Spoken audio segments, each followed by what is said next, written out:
Hello, hello, hello. Welcome. We are back with the official launch of Modern Horizons 3 on MTGO. It's now out for everybody. You can go buy your cards. Play with all the MH3 cards. We are starting off with the classic deck of the stream. Death and Taxes. I haven't made any edits to any of the lists since I played Friday. I guess I didn't edit one small thing, is that as long as I'm going to keep trying for Felia, I'm going to play this Aganjo Castle, and by God, we're going to activate it at least once. For those old D&T players out there, Aganjo Castle used to just be stock in 23 land, 60 card D&T back in 2013.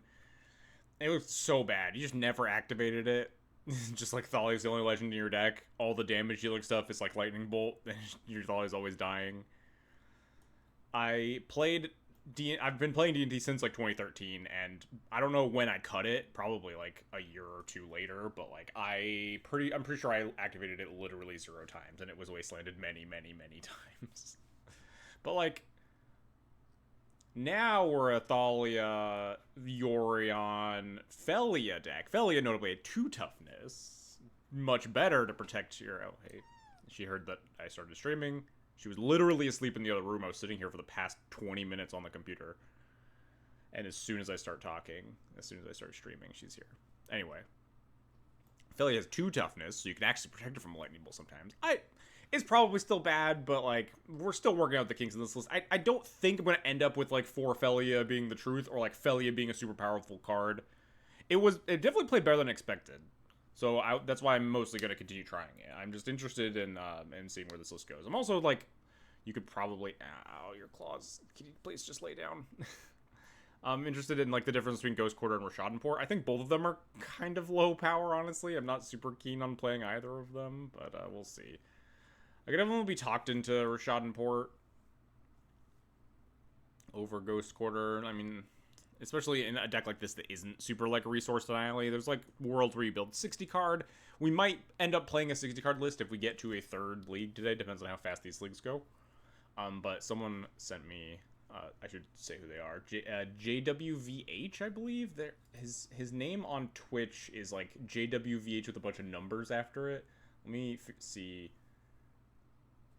if I can pull up his Twitch, because I know he streams a lot of Legacy, not just Death and Taxes, but he is a Death and Taxes player. JWVH 10665. I will drop his link in chat. Go follow him, give him some love. Smart guy, good D&T player, plays other decks too, obviously, but he's got a good head on his shoulders when it comes to Death and Taxes. He sent me a cool 60 card Hate Bears, not quite D&T. We're not an Aether Vial deck. It's a Chromox plus Mox, or not Mox, Chromox plus Lotus Petal. I don't have it imported or anything, so I'll just have to build it from scratch if we get there. But kind of wanted to try it out, mono 2-drops, fast mana, that sort of thing. Kind of like what we had going here with this 60 card list, a bunch of 2-drops plus Chromox, but he had also Lotus Petal and no Aether Vials, because Aether Vials is just kind of a slow, clunky card. I get it.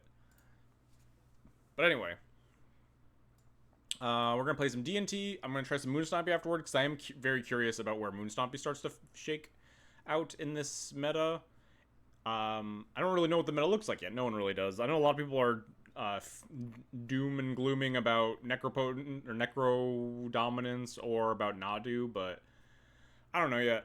I'm not scared of either of those cards yet, but I mean, my opinion could very easily change in the next couple of days as we see just how these decks end up doing on Moto. But I think Moonstompy specifically is a very, very anti-meta deck, so it needs to kind of adapt. But right now it feels like just a lot of people are playing these mana bases that I'm kind of keen on playing a Moonstompy deck with just a bunch of Blood Moons and then also Sundering Eruption to blow up their 1 or 2 basics. It's definitely interesting. We'll play this deck afterwards and try it out. Because that's a deck that I didn't even play on Friday, just because I was much less interested in playing it then. Just because we wanted to try all the new stuff against all the other people playing new stuff and not trying to attack the metagame. But now we're in the thick of it. We're in real MH3 Legacy territory. So let us play, hang on. Let us set stops. I had to reinstall. Oh god, I never remember what my stops are. My opponent's stops. I should just check on and off this damage stop when I have GT stuff, but I'm used to it now. So I never like changing things. Realistically, like, your own draw stop is pretty important for D&T back in the... I guess I haven't played with Rashad Import in so long that it probably doesn't really matter. But, like, back in the day, you're like, sometimes your draw step was like, oh, I need to Rashad Import my opponents that don't have 5 mana so I can cast the spell in my first main and stuff like that. But also, draw step sucks. So I will simply ignore it. Dog, do you mind? Do you mind right now? Right, now that we've set our stops and we have MH3 mono white D&T, now we can play some Magic.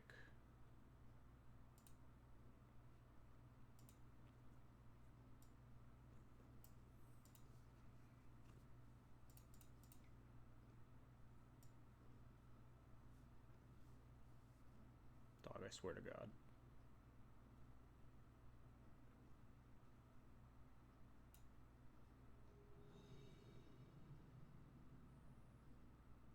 I had a draw stop for a while when I first played Moto, and I activated Death Right my draw step while trying to cast a creature, and I'll never have a draw stop again. Yeah, that sounds about accurate. That is actually really, really funny, because Death Right not actually a mana ability, so you can't control Z it. Who on the die roll? These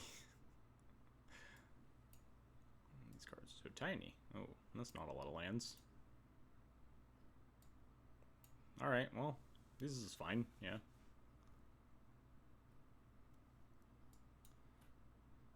Keep bottom Solitude, probably. We're on a multi 6. Don't really want the card disadvantage. Doesn't really do anything with this hand. We have a Plow. I'm curious to see what everyone else is up to in this format. Because I haven't really gotten to, like, what? How's it going? Oh, God. Oh, is it? Whoops. It's playing at the most recent JWVH video. Whoops, because I left his stream open. Got jump scared by someone saying, hey, how's it going? In an accent. Double Flagstone's Pog. I mean, it doesn't really do anything because we're just casting a 2-drop. But yeah, it would be kind of awkward. We couldn't, like, hold up Felia if it were our only 2-drop here. We just have to sorcery speed it.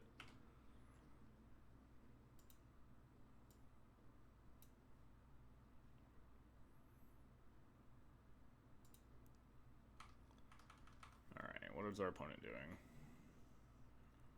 I got the feeling when they were mulling to 5 that we were just going to get Necrodominanced.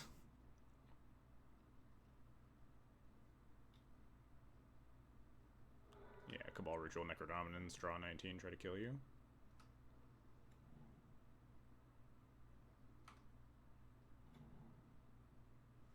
Yeesh, they even already... They just have this? They don't even have to be like the weird Belcher Spirit Guide version? They just have to find the Born Upon the Wind in their top 19.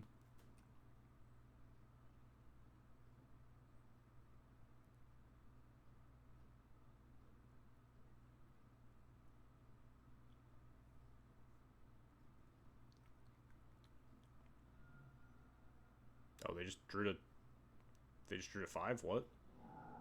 Huh? I almost played my land. I guess I should actually play the...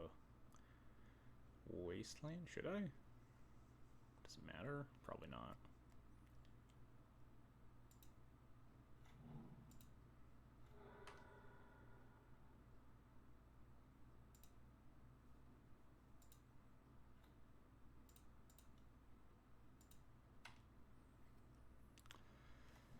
Saw Anu retweet some Nadu Cephalid breakfast list. Oh yeah, that was my friend Danny.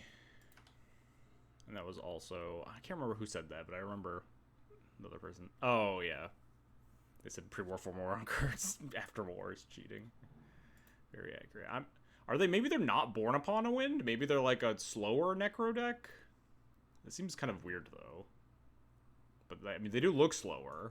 They have, like, Ponder LED stuff. You can just draw to 5.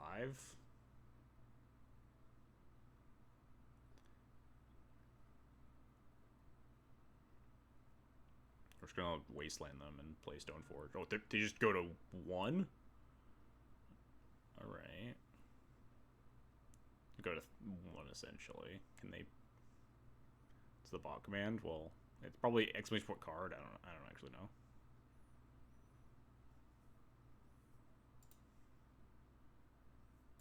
I have no idea how they intend to win. I mean, they have a decent chunk of mana, so maybe that's just how. I think I'm gonna leave up this.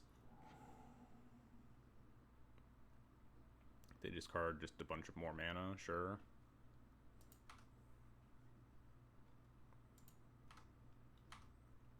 Okay, since they're literally at 1, I'm just gonna wasteland them and hold up 2 mana. There's, like, probably not a world where the plow works, but there could be, and then I can also just flash in the Thalia. So, like, casting the Stoneforge isn't exactly gonna do a lot. What? Alright. We take those. Bizarre. Feels like I shouldn't maybe not have won that game, but my opponent decided to, like, maybe not put Born Upon a Wind in their deck and just use it Necro as just, like, a weird draw 10 in Storm and died to Thalia. Huh. Not really sure what to make of that, but I'll take the W. Alright, so what do we think? We didn't see a lot. We saw Cantrips. We saw Brainstorm Pondos. They are, like, a touch slower, but they are also Chrome Mox Lotus Petal LED. I don't know if they're on, like, Gaia's Will Beseech. My guess would be yes, though. Are they on Empty? I probably want Wrath of the Skies regardless of Empty, because they often have to play out the rocks early to play around Thalia. You can potentially Wrath the rocks away. I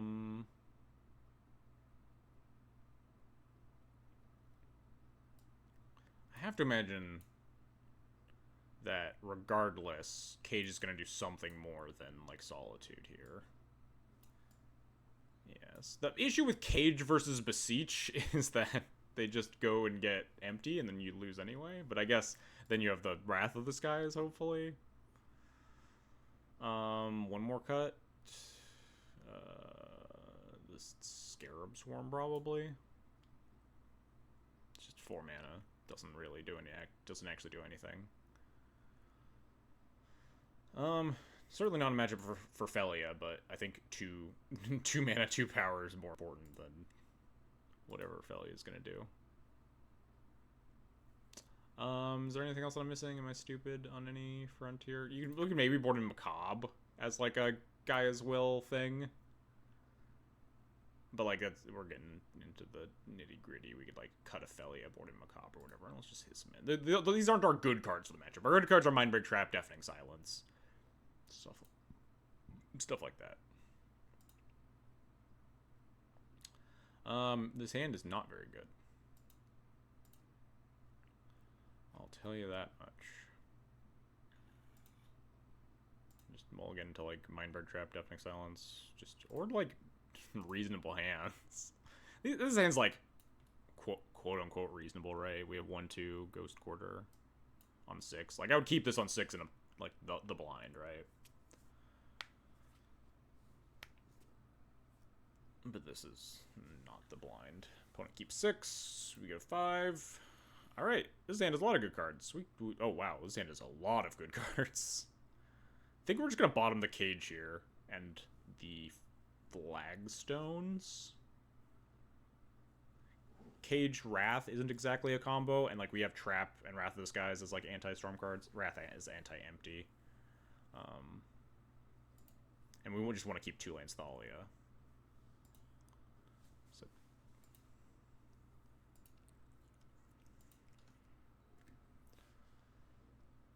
Alright. Please cast 3 spells this turn. No. Nope. 1 more spell, pretty please.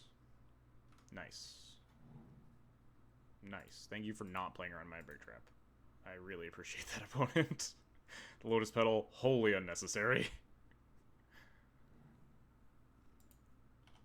That is the danger of Mindbreak Trap versus this deck, similar to Doomsday, is that sometimes they can just Dark Ritual Necro you.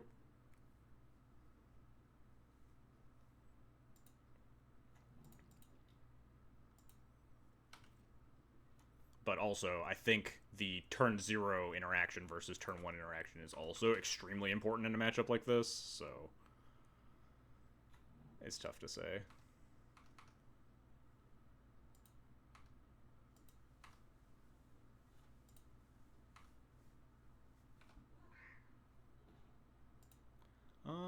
Two cards in hand. I could, like, kill their Lotus Petal, but I'll just hold on to it. Just want to get the beatdowns going. There's also, like, this could have a window for them to answer the Thalia. And next turn I could potentially Violet and protect it with Caracas or something, but I'm not that worried. Sick draw step would be the MDFC. We just get 5 power and blow up their Petal.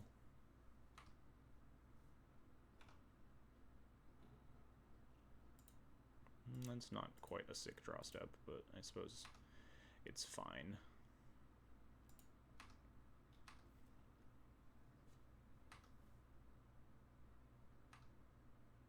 Yeah, the problem with Felia is that it doesn't do a ton in matchups like this, right? Like, we could play the end step, we'll play the Felia on tap. With Vile on 3, we can Wisp, flicker the Wisp.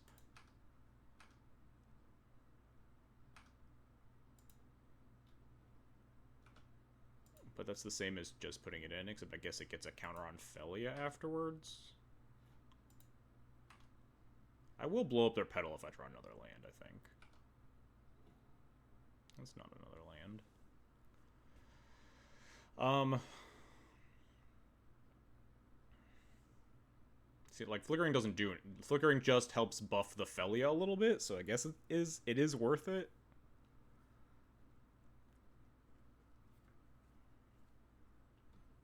Yeah, exactly. We could just soft port them regularly by going to end step and activating Vile, but it's the same as if we put it in now and then flicker it with the Felia, and then we start to slowly buff the Felia, which is, like, not great.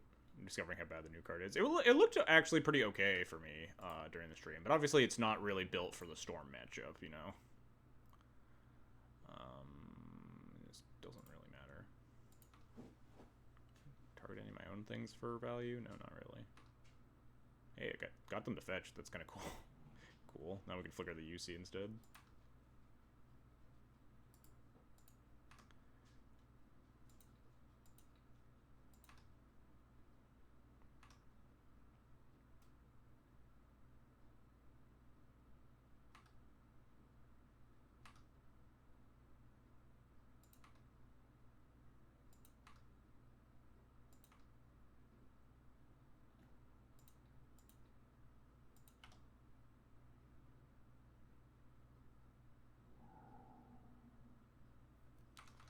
Now we have 8 power, which doesn't change the clock. Okay, they're off it. Cool, we did it. We've defeated the Necro Dominance Menace. I'm pretty sure we could and maybe should have lost both Game 1 and Game 2. Game 1 win was, I don't know if it was a deck building problem on their end, or just a decision-making problem, but we got there. And then Game 2 was definitely a decision-making problem on their end. The classic 0-2 victory. We take those. Yeah, that was Game 2. We didn't get to a Game 3.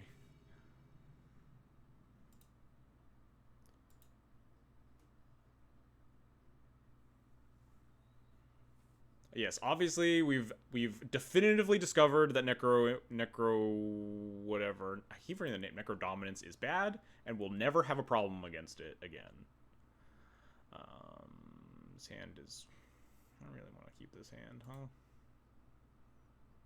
Wow, this hand fucking sucks. Jesus Christ. This hand would certainly be a little bit better with Rashad and Ports, huh? But, like, not a lot. Do I just keep this anyway? Just hope my opponent has cards that I want to Solitude. What would I bottom here? Second Ghost Quarter? Ghost Quarters work well in pairs, but also just don't work well within the context of this hand that wants a bunch of mana. Probably just is Ghost Quarter.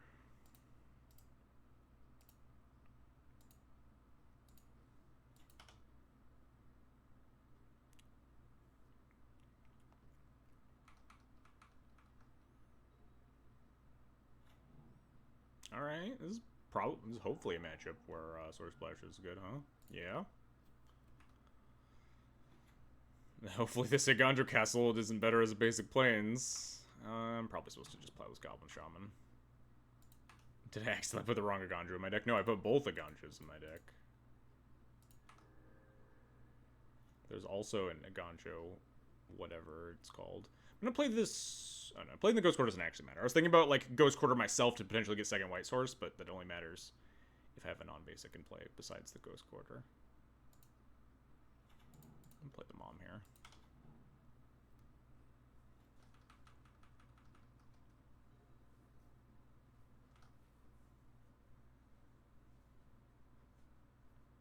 And then get blood. Main deck Pyroblast? Wow. Oh, wait, no, this is just Painter. Duh. For some reason, as soon as I saw Simian Spirit Guide, Ancient Tomb, Fable, I just instantly thought Moonstompy, and then I just was baffled. Any Monumental Henge? No, I think that card is pretty awful. In D&T, at least.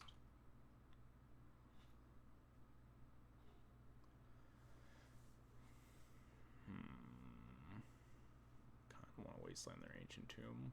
Kinda don't. Wasteland their Ancient Tomb, see how they decide. What did they choose on this loot? Solitude the Shaman token? That seems kind of loose, though. Gives them, like, a bunch of fables. What am I supposed to do, though?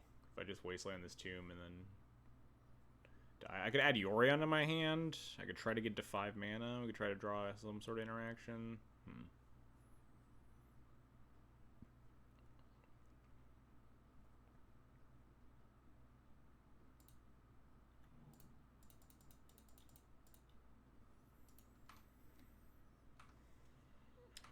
So they are Painter. I think trying to maximize on my removal spells is going to get me further than trying to mana deny them, especially with all this. Yeah, we're not really allowed to activate this Wasteland against double flipping Fable.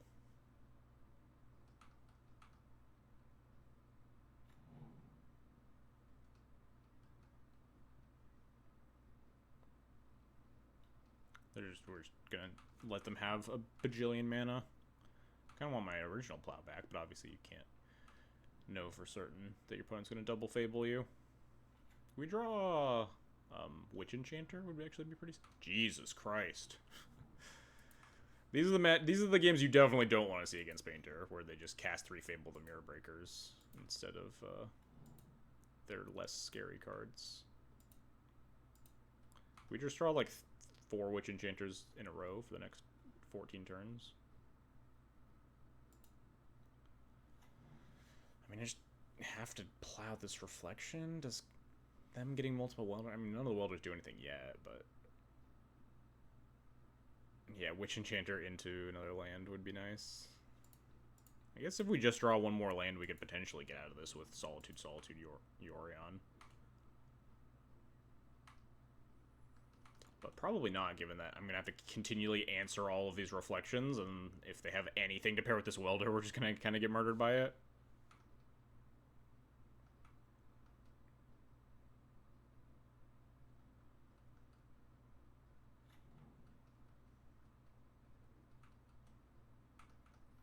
If we draw land and they don't have anything super scary, we might be okay. I think I'm just going to continue taking damage here. I can already start welding into card advantage by turning treasures into soul guides.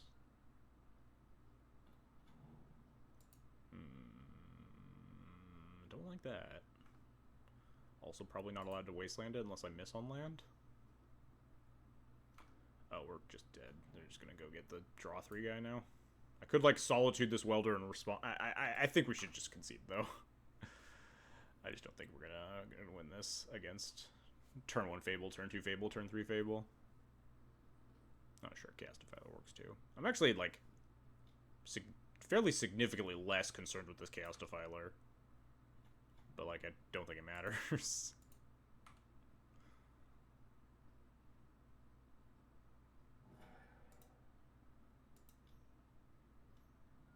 this 4th Fable? Okay, sure.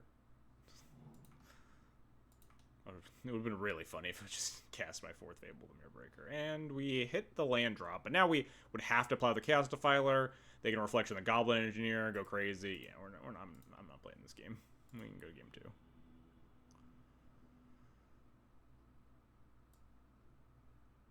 you want battle in this matchup? So, sideboard definitely isn't built for the Painter matchup, certainly.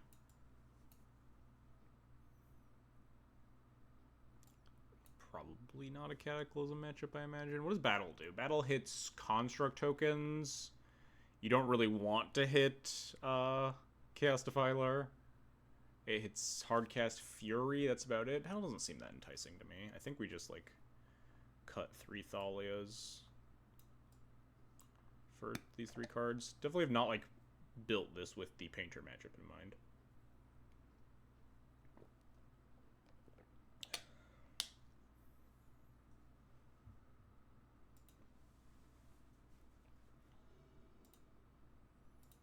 We had like a pretty awkward multi-6, and they had an exceptionally good hand, so them's the break sometimes. Alright, yeah, this hand's pretty solid. We have...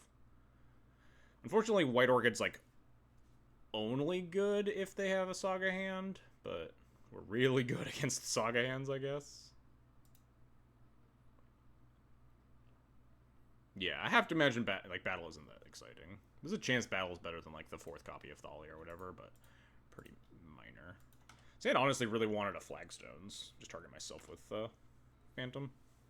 Also another showing for Port being probably a lot better than Ghost Quarter here. Can we not? Can we not do this every game? I'm gonna play the Phantom here. Oh, never mind. I was about to say I'm gonna play the Phantom to block the Goblin Shaman, but this Spirit Labyrinth is much better at denying the card draw part of Fable, at least. I'm gonna play the Wasteland. Can't imagine it really matters that much.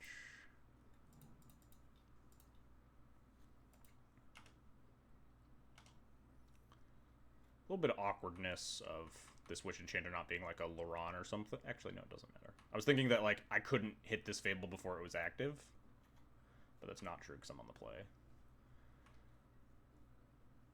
I think I'm just gonna take the bait here. The Spirit's already done its job. Like, I'm just take the bait as in block activate.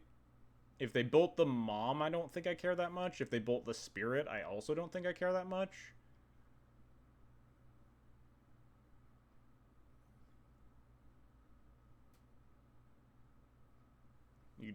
I could just trade with the Goblin Shaman.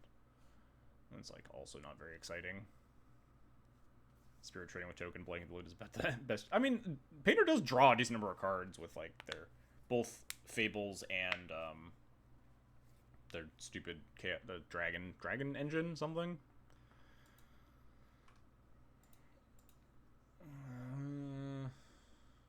I definitely want this off the board because there's a good chance we can try to mana denial them a little bit here. Post Witch Enchanter probably.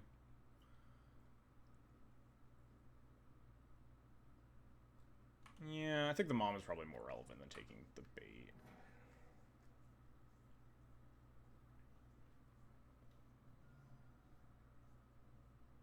I was so ready for another Fable. Kind of weird they still have Soul Guide in their deck post-board. Maybe they don't have a lot to bring in either. Well, that was not a very threatening turn at all.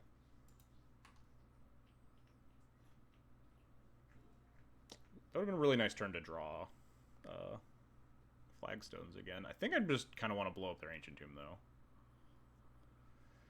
As much as I want to just straight up Wasteland this, not really allowed to when I need to cast Witch Enchanter on their thing next turn. I could just put Yorion in my hand. Maybe that's better than Phantoming. They don't have a thing in play that's going to attack me. Maybe we just add Yorion, because we could potentially Witch Enchanter into Yorion next turn. Yeah, kind of dig that more. Phantoming an Ancient Tomb is like not very exciting to me. Does deny 1 mana, but the Witch Enchanter Yorion curve is definitely enticing.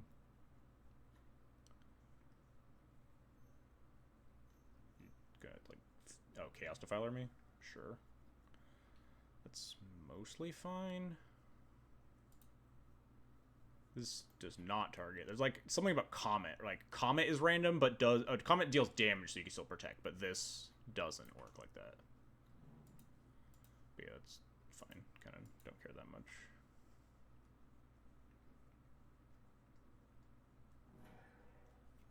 Witch Enchanter, the Reflection. Ooh, that's nice too.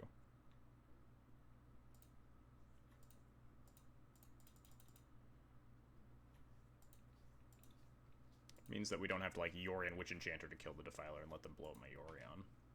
I should not F6, because there's a chance I need to pitch cast the Solitude against a Defiler. Not a high chance, though.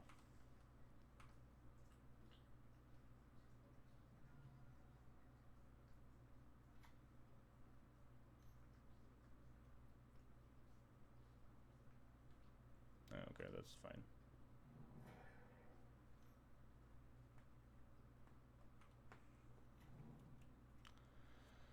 A little scary now, because if we Solitude this, we have to put shields down. Try another Solitude? We're at 15. Is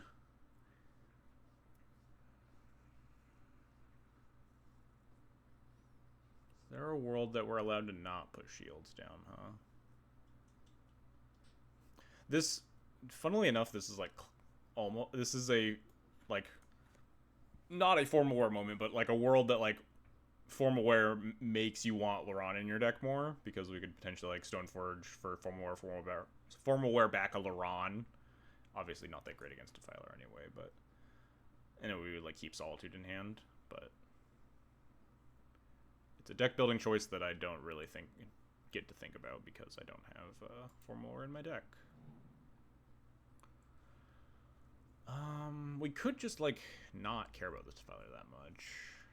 For a little bit, at least. I could spend a turn going, like, Stoneforge for Cauldra or something to beat the Defiler. That does not destroy the Cauldra. It just destroys the Stoneforge. Would I also play White Orchid? No, because I want to save that for the potential pitch cast on Solitude.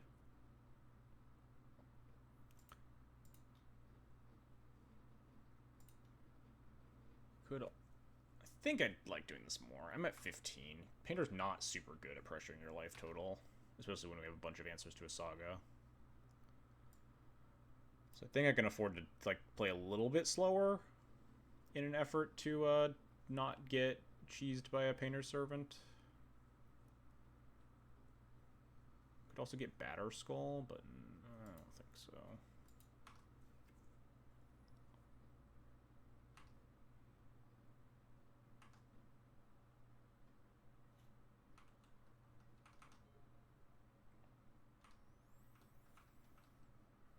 Hit me again, sure.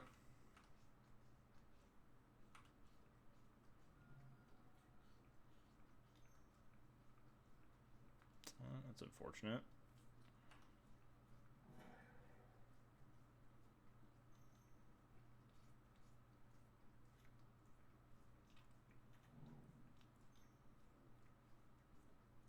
That's also pretty unfortunate, huh? But this means they're hellbent at least, so if we can draw something, we can get something figured out. We could like Solitude the Engineer, go to 5, untap Yorion, Solitude the Defiler. They just get Engine, they don't even get Painter. Interesting. I guess that makes some sense, because if I answer the Engineer, then the Dragon Engine can still get unearthed. Yeah, all these really bad White Orchid Phantoms showing up, huh? Definitely a rough showing for these guys, right? We have like a bunch of mana denial garbage against the deck with... I don't actually know how many basic Mountains Painter plays, but this is definitely not the point of the game that I want to be trying to mana denial. Mono Red Painter, no new card. I'm happy to play against decks that don't have any new cards. Like, just tried and true, solid tested decks is good play experience.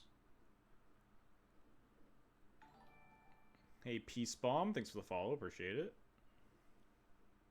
What's up, Cora? I'm not super thrilled with anything that's going on here, though, unfortunately. I think I might just have to Solitude the Defiler, so I don't take a bunch of damage. When they if I Solitude the Engineer, they unearth Defiler, put me to 1. Yeah, the number varies, and also we're just not in a position to mana now them, at least yet. We might be able to turn the corner in, like, a couple of turns if we get there. But yeah, Solitude the Defiler, they buy back the engine for 1 mana, and then if they draw Painter, we just die. But if they don't, then we can, like, untap Yori on the Solitude, answer the Engineer that way. It's not a good plan, but it's a plan.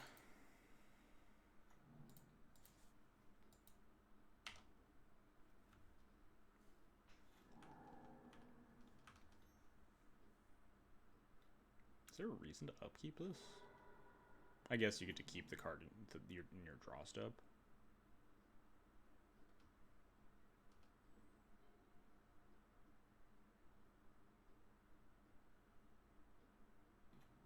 That's kind of awkward given we haven't found another land drop to make.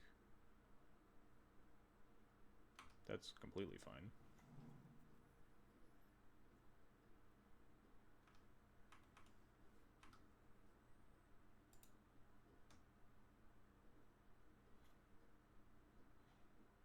Ooh, there we go. Now we can Yori on. Just put together Stompy for the weekend. She said thanks for the list. I hope it serves her well. I'm probably gonna play that list after this league.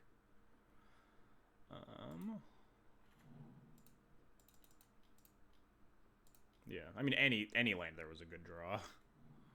Was really just gunning for any possible thing to.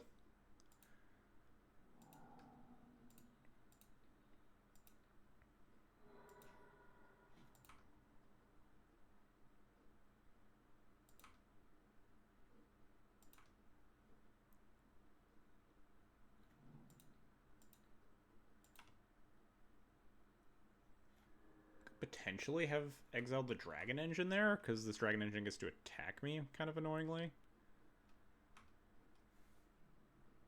think I just let it, weirdly enough, and just attack with Solitude next turn. Just because I really don't want them drawing cards. They have to pay 5 mana for it, though. And then we have a turn to untap. We have nothing, though, is the issue. I think I'm fine letting it hit me.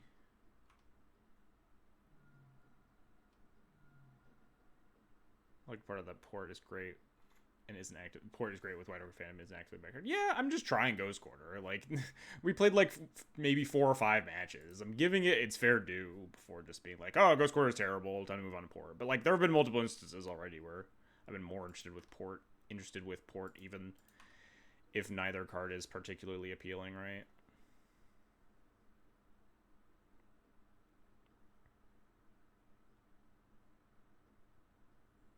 Like, I don't even think I want to wasteland them at all here because I want to cast Culture Complete. I mean, I guess I just cast White Orchid to see if they want to go get another Plains, because it's not doing anything in my hand now.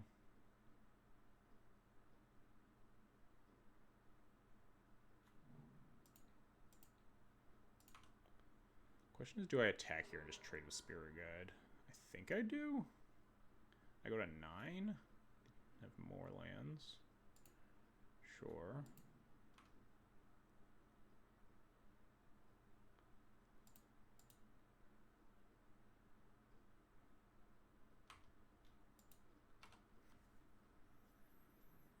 I think I want to stall for as many draw steps as possible.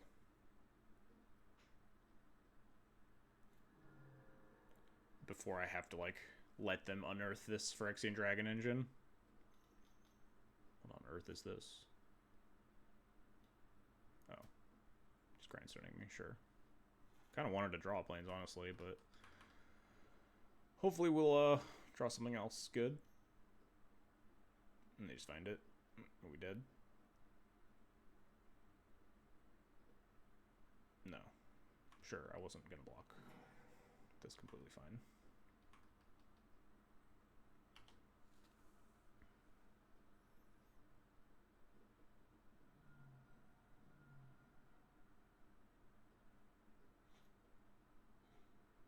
Alright, yeah, now we can plow.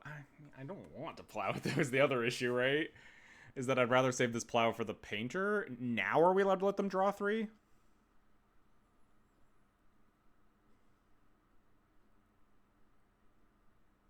Like, just...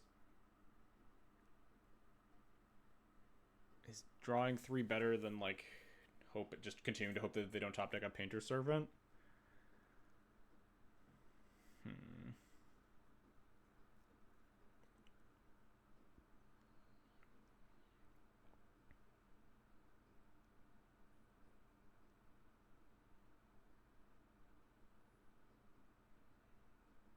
They don't have painter. Yeah, I mean, they don't have painter, but every draw step could be painter.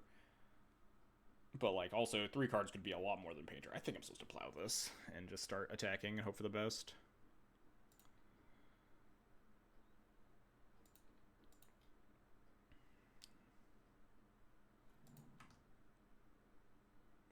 If I were better versed in basic land counts, I might Ghost Quarter here instead of trying to cast Cauldron. 6, 11, not lethal. Good old 2/2. Doesn't 2/2 with no text. Could target my own thing. But I don't think Ghost Quartering them and hoping is very good versus trying to top deck Cauldron to kill them. Mill me, sure.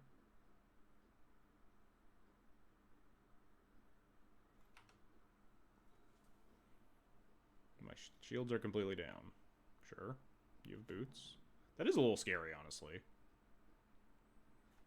Because we're at 5 life. Ah, well, I guess I just blow those up, huh?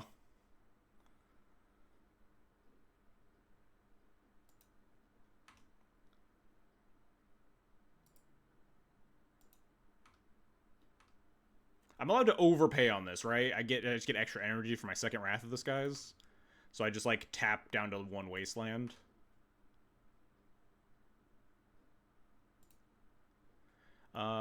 You gain X energy, then you may pay any amount of energy, destroy each artifact, creature, and enchant. Okay, yeah.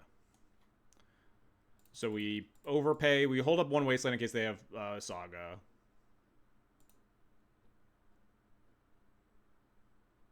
Has White Orchid Phantom earned its place in D&T? Not quite yet. It's been pretty bad this game, honestly. You gonna mill me? Kind of surprised they aren't milling themselves. That's usually what Painter does. Oh, milled a lot there. Pay 1 energy.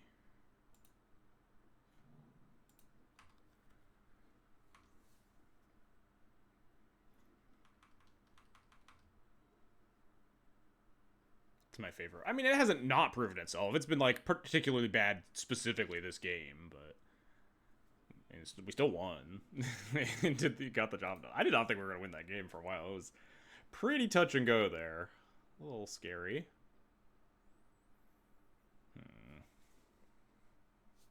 I should have Ghost Quartered them for info, huh? See if they just got a land, because it, like, basically didn't matter at that point. I just wanted to cast a new card. It's all thanks to Knight of the White Orchid. Our Knight of the White Orchid got abraded, and the second one beat them down. It didn't do nothing, certainly. But yeah, definitely feeling the sting of these Ghost Quarters versus, like, Rishadan Ports.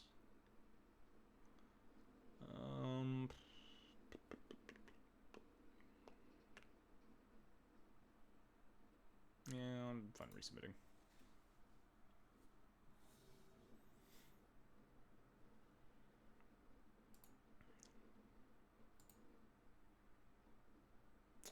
That seems pretty solid. Like, Mom's Overwatch very good, Plow really good. No Emrakul in the sideboard, indeed, yeah. Not quite enough Painter in the meta right now. I've definitely registered it before.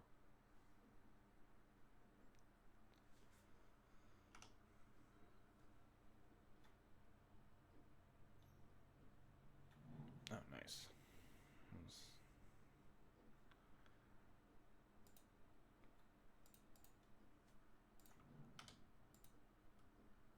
Maybe they'll spend turn 2 also not casting a creature. That'd be nice for me.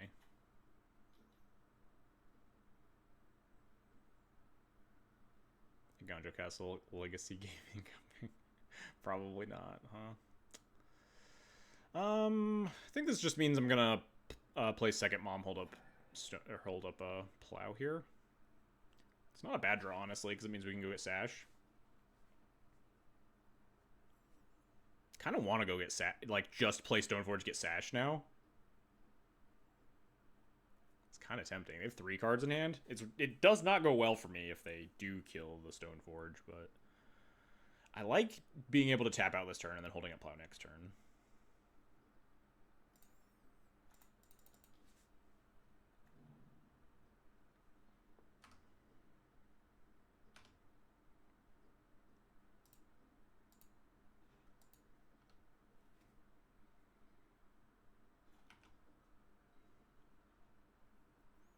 Yeah, anything's possible in Madison. Who knows what Legacy looks like 2 months from now? Isn't the Assassin's Creed set is out by then too, I think?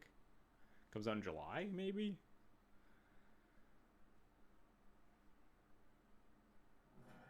Interesting choice. Like, a Braid Stoneforge instead of the Sash? Maybe they just have to respect the potential Cauldron in hand. I don't want to just tap out here, but I really don't want to just play Mom. Kinda sucks. I think I just have to just play Mom.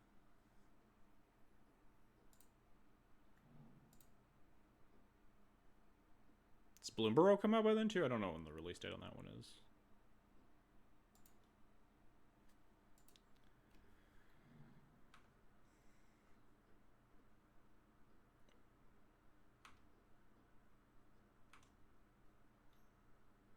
Cycle called or whatever, Soul Guide, sure. I guess at this point, what am I holding up the plow for this turn? I guess I don't want to get Furied is a big thing. It's like just playing out both my creatures. Sure.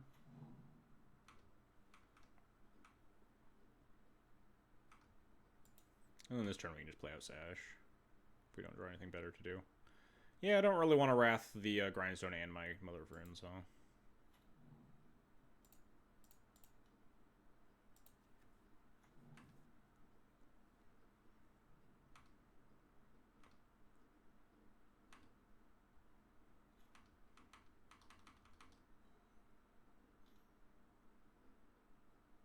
Painter Servant? Sure. It's like kind of awkward here. Wonder if I just need to pull the trigger. No, I can untap Flicker Wisp their untapped Mountain and then plow the Painter.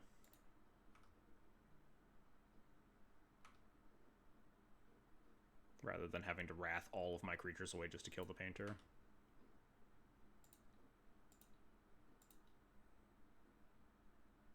That works out, right? It does tap me out, notably, but they only have 3 mana here, 3 cards in hand. It does also tap me out of instant speed removal, but at that point I might Wrath for 1, just to play it safe the following turn.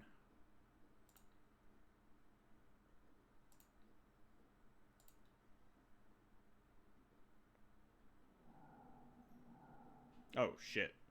Did not play around double Spirit Guide activate Grindstone, huh? I guess I was about to play into that anyway, though, with my Wisp plow line. Whoops. I don't know if I was supposed to respect that or not. Oh well.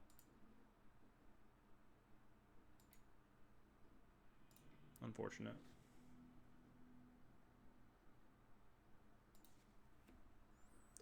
I don't think I was supposed to respect it, given, like, my line was going to be not respect it, right? Because I was trying to respect Pyroblast instead. So yeah, I think that's just always going to get me there.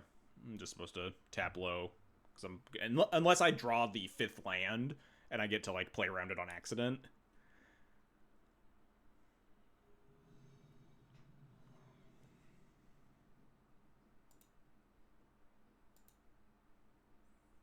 Yeah.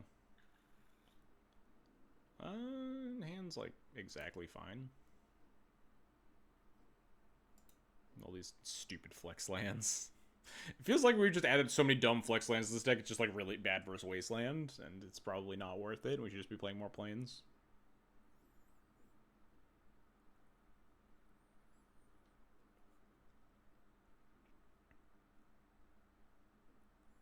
KSS Waylander on 61. I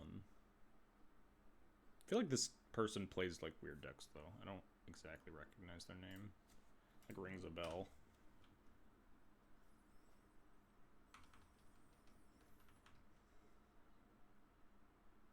I'll probably cast Thalia or Stoneforge. Is Doggo making the cut? We're just trying stuff. It's day one of the new format. None of the cards have really impressed me. What does March Flats mean? March Flats means I'd probably just want to play Thalia. If this is like Reanimator or something. It could be, you know, like a mono black scam deck or something. We're playing this card into Bowmasters. We're going to be upset about it, but...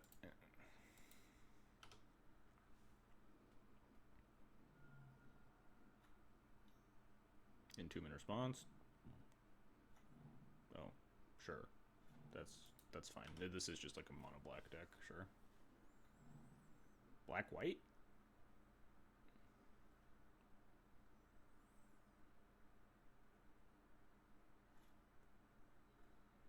Alright, well, these Stoneforge... never mind. These Stoneforges are much better now that we've drawn Solitude. Is it better enough? We could just ignore this? Flash and Felia? Felia doesn't do anything?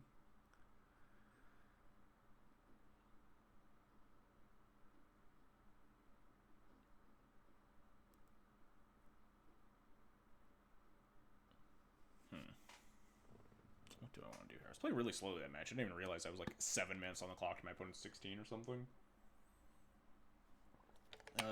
Too much chatting about new stuff. I think I do want a Stoneforge. I just have double Stoneforge in my hand.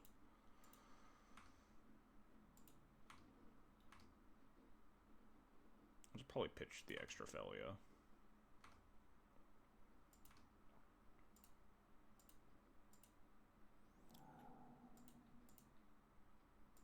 And if they have, like, second Dark Ritual, second Opposition Agent, then we just say no to the search, and we're just kind of still fine. We're gonna get Cauldra. We have second Stoneforge. Just Cauldra check them. I wonder what this Scrubland is for. Sure. Take the Cauldra. We have second Stoneforge. Gotta imagine this Wasteland's pretty good here, huh?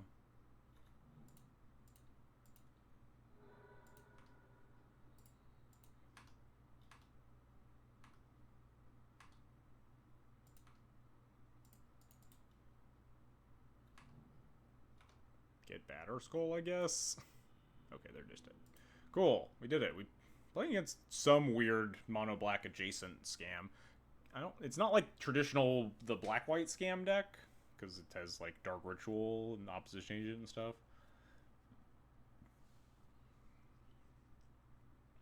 Some weird mono black pile. Probably worthwhile to bring in all these battles by water.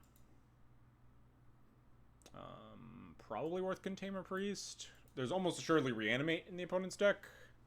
Maybe Ephemerate. We saw specifically the Scrubland. And we could probably just cut all the Thalias again. Or cut 3 of the Thalias. None of these other cards seem particularly interesting. This is probably fine. Fake dead guy. I mean, I don't even know.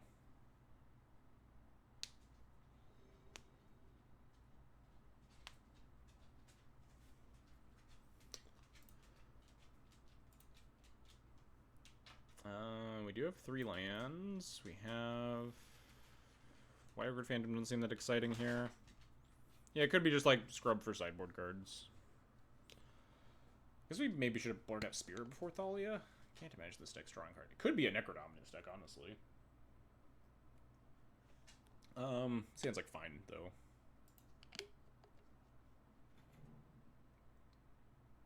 I guess it's Helm.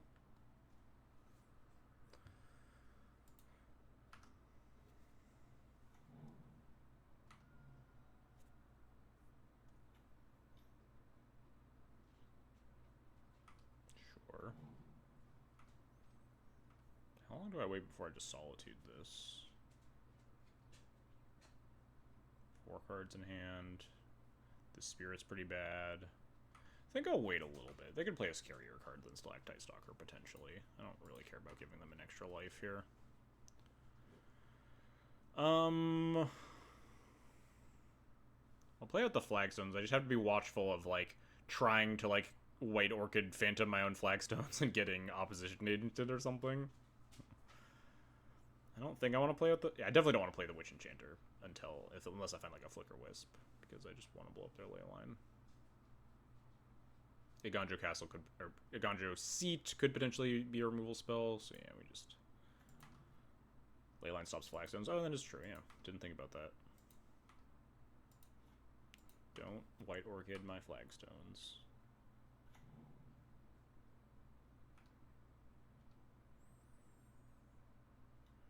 Maybe I'm just Solitude this. I'm going to end up taking, like, 5 damage if I don't, right? I'm not going to be able to block it. It's going to go to a 3-3. Like, what could they play that's scarier? This White Orchid's maybe worse than the Spirit. I'm not sure.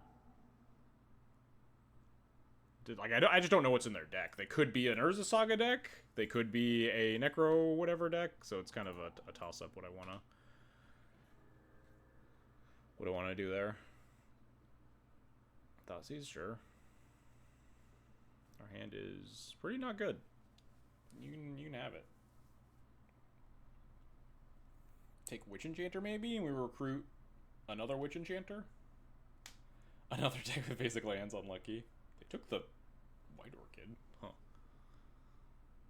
That seems like would have been my last choice personally, but okay.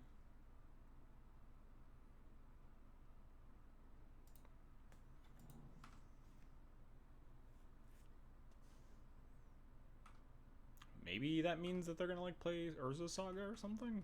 They would have played it. Oh, that was turn 2.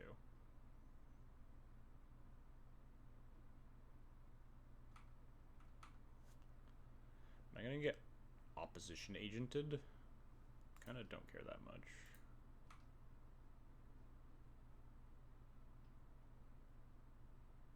I think I want to... I could recruit her a land drop, so I could guarantee Witch Enchanter this.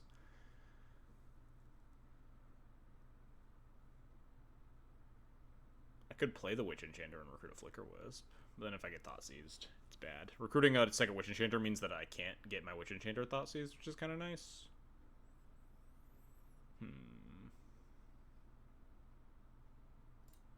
I'm almost certainly I'm gonna cast this. So let's see if we get, like, Dark Ritual Oppoed and I don't have to make a decision. No. Alright.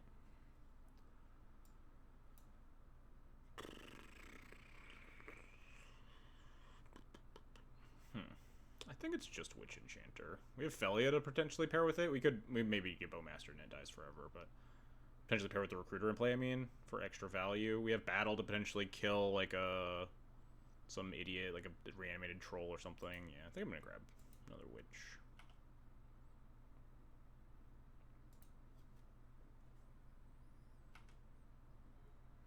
Battle could kill, like, a Dothy or something.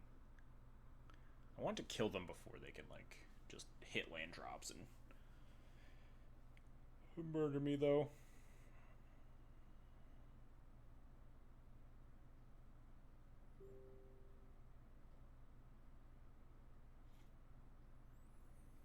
Yeah, there's kind of what we expected. If we miss on lands, now we can play Witch Enchanter. As a land, recruiting for land drop, coming in clutch.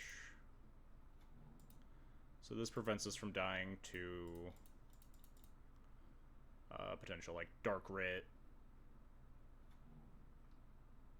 Notably, this is a must, huh? I didn't actually realize that ever. A lot of these ETB effects lately are May. Oh, this is destroy opponent, though. Okay. Kind of weird. What's this? What's happening to me?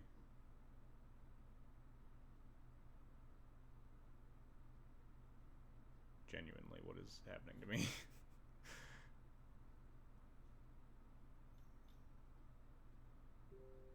Sure. You've shot my recruiter dead.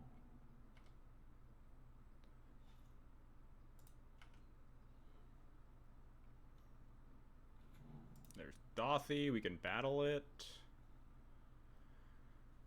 Yeah. We could, like, wait a turn to battle it, but I don't think I want to. Kind of find battle plus file here works decently. Oh my god, they try to target Witch Enchanter, but it's a Warlock? Oh, I didn't even. That's so funny. Holy shit. You're so right. That's exactly what happened. That's amazing.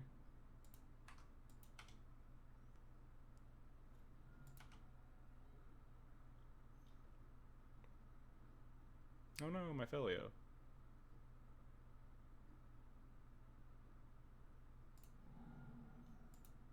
Rip doggo.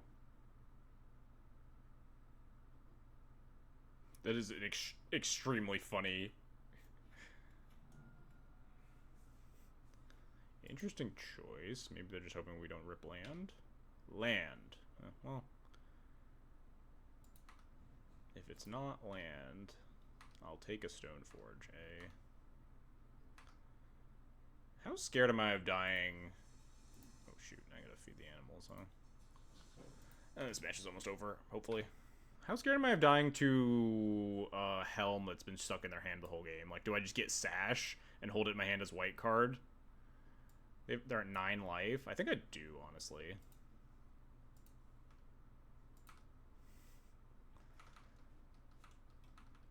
Did they? Thoughtsies? No, there's nothing for them to take. Sure. It's just a 1/1. Witch Enchanter is currently the most impressive card for me. Yeah, I mean, I thought that from the start, that Witch Enchanter was the biggest upgrade for D&T, certainly. Yeah, I also think it's the only way we lose, so that's why I'm going to do it instead of get Cauldra. Also, like, kind of curves nicely with the Vial. We can just pick up Yorion this turn. Yeah, we're just winning on board. I'm not going to pick up Yorion now. Because we can just recruit a 2-drop? What 2-drop do we recruit? Another Stoneforge Mystic?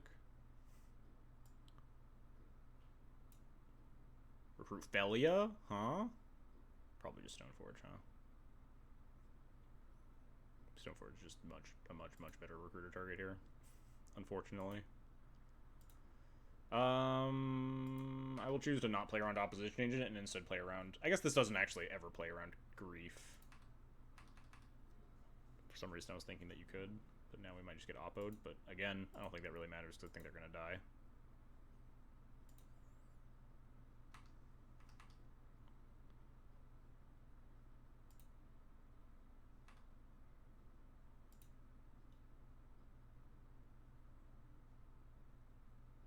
If they do Oppo me, do we win if I Solitude it?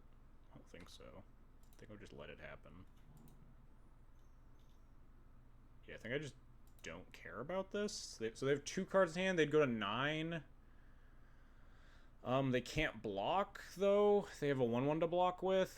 We have 5, 6, 7, 8, 9 exactly. So they block here, go to 2. Yeah, just let this happen. I just don't care. I'm rushing a little bit. I should have played around this. I was thinking about the Grief when it didn't matter. But whatever. We'll just top deck Solitude. Or top deck,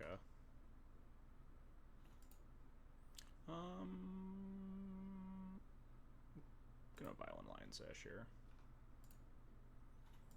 And pick up Yorion, so my white card's never down anyway. Can't recruit her.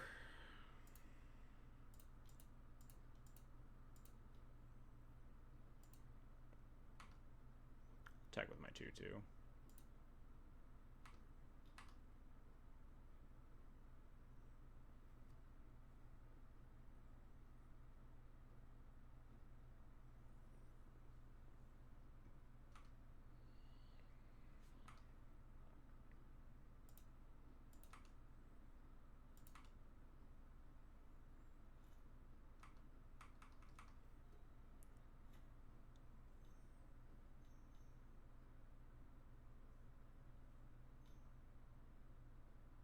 Ghost Quarter or Flagstones to give the opponent 2 lands. True. We are allowed to do that. Alright, that's completely fine. starting to get a little worrisome, I suppose, about if we can die here, but I think we can just... Can we just kill them this turn? If I Solitude the Stalactite Stalker?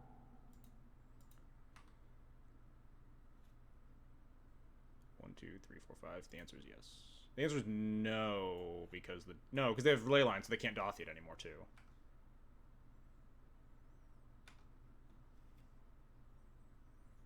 Oh, we could hardcast our Solitude and give them a land. I'm just gonna kill them. This is death, right? 1, 2, 3, 4, 5, 6, 7. Solitude, Stalactite Stalker, they go to 5. This cannot block. My card is exiled to Leyline of the Void, so they can't use it to cast a card. Opposition blocks one thing, they die. Okay, cool.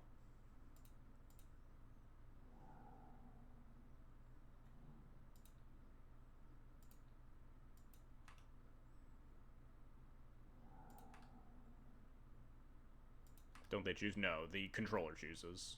The controller of the permanent leaving the battlefield gets to choose. And also, Moto's bugged that it doesn't let you choose anyway. It always defaults to Leyline, which is reasonable because that's the choice that most people would make anyway.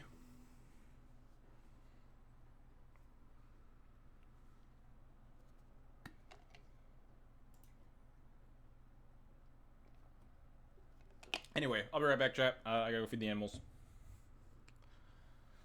BRB. Maybe I might heat up food for me as well. So I'll be back in like 5 minutes or so.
Sorry about that. Took a little longer than usual to get everything in order. I don't usually stream pre-pet dinner times, and also I had to check in my wife for her flight back to the airport. So anyway, we're back. We can play more D&T. Play some Moon Stompy after this. Maybe try the 60 card list after that. Play it by ear a little here.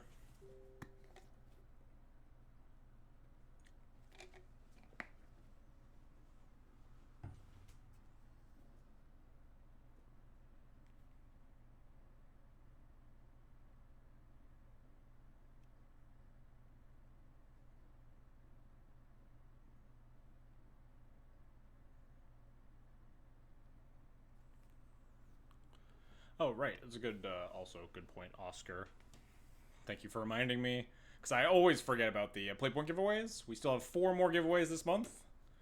I will probably give them away today. Yeah, the next 3 Tuesdays, including today. And then on Saturday, June 15th, I guess I mentioned in the stream title, but I never actually talked about it. I'll be doing one of the creator showdowns.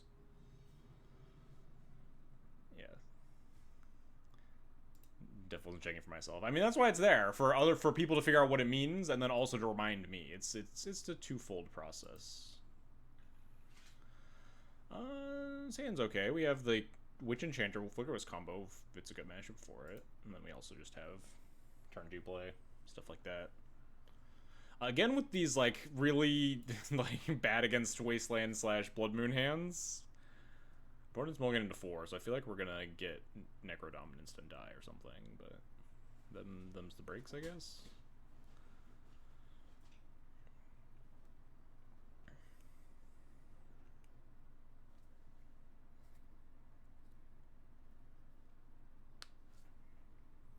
Hopefully they aren't gonna Necro Dominance and kill me, and they're just mulling to 4 because they're horribly unlucky. That's the only possible thing it could be, right? It's not mull to 4 kill you. Dark Ritual Necro kill you. Oh, well. We're not dead. Now they'll shuffle, and then we'll Wasteland them. Even if they don't shuffle, I might Wasteland them over playing Stoneforge Mystic. I'm not sure. Against a mull to 4. This could also be like Doomsday, not Necro.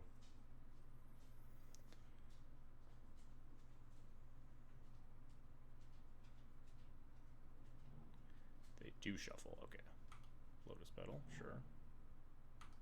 Alright, yeah, we're Wastelanding.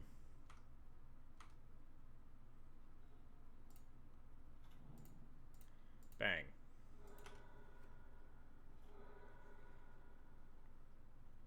Get that shit out of here.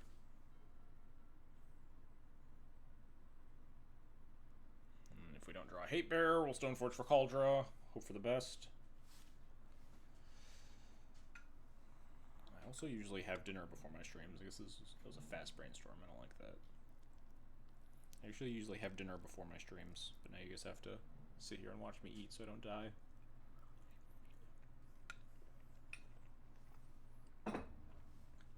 Bonder Shuffle is good at least.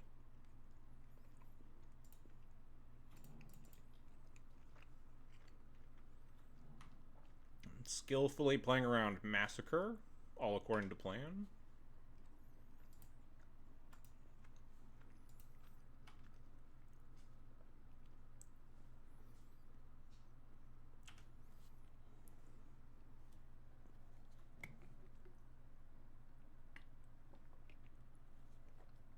Don't actually, like, it could still be Doomsday or Necro.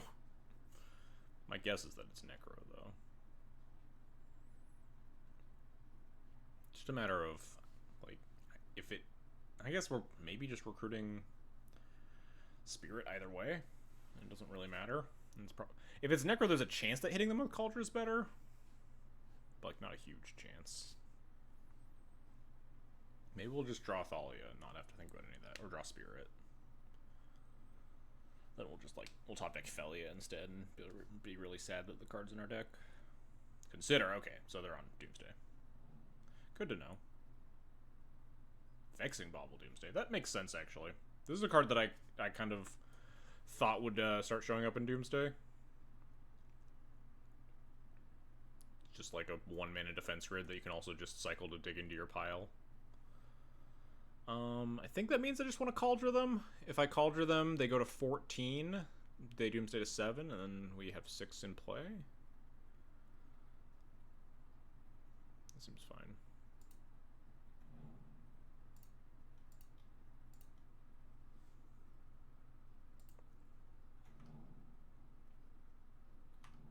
If they fetch, they also are like, they can't fetch Doomsday, then they just literally die.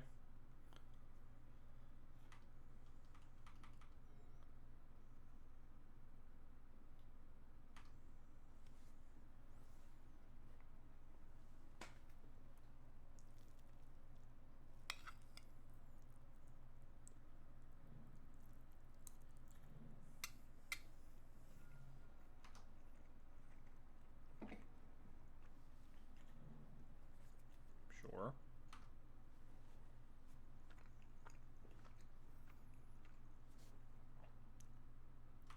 Also sure. So we're putting them to 5, which is pretty nice, because it means they can't Doomsday and use Street Wraiths. Again, we could just top deck Thalia or Spirit of Labyrinth. That would be nice. Nope.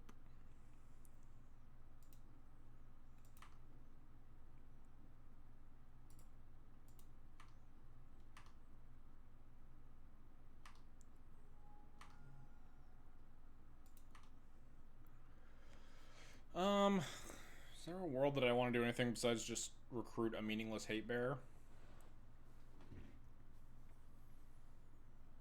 Just recruit a Spirit of the Labyrinth and hope that pressure plus this Solitude is good enough.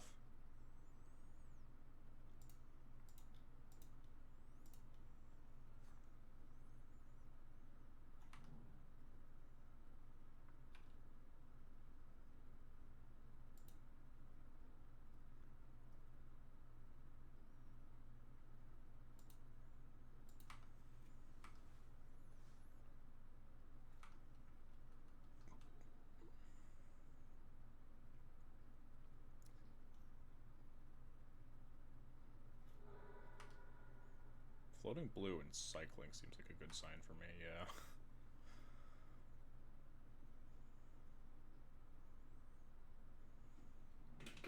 Alright, taking game 1 against Doomsday is pretty big. It was just required them to mull to 4 and us to have...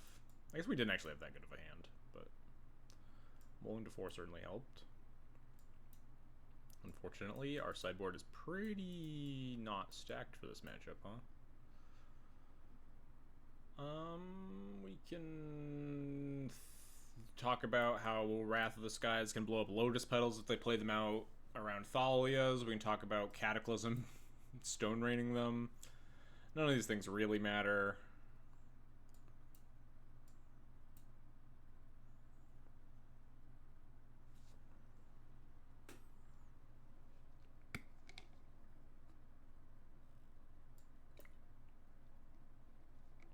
I think I just want to do this. Got one more card. Felia? Felia, White Orchid Phantom may actually be like if we can somehow get to that stage of the game, might not be wholly unreasonable. Maybe it's better to cut like a Wisp.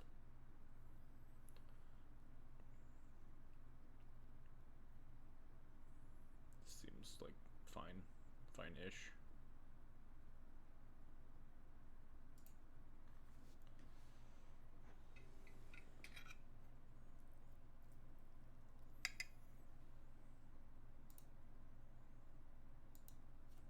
For our 4 sideboard cards that actually have text. Mind Reader doesn't even have that much text. Deafening Silence is the much better one, at least.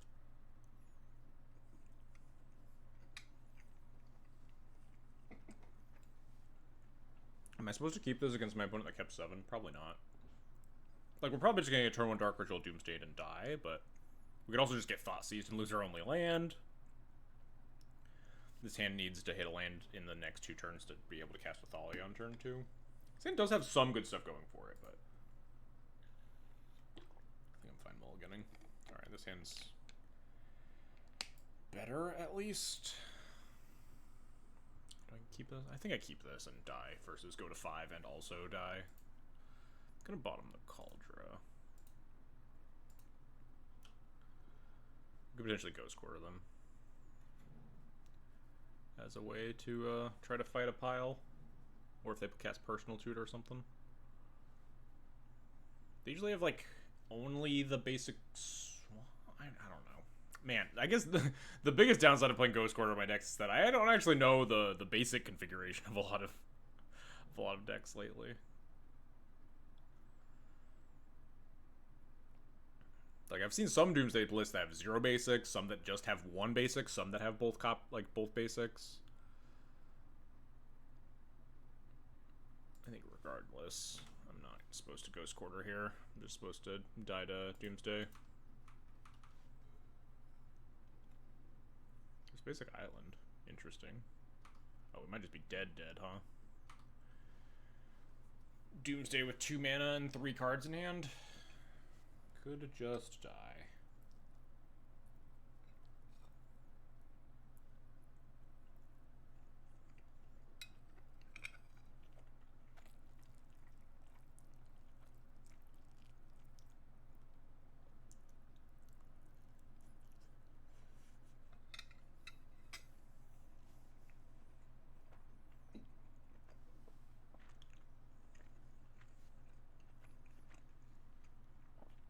At least this gives me ample time to eat.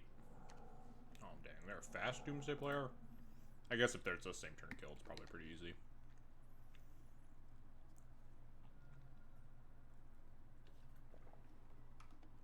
It's not a same turn kill? Wow. Slaughter Pact. Some interesting cards in that pile.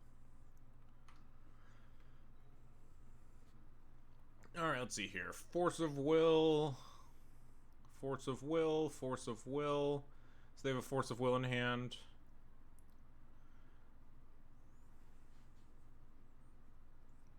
But their pile smells like it's just Cyclers into Thoracle.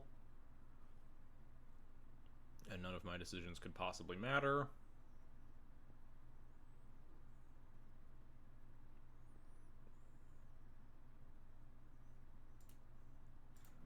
Yeah.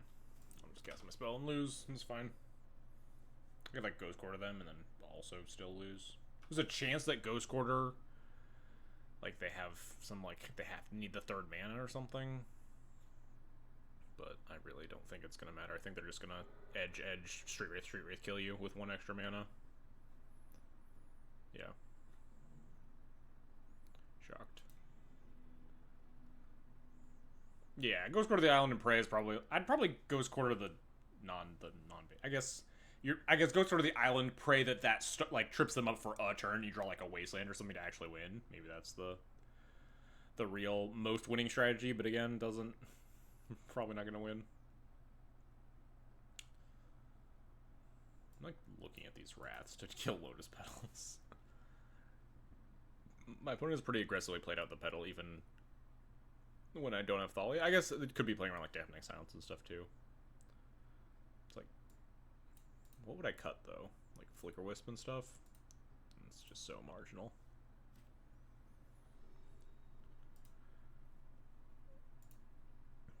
Ghost Quartering is probably the proper play. I was very confident that I was just going to die, though. Alright.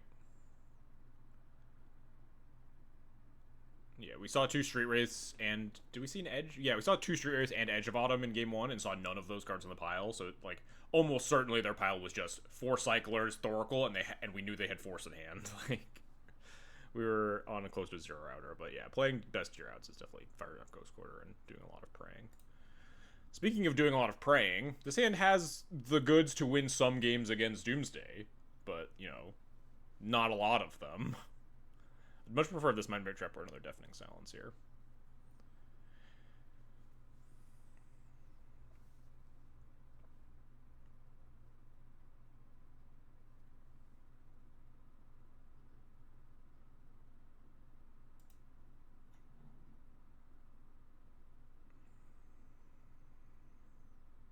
Well, they don't have to shuffle off the Ghost Quarter, right? They just don't search. So I'm not even like trying to high roll the 1 and 4 that we shuffle the Thoracle to the top instead of a Cycler.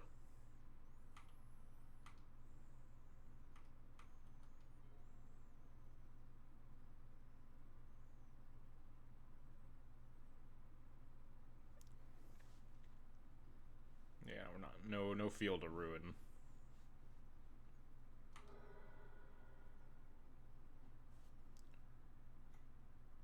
I never thought about how it's harder to mull into hate cards than the 80 card deck. I mean, it kind of depends, right?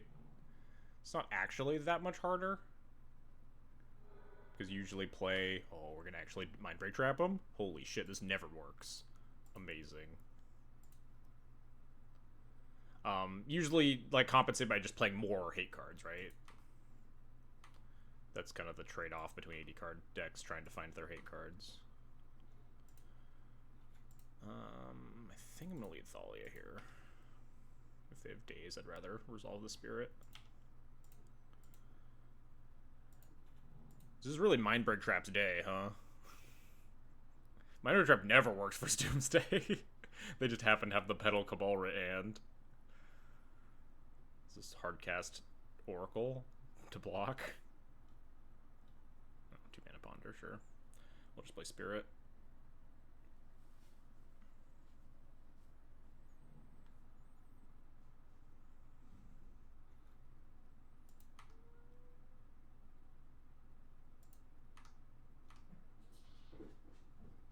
Yeah, thanks for elaborating more, Akaleth. I got too sidetracked to continue that conversation, but yeah. It's kind of one of the main talking points when, like, I was trying to convince... Yes, we beat Doomsday, chat! When I was trying to convince people that Yorion was actually good, it was just like, your fair matchups are just incredible, so you don't have to sideboard for them as much, and then you just have all the space to sideboard for the combo decks. Alright, doing well. Our only loss was to, like, that double Spirit Guide Painter kill.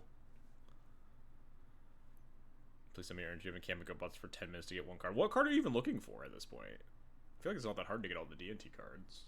I haven't tried, though, yet. I thought about it, and then I looked at the price of White Orchid Phantoms, I was like, we can wait. We can wait a little bit. I think this card's going to go down a lot. I don't think it's very playable anywhere, unless it, like, shows up in, like, a real Modern deck at some point.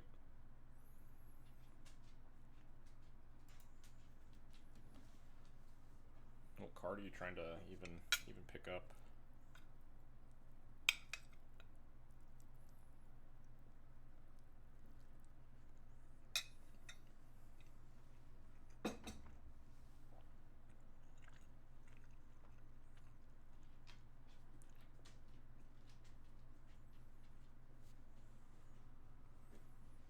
Yeah, but, like, is it actually... Modern playable versus good in Modern, right? Is it going to be a card that people are going to be playing against a bunch in Modern? Like, is it... I'm trying to think of a good example of a playable card from MH2 in Modern right now versus, like, a good card from MH2 in Modern. Oh, you need a Vexing Bauble? Okay, that kind of makes sense. I mean, it's an uncommon, but yeah, the bot... It's more just getting your foot in the door and up for a bot, not, like, trying to find the card quantity. Yeah, that makes sense. I did notice that when I was trying to... When I took a look, I was like, wow, the like GoBots has everything, but all the bots are full up. Yeah, that's fair. MH2 playable versus MH2 good card is obvious, like you know, like the pitch elementals, Ragavan, Dragon Rage Channel, Murktide Regent, stuff like that. The daddy. This is the dredge player? My deck's not very dredge friendly. His hand's not very dredge friendly either. Although I guess our deck is not very dredge friendly. Main. Just mulligan for, like, Solitude. Am I allowed to keep this? Wasteland double plow? Probably not. What am I mulling for? Solitude is just a plow that breaks bridges. Wasteland can get me out of a bind occasionally. Lion Sash, actually good card, but probably too slow, especially on the draw. I think I'm just gonna keep this and try to Wasteland my opponent.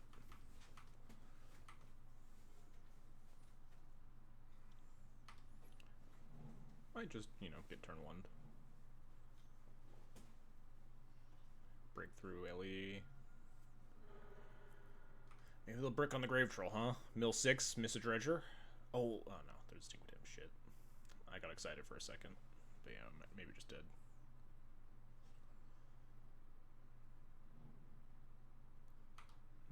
Mark. One bridge. They get to looting.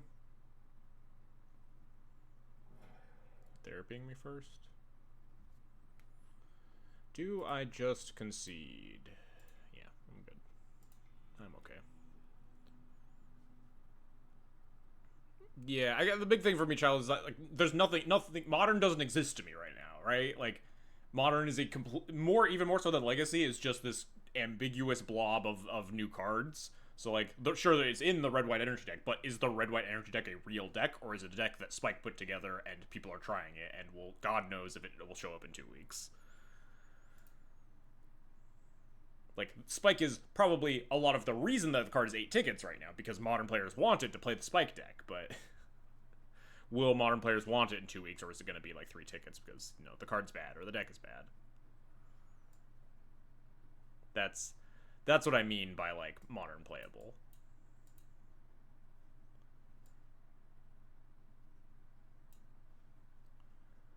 Is Mindbreak Trap a playable card versus Dredge?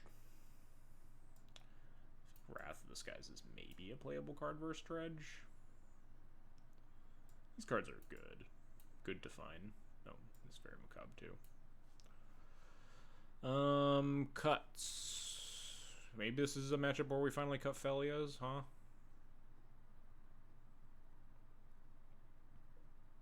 Spirits are pretty bad. Those on the Wrath clean up zombies. Yeah, cleans up zombies. Just how good is that, right? If your opponent has like 4 zombies and hasn't Cabal Therapied you or something. Is it better than Mindbreak Trap? Is it better than a card currently in our main deck? Is this the play? These cards are also fairly cuttable. I guess I didn't check the mana base. I see what he milled. City of Brass and stuff. Okay, so he's probably not like the deck that actually had basics. There was like a fetch land dredge, but that deck just was on City of Brass, mana confluence stuff. The rest of these cards are okay. Felia's maybe better than Flicker Wisp, honestly. Kind of buy that. Is Felia better than Wrath or Mindbreak Trap, though? Maybe not. Maybe we don't Mindbreak Trap on the draw when we're a little bit more exposed. I don't think Skyclave actually does it a whole lot here.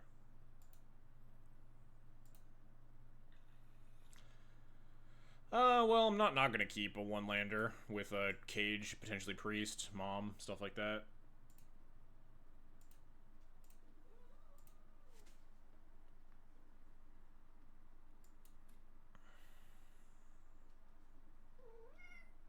What do you want, kitty?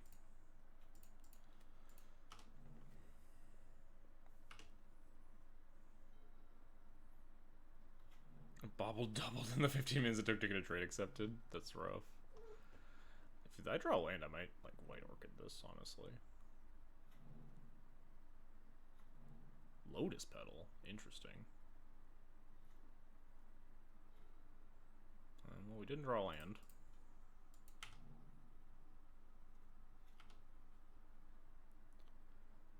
Opponent can dredge a lot, but needs an answer to... Yeah, it doesn't even dredge because they need an answer to the Cage. Just raw dog and a careful study for a draw 2, discard 2, looking for an answer. One of Petal's been pretty stock in dredge for a while. I guess I probably just haven't paid attention to dredge. Just like a random card that lets you be a little speedier. World's worst Lion's Eye Diamond. Land? Fuck. Land would be good. Land would be really good. We could just have Containment Priests backed by Mom, and we'd just be in the clear. Understandable to not pay attention. Yeah, I can't remember. I probably played against Dredge on rare occasions and just don't pay attention to deck lists.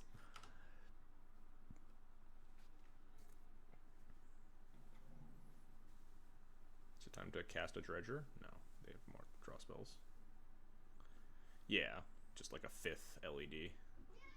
Oh no, they're starting to dredge. I don't like that. Did they draw a bounce spell? Like bounce with the triggers on the stack and shit? No? They just dredged for fun? Ooh, spicy. Now they're just gonna pop off like double cephalid, draw 8 billion cards.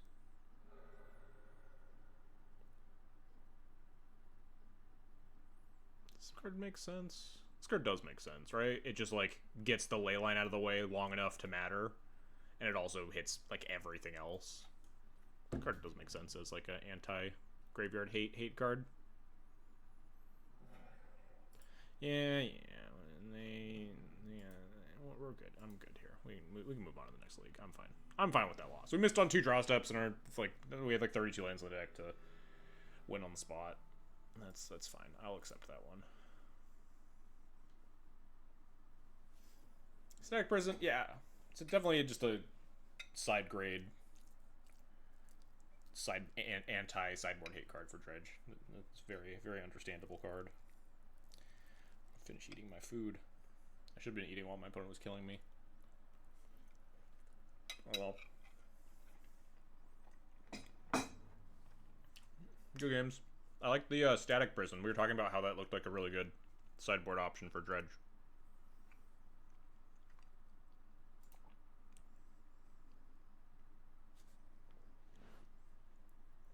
Yeah, it's just like a universal anti-hate card.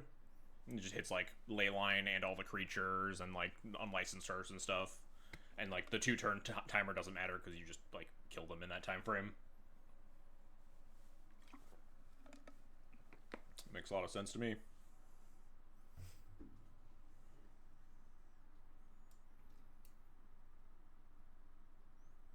Yeah, Voidwalker and Hearse. You just want something that's able to target all that stuff. Yeah, Stern Dismissal always looked like a little bit silly. That bounces on creatures and enchantments, right? Misses on like some important cards like Hearse and like random like graveyard hate artifacts. I think it might bounce artifacts too. I don't know my Dredge sideboard cards well enough. I want to say it's creature or enchantment. But anyway. Yeah, it doesn't hit artifacts. Yeah, so it would miss on stuff like if you had Stern Dismissal there and we just had a Cajun play, we were just like sitting fine trying to top deck Containment Priest still.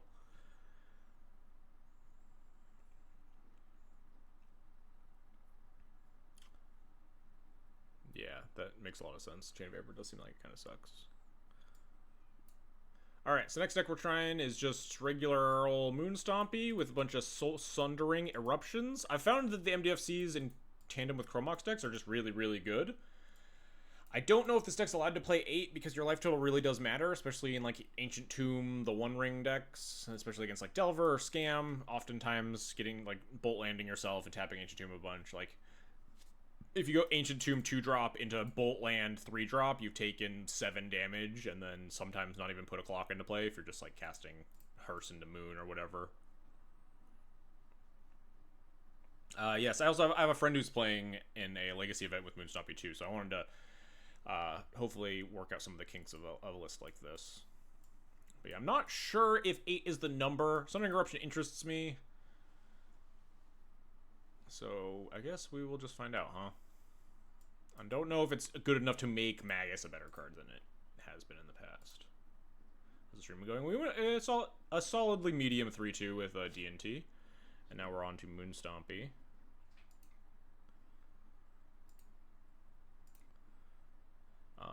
So far, Felia and White Orchid Phantom have felt like okay cards. Like, neither of them are super thrilling cards.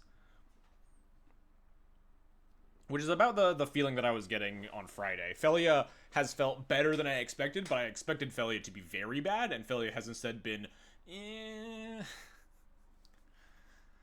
So I'll definitely continue to tinker with Mono White for a little bit, rather than like try out stock Black-White playing one copy of Witch Enchanter and no other changes, because that's just not very interesting to me right now, and I don't have like a tournament to prep for another month or so. Hey, kitty, get out. Do not climb behind the computer. Be gone. So for now, we're just gonna be like, for the next probably a couple weeks or whatever, we're gonna be just testing stuff. You managed to fit 2 in there? Nice. Even better. I think you had... Did you have some sideboard cards that were MH3 too? I forget if you had any of those in the black-white list.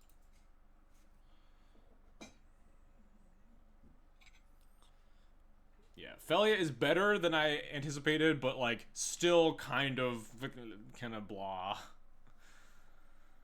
I really don't know how I feel about it yet. On the draw... Probably mulligan to a better hand, huh?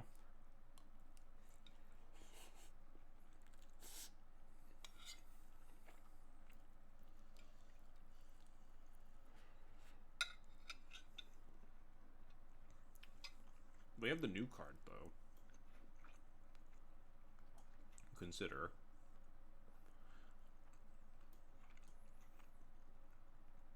Really depends against, like, what we're up against. But I think the, like, mulligan button's broken. Like, this hand is fine, not great, and there are a lot of 6s that just look better. Oh yeah, like this one. This one looks just incredibly better. This is just better in almost every single way.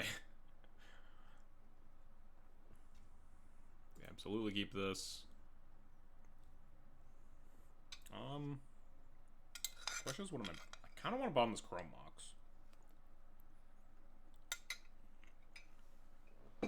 Maybe we just bomb second Chalice? Second Chalice is probably fine.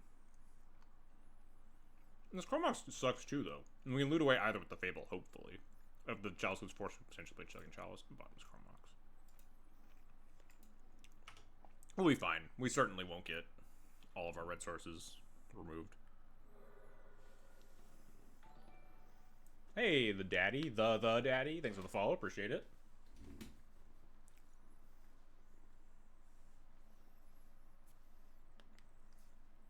I think fitting 2 Witch Enchanters in might not be responsible with Teague Splash, but unlikely to Teague it up in the short term. Yeah, I think I would just be off Teague pretty easily. Witch Enchanter theoretically improves one of the matchups where Teague is best, and also Teague gets a lot worse versus the combo decks if they're all in, like, Necro, right?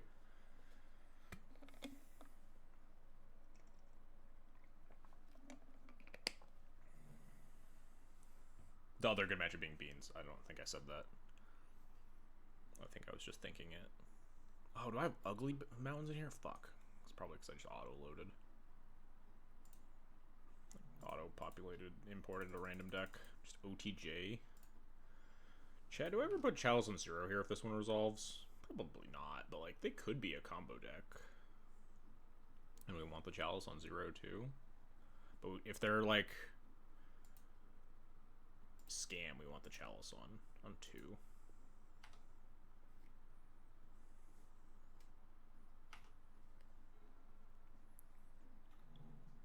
Scalding Tarn. What does that mean?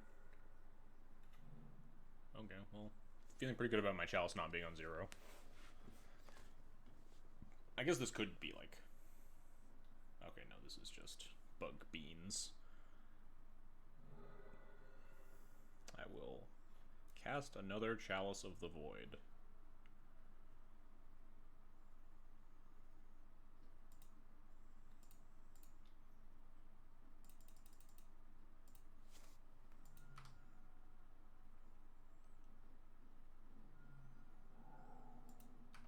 Alright, you got it, Chief.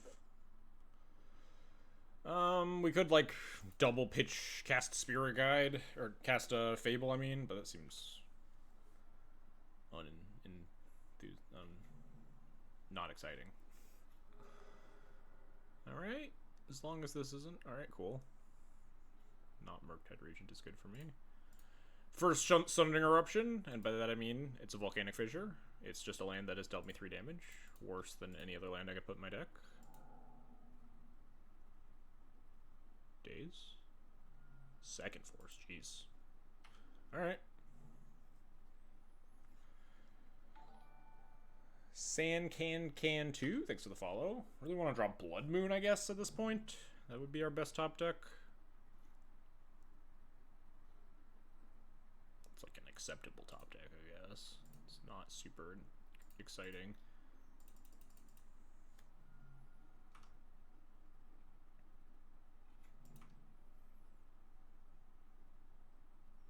Just gonna kill it, that's fine. I really don't care that much. Murderous Cut? Yeah, that's whatever.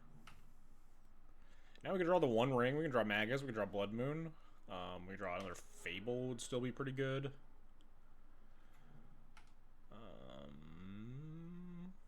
That's about it.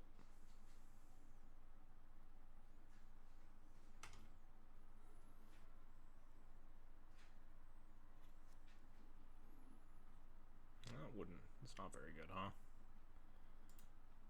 think I'm down for 8 beatdowns, though. This only punishes me if we draw second Fable. We get less loots.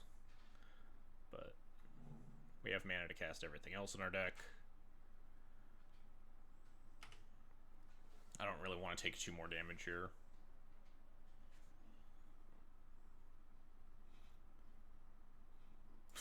Alright. This hand has a plan.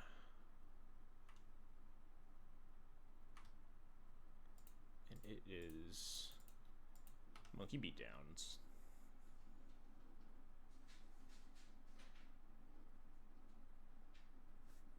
Oh, they just want to... They get to like deal me 2 and reuse their Scryland. That's, yeah, that's... I guess probably the best use that Daze is going to get for the rest of this game. That's fine. Scry 1, shock your opponent's face.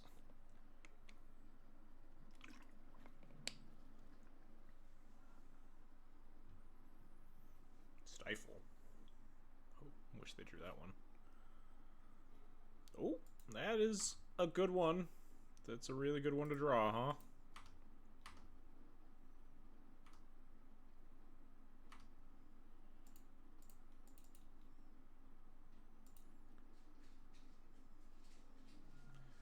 The 4th Force of Will, huh? Alright. Opponent has drawn all of their Force of Wills. Hopefully we can just beat them down with monkeys. Build your own play with fire? Yeah, exactly.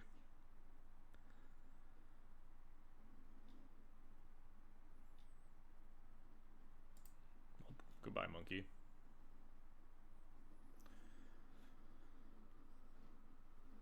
That's not a very good draw.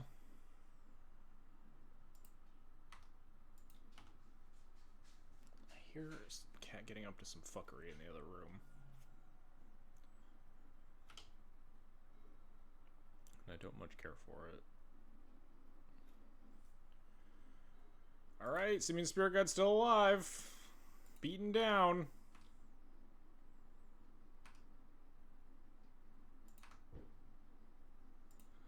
I think this chalice goes on 1 to beat cantrips in case my opponent finds any at some point.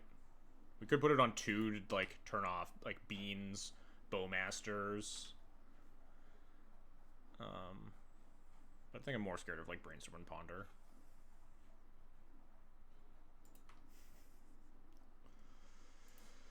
He's going the distance. I recommend drawing better than this. It's working.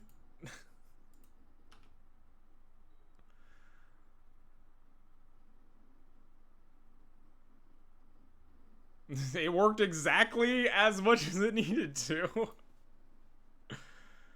He's not going for speed. He's going as fast as he can, Static. Cut him some slack. Alright. Bug beans, huh? I don't know why I always just like... This deck just randomly shows up in leagues. Just I feel like no one's playing it anymore. It just fell off the face of the earth. But then some people just... are still into it, I guess. We board in some number of your brother's end. Could board in some number of Dead Gons here, just for Murktide region. They're kind of unexciting versus beans, rather than like versus like Scam or Delver, because they shoot a Grief or like bounce a Troll or shoot a DRC or Delver or whatever. Yeah, it's a deck that just like. All the people that were playing it when it was good have stopped playing it, but then, like, some people are just still just like, yeah, I'll just still play this deck. Everyone else has moved on. Which does make sense for a lot of strategies, but this one's so new that I feel like it was gone too soon to, like, get fans that dedicated. The 3 drops in deck view is beautiful. Yeah. Sundering Eruption really adds to the visual.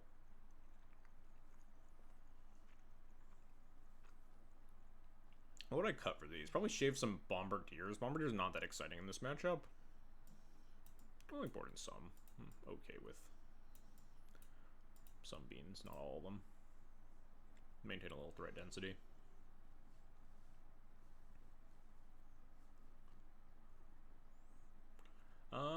Seems okay. A little weak versus some of the things that this deck does, but obviously has a lot of good selling points here.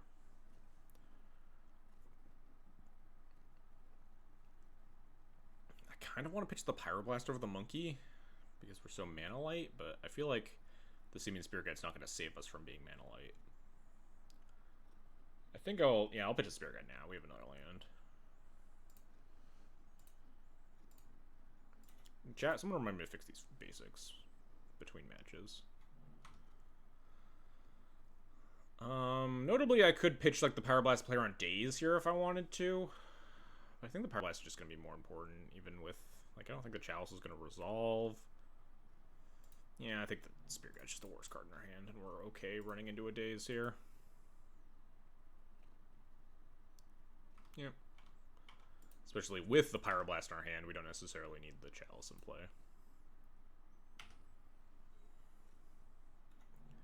Question is, am I going to play around days next turn? Or am I just going to Hearse tapped Sundering Eruption? First one land. Could be Hydroblast. Thinking about potentially playing Rabble Master.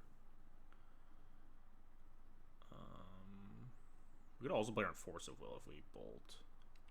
Over under Sundering Eruption will win a game because you can attack through Murk with it. Well, I will take the under on that because you can't attack through a Murktide with it. I think I'll play this. I'll do this specifically because this also can play around like a Force. So we can hold a Pyroblast.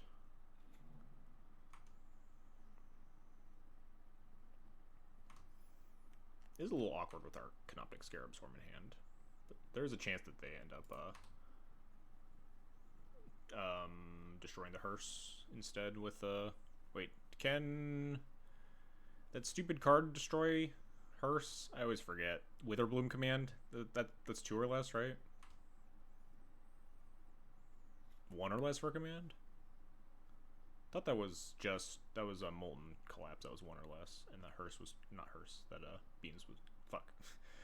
You know the card I'm trying to talk about. Witherbloom command says 2 or less. Yeah, you can kill Beans or more specifically Hearse with it. Let's exile some shit, huh? Well, we can buy a lot of time here, and if we don't, even if we don't like find a land immediately. Oh, never mind. Do we just Scarab for 2 guys? No, I think we Rabble. I don't think I attack for 2 with the Hearse either. Could get in some damage while they're like totally tapped out, but there's enough of shit in their graveyard that I just want to be cognizant of Murktide Regents. If I like attack and don't exile, and then they untap and they destroy the Unlicensed Hearse and then Murktide me or something.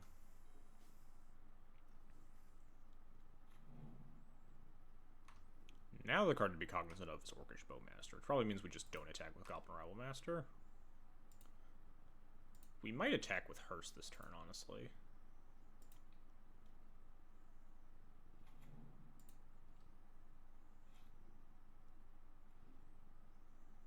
Kind of into attack with Hearse now.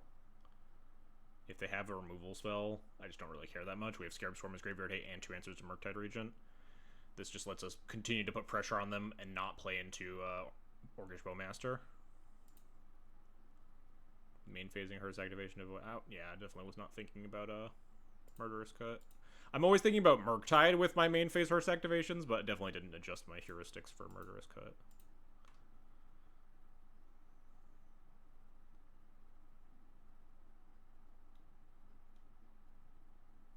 Do I sack the Hearse, chat?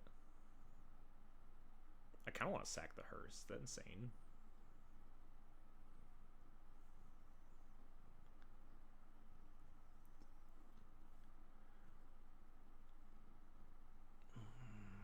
We're still in my main phase too, so I could like target myself with a Scarab Swarm, get 2 guys even. They have 1 card in the yard.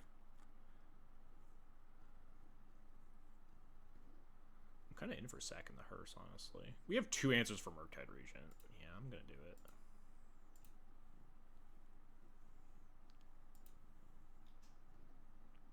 I'm gonna exile their Wasteland also.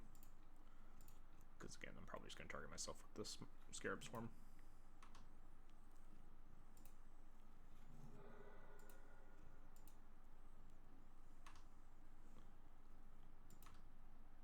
They did show a random stifle in game 1. I don't think that affects my decision at all, though. Like, I don't think I care at all if they're gonna stifle my hearse activation on their end step. They might like daze this, but again, still kind of fine. Yeah. Again, 2 Rebs, not that concerned with getting Murktided here.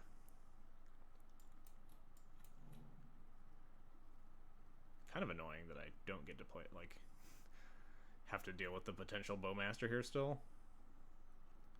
Like, am I allowed to just sit on my heels and wait on my attacks? I think I am.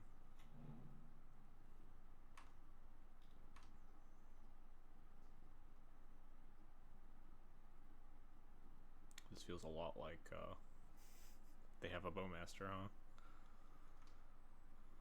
Or maybe they're just baffled by my lack of attacking. I think I'm gonna blast like a Brainstorm. Would I blast a Ponder?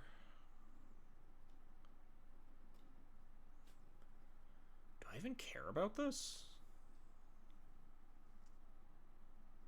I feel like I don't. This Brazen Bar doesn't do anything. I don't need this Chrome Mox. They waste like you're gonna blast this Petty Theft? Or are you talking about the cantrips I was talking about earlier? I think I just don't even blast this Petty Theft. Yeah. Yeah, exactly. I blast a cantrip, not blasting a card that doesn't do anything.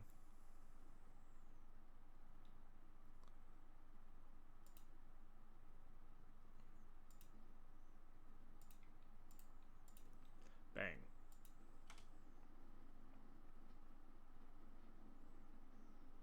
This might let me attack with the Rattle Master too if they don't have another land.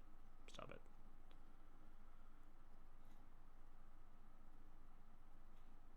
Okay, now we can attack. Play around Bowmaster. It doesn't actually play around Bowmaster, is technically.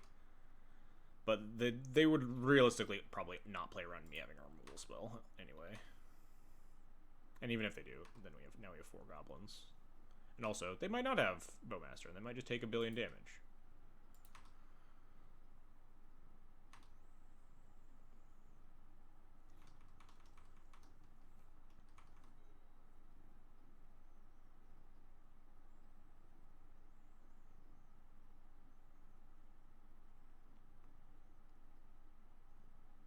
Hey, we did it. We've vanquished our Bug Beans opponent.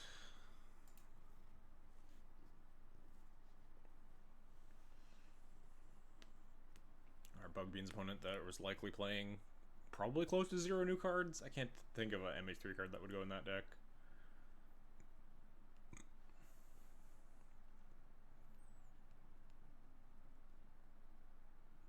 Sans beans, yeah, I guess we didn't see any beans, huh? But the murderous cuts mean that they're like almost certainly had beans in there somewhere. Do you see that Cephalid Illusionist is an octopus now? No. Did they like get rid of the cephalid creature type?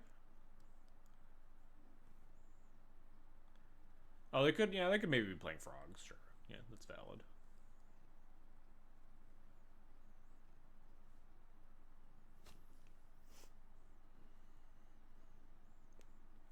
Was there like a sneaky creature type update in the new set? And they made all cephalids octopi? Octopodes?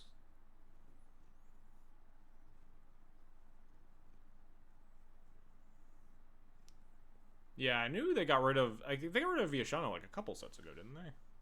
I knew Naga was fairly recent they talked about, but I guess I missed the part where they also mentioned cephalids.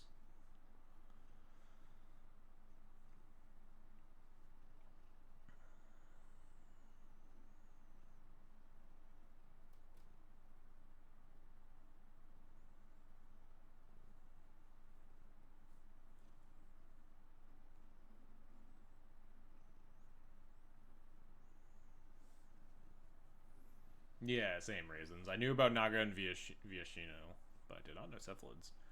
Rip to all the Cavernon cephalid enjoyers. I kind of get it, though. Like, I mean, maybe, do I get it? How many creature types are just, like, made-up bullshit versus just real things at this point? We're getting rid of a lot of the made-up bullshit fantasy things, right? Specifically, Viashano, Naga, cephalids are 3 made-up fantasy bullshit. We still have homerids? That's fair, yeah. Who the fuck knows what a homerid is?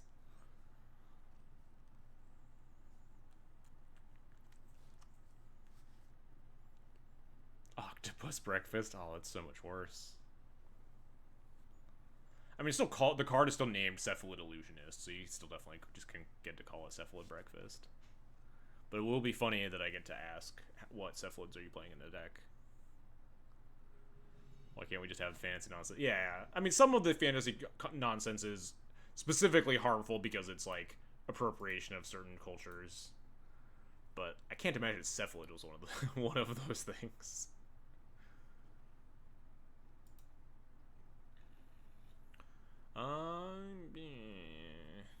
This hand's much better on the draw, huh?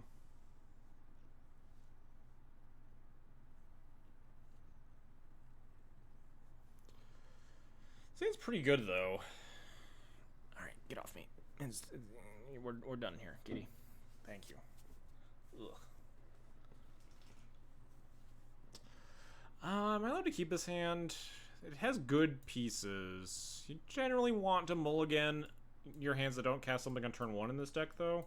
At least, like, go to 6 looking for stuff. Yeah, I'm inclined to hit the mulligan button and then find a much worse hand and then be sad about it. Dang. It's almost much better. It's fucking Gemstone Caverns keeps coming back, though. I will unhappily go to 5. Alright, this hand is at least much better. But we're gonna keep my turn 1 Blood Moon, my Chalice, and another land. This seems fine. We get turn 1 Blood Moon, turn 2 Chalice, turn... hopefully go from there.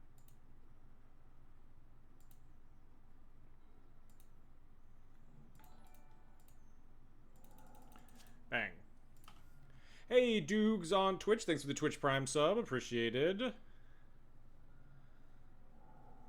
Force Pitch Stifle. Alright, you got it. Not a good deck to multiply against, but them's the breaks. What's up with all the stifles? What's going on? This is like scam with Stifle, even, maybe?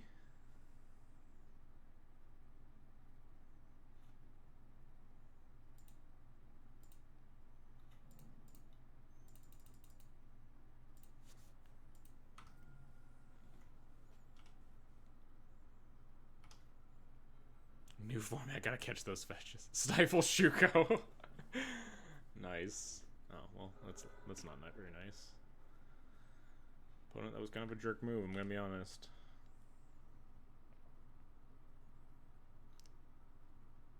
Cast my spell into... No, dang. I was really hoping for cast my spell into Chalice. Bayou? So they're on, like, the Rug? I've seen this deck more. The Rug Scam deck, or the Bug Scam deck. Makes more sense. I think I will probably snap concede to an animate dead, huh? That's also pretty bad for me. And they get back away at Wasteland. Ugh. Let's draw Soul Land right now. Bang. Not looking great for our hero.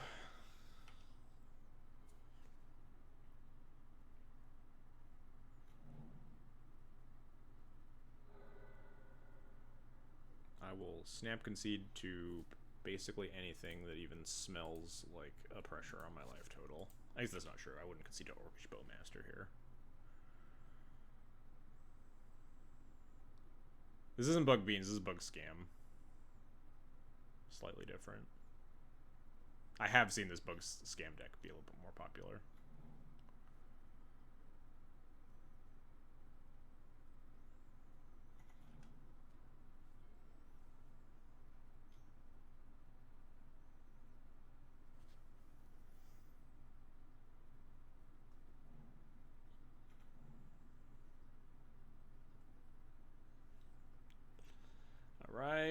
Activate City Traders.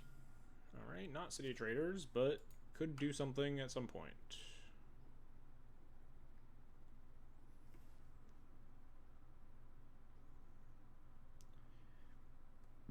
Yeah, I don't know. I haven't clicked on the bug scam lists to know if they're usually on Witherbloom Command. I just know that I see bug scam, the deck name, sometimes.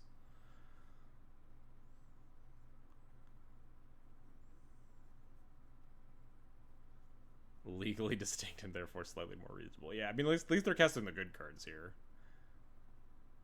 And then also the green cards.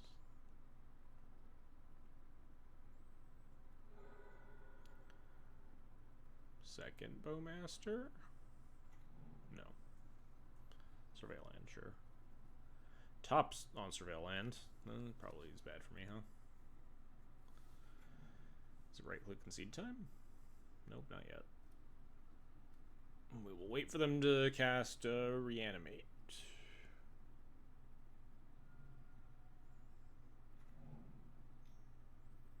Nope, fetch. Another cantrip. Cool, cool. The good cards that also stifle. Yeah, exactly.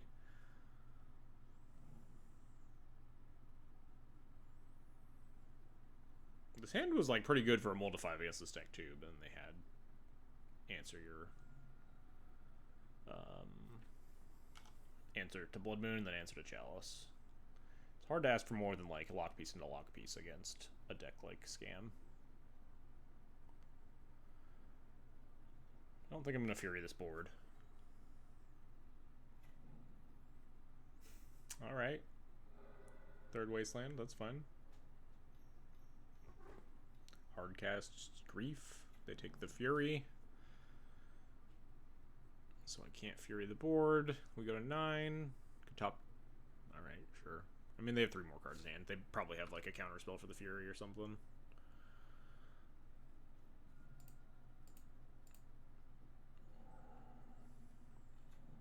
Or they just don't care. That's also a possibility.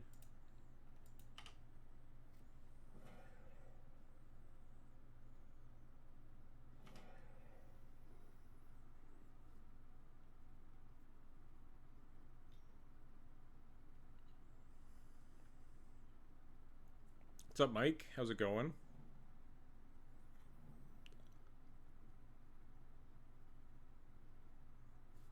Oh, Ancient Tomb. Alright. We're cooking.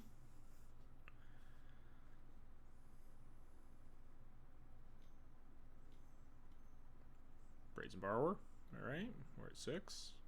We're cooking less. Opponent's kind of flooding out. Probably doesn't matter.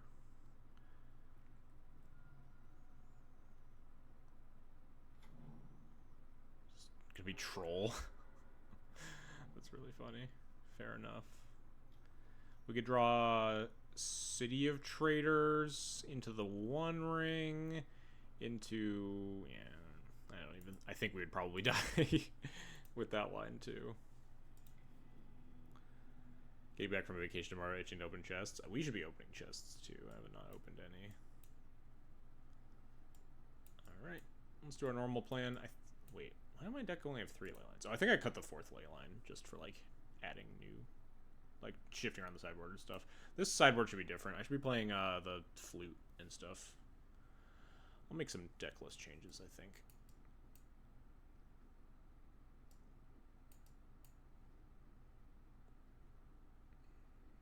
Coward not opening. I'm gonna have to open if I want to like actually get money out of them at this point. Chest prices just refuse to go up.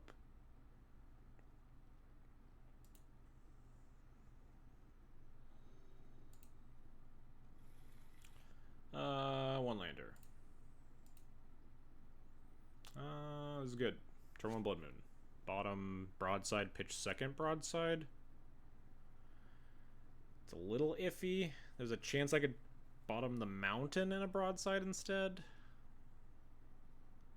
But I think the Fable means that we're kind of fine. And I want extra lands against like the Wasteland deck. And broadside is like not a very exciting card in this matchup.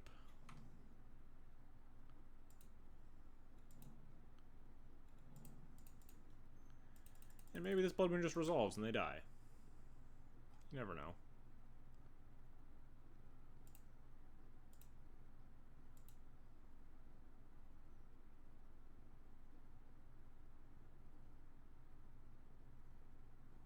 I feel like they would have countered it by now. I don't have any other plans. Is this Blood Moon or nothing? There we go. Maybe they were thinking about which blue card they wanted to pitch to the Force. I don't know. Next question is, do I play around days? It's kind of annoying. Weirdly, the best draw might just be like Simian Spirit Guide or something, so we don't have to play around days.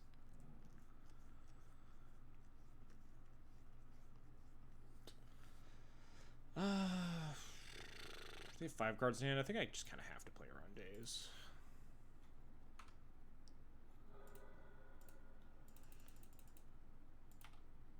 They just held up a land I might not have, because then we're like just playing into a Hydroblast really badly, but I think resolving this thing is pretty important. We might get Bowmaster to not be able to exchange the land for a real card anyway.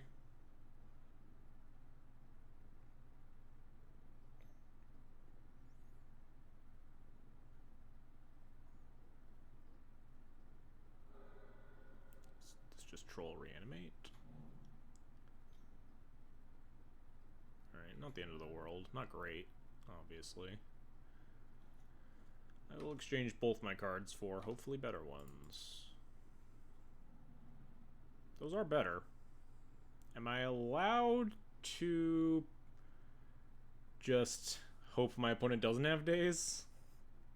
Attack, bounce. We could wait a turn and then get griefed. They wouldn't have griefed me if they had it, but they can obviously cantrip into it. I think I just kind of need to bounce this, unfortunately.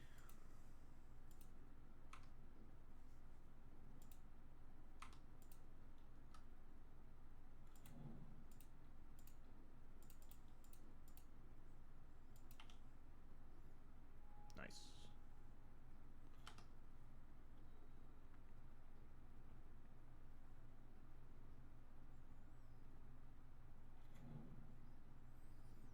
Just cast in a row. Or cast nothing, that also works. Down for that. Pretty happily attack here, even into like a possible Bowmasters. Oh, well, I guess I'm not attacking.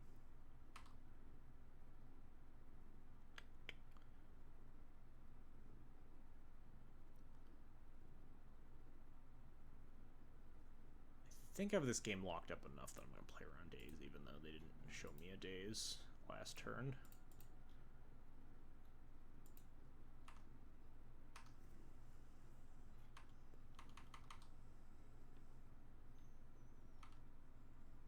They didn't even cycle the Troll last turn. I guess maybe they had Brainstorm and the plan is to shuffle it away. Especially after seeing the hearse. They don't need another land. But wouldn't you like cycle the Troll and then just shuffle the land away? Does that matter? I don't know.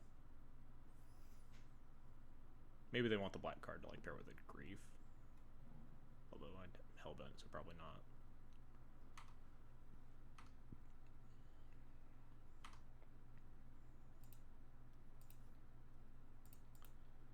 Alright, probably just not attacking here ever. Into Bowmaster. I'll attack with this. Or get it dazed.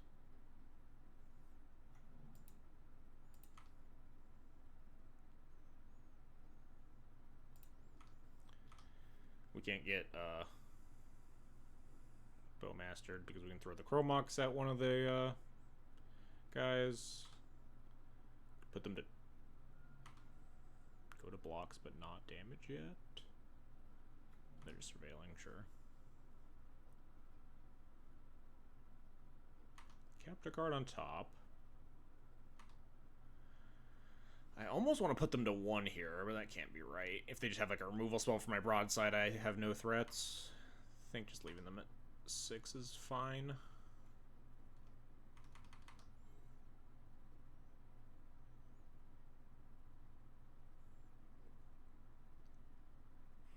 They need to answer the Bombardiers.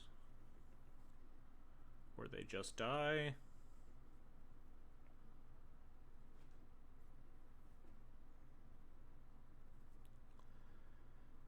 So far, not the most exciting showing for Volcanic Fissure. I think we've played it as a land like 4 times. We haven't even like pitched it to a Chrome Mox.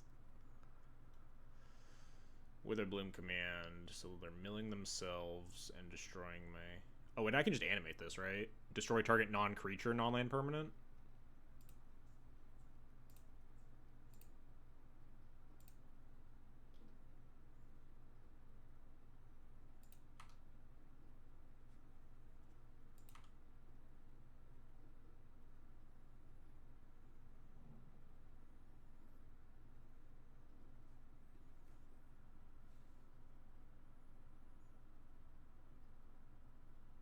That's exactly what it should be doing, though. Yeah, but like, you also want to cast it, right? If I could just play anything, we could just play like the stupid 5-drop creature, right? Ideally, it's a cool card that is a like, you don't cast a lot of Shatter Skull Smashings either, but like when you do, they are good a lot of the time.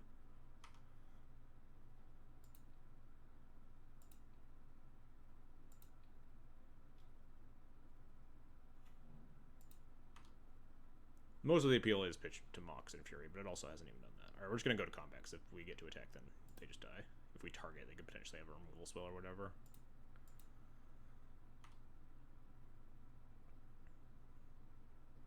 Yeah.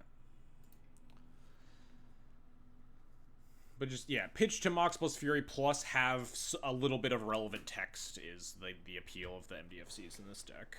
I just want to, like, Stone Rain my opponent. I don't even know if my opponent has basics in their deck. It doesn't seem like it. They've had, like, plenty of instances where they're incentivized to fetch them out, and they just haven't. I don't know if the bug scam deck can play basics. Usually you see basic Swamp paired with Troll, though.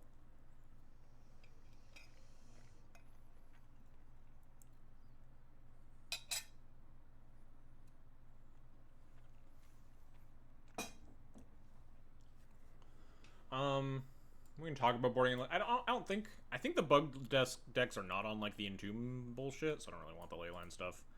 It's obviously okay against Uro, but the deck's pretty well set up against Uro anyway.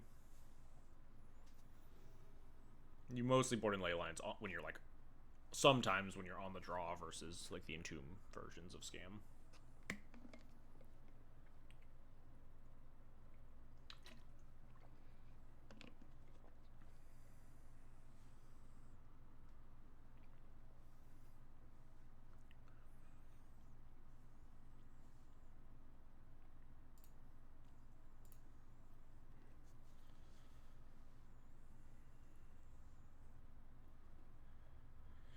And like specifically the Stone Rain is intriguing to me because there are a lot of decks that have like the 1 to 2 basics where you want to Blood Moon them, and then you get to like Stone Rain control decks, basic planes or whatever, and they can never beat your Blood Moon after that. So that's the kind of the appeal of having extra access to a card like that. Oh, this hand's good. We should have a lot of good cards here. I don't know exactly how I'm going to sequence them, but we have them. Can we top deck a second Simian Spirit Guide, maybe? Something to, like a Chrome Mox, something to play around Days? Oh shit, I didn't think we would get this far. Chrome Mox pitch Fable is the greediest, right? Because then we get to Blood Moon and hold up Red Elemental Blast for Force or Spirit Guide for Days. Obviously not both. The problem is if they have Force plus Days, then we have straight nothing. I guess we have this Sokensen. But Blood Moon seems like it's been insanely good versus my opponent so far. So I think I want to do that.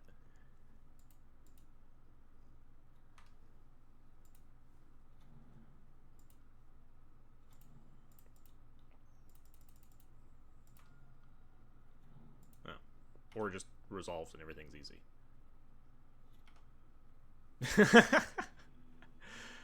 It's just that easy, folks. It's just that easy. All the fumbling about with what the play is when we actually top deck the card we wanted, and then just have nothing, snap concede. Cool.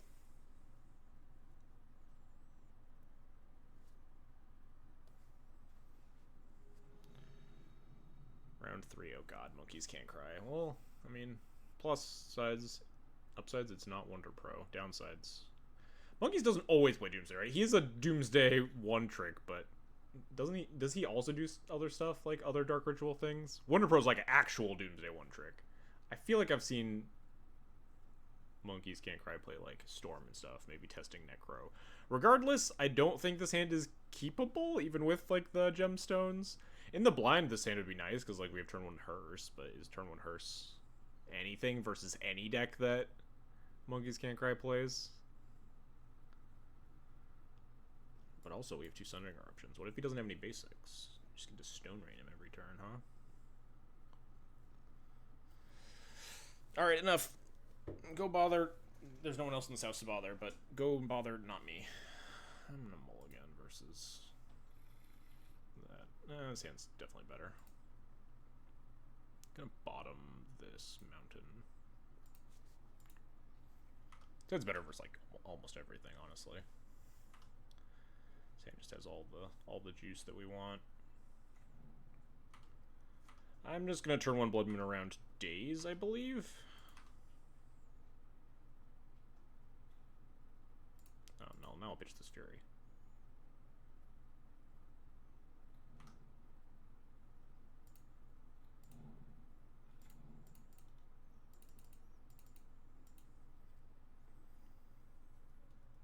See how it goes. Eruption seems pretty solid versus past the pile turns out of Doomsday. Yeah, the Stone Rain seems relevant. Does it? It doesn't force a search, right? Is it still a May?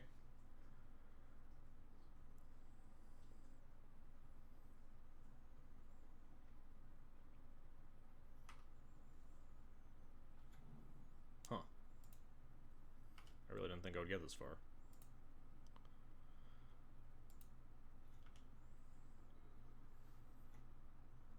Alright, time to top deck Eruption, Eruption, Eruption.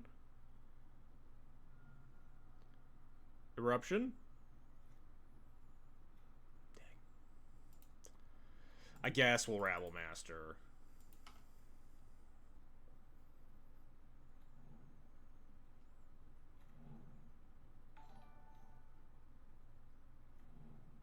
Hey, Prairie Dog 7, thanks for the follow, appreciate it. Alright, well we can smash Shatter Skull smashing these Bowmasters out of the way next turn.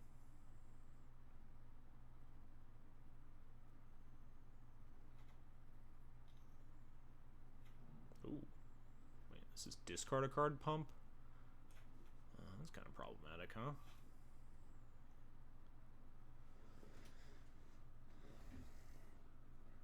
They changed the way old cards work on it? Yeah, they very recently changed it.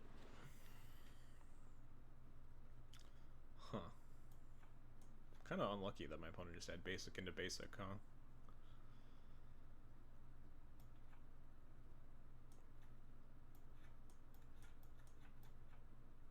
I think my opponent's incentivized to just never attack with this, which is nice. I think I'm just gonna go to combat. Opponent can discard 4 cards, make this thing just very big, so I don't really have any lines there. If my opponent attacks with it, then they can't block my things. I think I'm just gonna smash these 2. Call it a day. Kinda want my Fury back.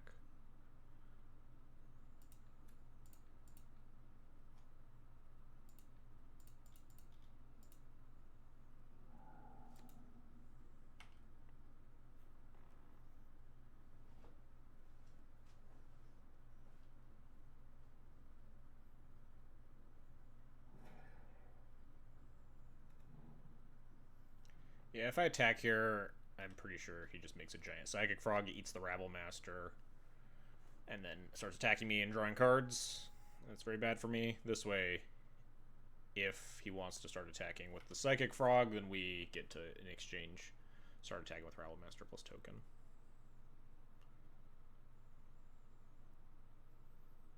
I feel like a lot of people probably would assume that my opponent's playing Death Shadow if it wasn't, like, very clearly just monkeys can't cry. Interesting that he just gave it flying instead of just like discarding 1 card. I can't imagine that all the cards in his hand are bangers.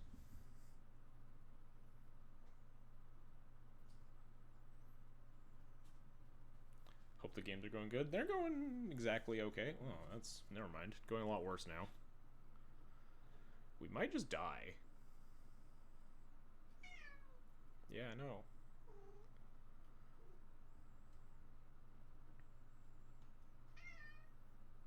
Like, I can...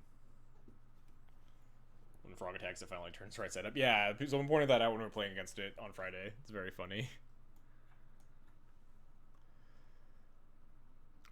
So if we attack all, they try to eat the thing, discarding 2 cards. This thing becomes a 3/4 with 3 damage marked on it. They have 3 more cards in hand.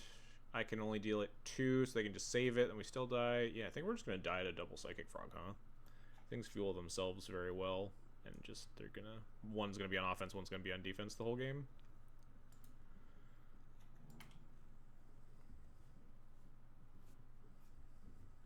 Like, I could attack with the Goblin token and then Shatter Skull it for 2 damage, and then he just discards like 2 cards or whatever, and it doesn't matter. What did I say to get out of here?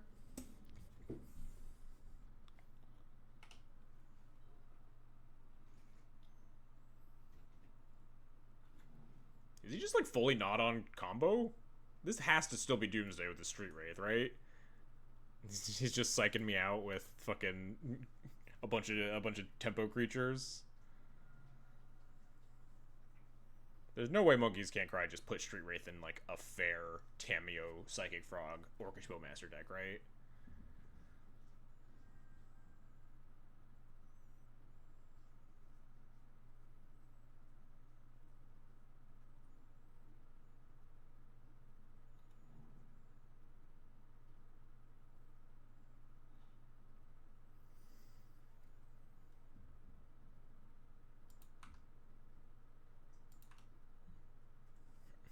Helps flip Tameo, I guess.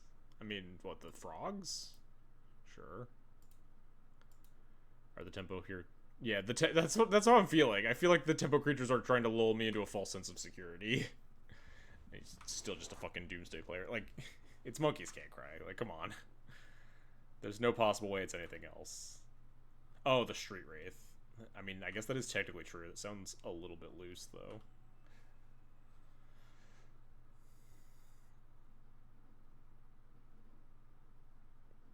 I mean, it just kind of doesn't matter. We're just dead to the double frog is the issue. Hey, get down. Get down. Get out of here.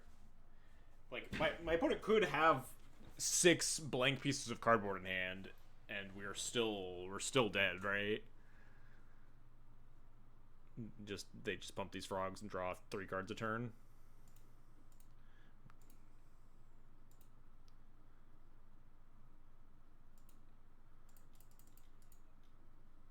I just want to, like, make him discard a fucking card so I can see that he's still on Doomsday. If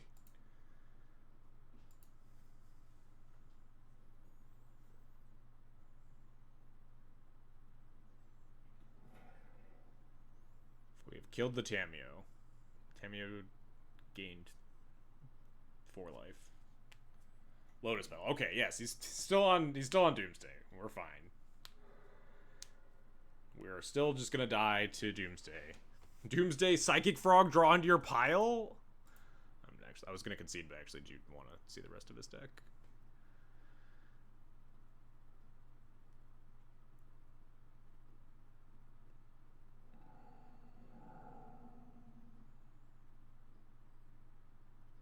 Just 4 frogs, 1 Bowmasters. Oh no, there's 2 Bowmasters, sure.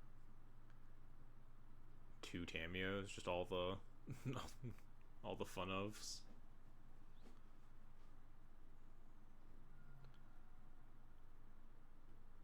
Yeah, I mean, as incredible as the showing of Psychic Frogs, like, single-handedly beating me down, I think the realistic way we lost this game was my opponent drew Basic Swamp to Basic Island. I'm not that broken up about dying to these Psychic Frogs.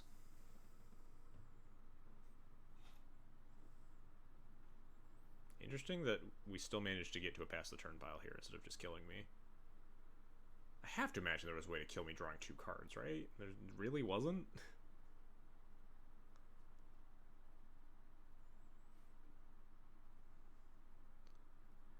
just draw like Street Wraith, Lotus Petal, cycle Wraiths.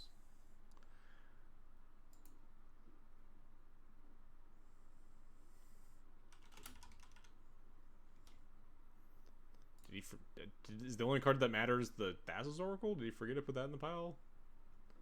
No? I mean... 4 cards in hand means that I can technically attack with Goblin Rabblemaster now? Right? Because I can deal it 4 plus... No, I can't actually cast this Fury, never mind. Reading D-Date again. Played against D-Date twice today. Monkeys Can't Cry is at least doing some weird bullshit here with a bunch of frogs and like Tamios and shit. I'm not. Can you put multiple accounts on MTG Bot, Jarvis? Because it doesn't look at my my Daybreak account. It only looks for my main account. Because I realized just like a few matches ago that I also don't have like the match thing below me because that one also only looks at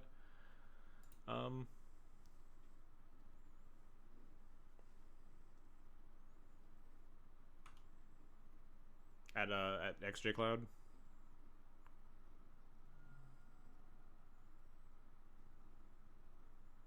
So what is the only card that matters? I'm very confused. Did he forget? What's happening? Oh, he's getting double blue? Did he forget to put like a second blue source in his pile? I don't even know what it is.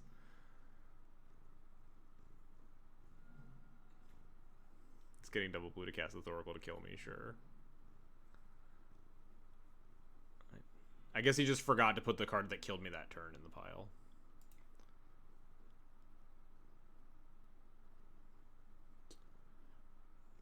Alright. What do we want against Frog? Frog Doomsday. Cut Hearses. Maybe there is no second alley. Yeah, but he could have just put a pedal in the pile. Like, the turn that he didn't kill me, he said, was just clicking buttons and forgot to put the only card that matters at all in the pile. So I think he just forgot to put a second blue source in the pile, but, like, had a Daze in hand or something, so just had to do it manually. That would be my guess. Because I'm pretty sure I just died to Doomsday with a single blue up and drawing 2 cards that turn. If you just draw, like, Street Wraith, Pedal... And then, you know, cycle Street Wraith into Street Wraith into whatever, into, like, Pedal Thoracle you. And then these Furies. Fury is really bad at killing, Frog. So, not that enthused to continue to have Fury in my deck. I think this is fine-ish. We can board in, like, the second One Ring over something, but I don't really know what I would even want. I think I like all the cards in here more. We're on the play, so maybe we can cut the Gemstone Caverns for it. I hate boarding out Gemstone Caverns because I never remember to board it back in. You checked in? Alright, that's good. I don't have to worry about that. We'll keep this. It's a little awkward, but Chalice on 1, Chalice on 2 seems pretty good.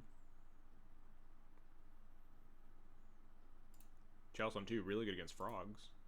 Until we get Cavern on Frogged. That would be sick. I wouldn't even be mad. If that's how I ended up losing.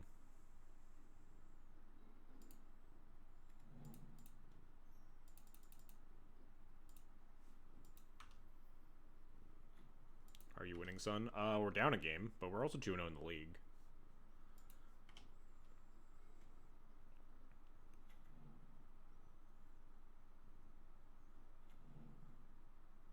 Chalice on 0?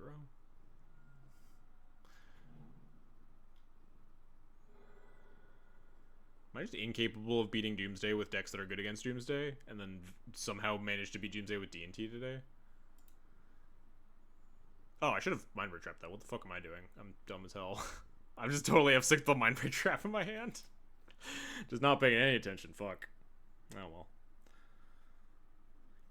Can't say that's the first time I've done that. Barrogoyce, man.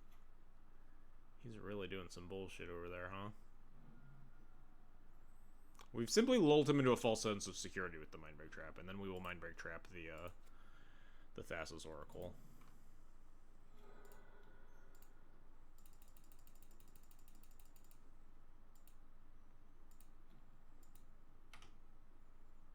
He's probably gonna, like, cycle into Cavern of Souls, kill you. Red source? Hey.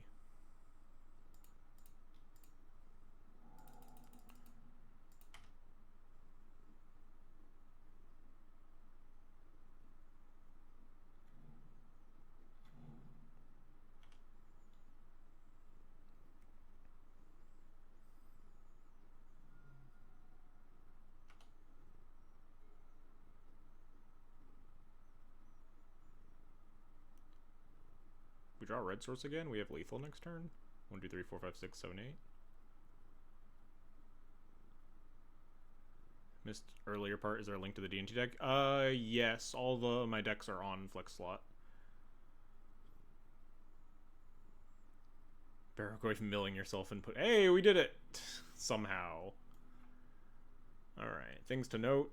March of Swirling Mist. This doesn't seem that good against my deck, but okay. Barrow-goyf, which, sure. Snuff out. Did he cut all the frogs? Interesting. Might have had all the frogs in hand, I don't know.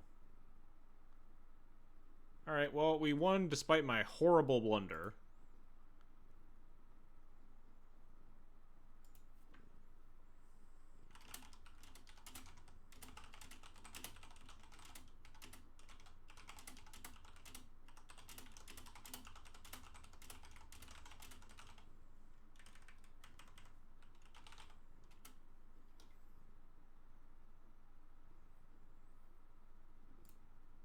Side and jumps on caverns, yes.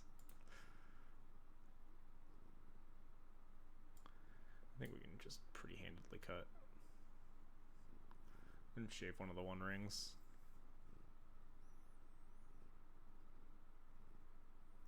Yeah, this all looks fine.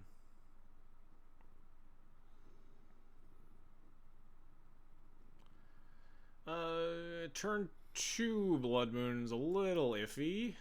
If this was the other, well, actually, if this was the other dual land, it wouldn't matter because it's normally red source. So the problem is that this deck isn't good at producing a turn 1 threat versus Doom. Like turn 1, you must answer this. Cards are so small in the deck editor, are they? Enough. Get away. Stop. Can't read anything on your TV. Maybe you should sit closer to your TV, George. What was I saying? The way that D&T's or not D&T, the way that Moonstorm is currently constructed, it's really bad at presenting a turn 1 thing against like Doomsday. It's exactly Chalice or have 3 mana to cast Blood Moon. So I kind of want to keep this and just have like multiple threats to jam into Force of Wills. Maybe I'm off base, and like maybe you're allowed to just go to 6 trying to find a like. You can find a hand that looks like this on 6 pretty regularly. So maybe you're just need to take like 1 mulligan.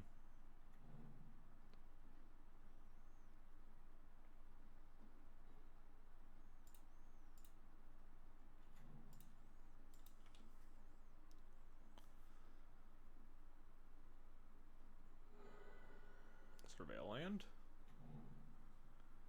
Good for my Blood Moons. Mill Dark Ritual. I mean, that's not a great sign.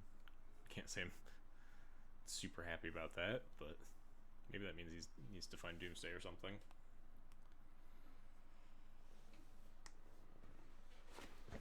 I think I'm inclined to play Magus first, assuming we get that far. Magus plays around Force of Negation better.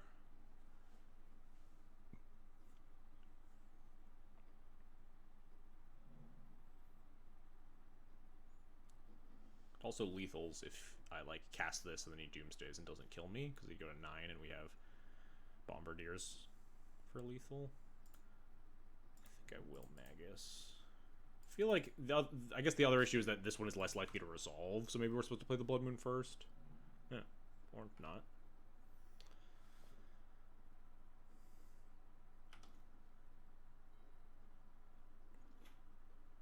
Can we stop with all these basics?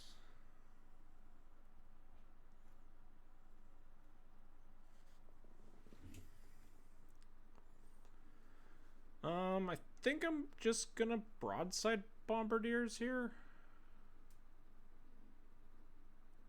Daze incoming. I mean, I probably would have got Daze last turn, right? Broadside. If he blocks to gain 2 life, we can throw a Chrome Mox. Kind of into that.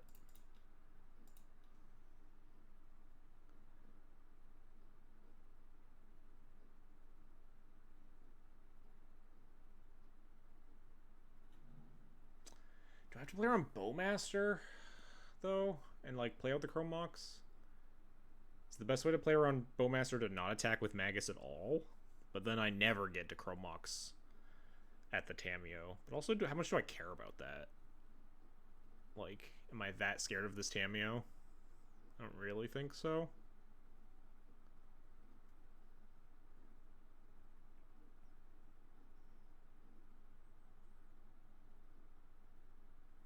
Maybe I should have just played Blood Moon and attacked, huh? It's not even that good, though, with the 2 basics. I just want to add pressure to the board.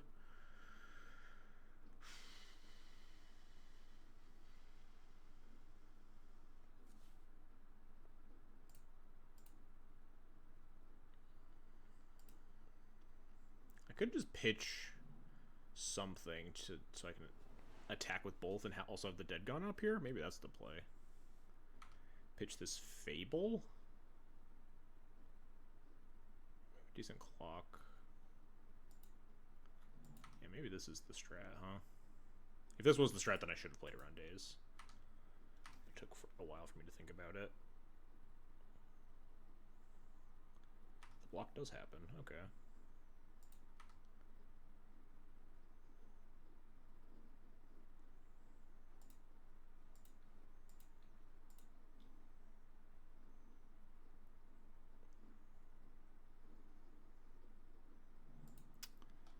I just won't activate the Bombardiers because we do kind of want to play the ring.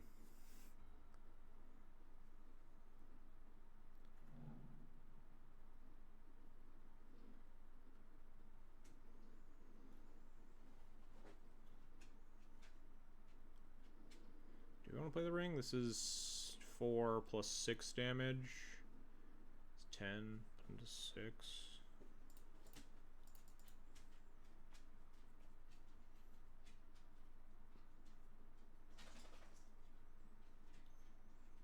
Days. What? It's hard cast force? Sure. Now I think I will throw the Chrome Mox.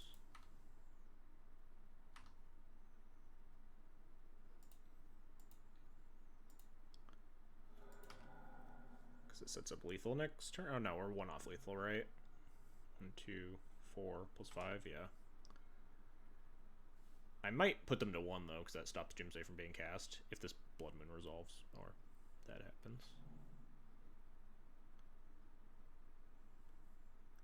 I'm gonna cast this Blood Moon pre-combat? No, I'm not.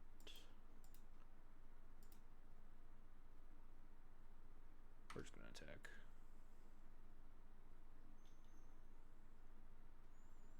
Petty Theft. No thanks.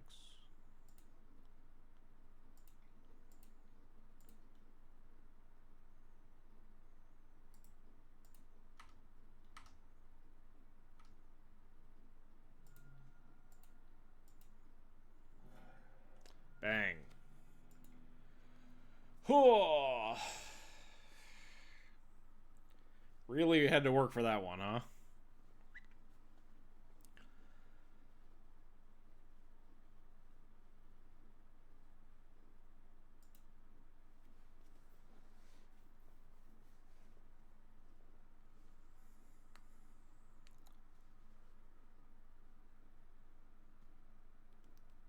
Opponent put a card with no text in the deck. Unsure how hard you had to work for it. I mean, yeah, the Tameos definitely didn't look amazing.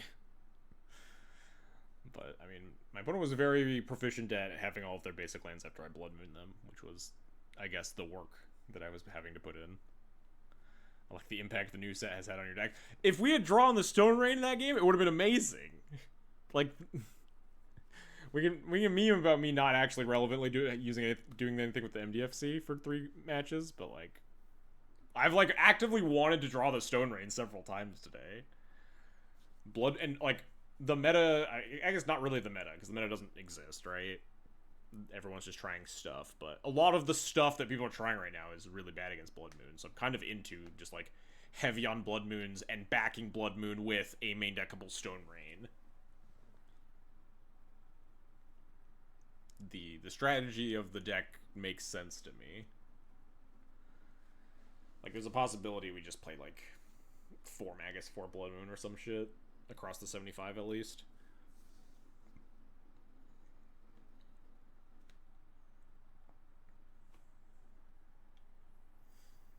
After this match, we'll do the giveaway. Someone remind me to do the Playpoint giveaway after this next match. Sounds good.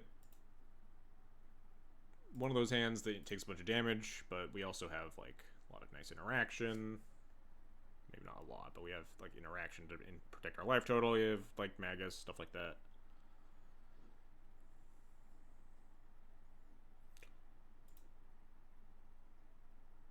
Alright, chat. Does this mean that my opponent is going to Necro me and we're going to die? Or does this mean that my opponent has just got out of a time machine from 2015, we're getting reanimated, and I want to pitch cast Fury into the Chancellor and then cast Hearse? I think I just need to cast the Hearse and hope it's the latter, because if it's the former, like, my decisions don't matter, we're going to fucking die.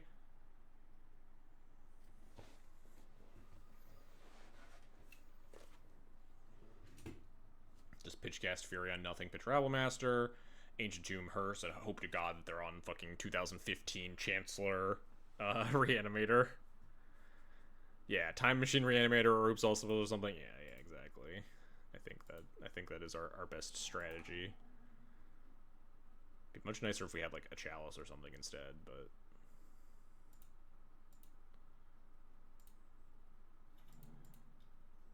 we will hope that this Hearse goes the distance. That they're up to some bullshit over there.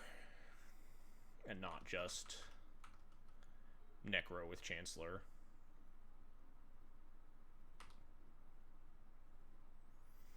I think it's Storm. I think it's likely it's Storm. I've seen a Tony list that had Chancellors in it.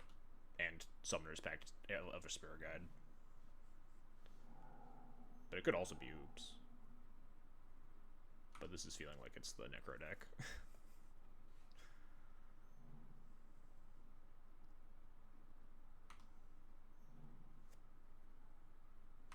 Well, maybe they miss on 19 cards, huh?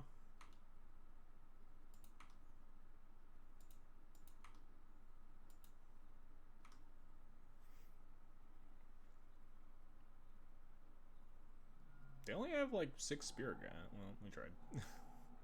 So they only have 6 Spirit Guides left to like Manamorphose into the Born Upon a Wind here. Which is still, you know, a lot, but they have to draw 2 out of the 6 in the top half of their deck. It's not like unprecedented.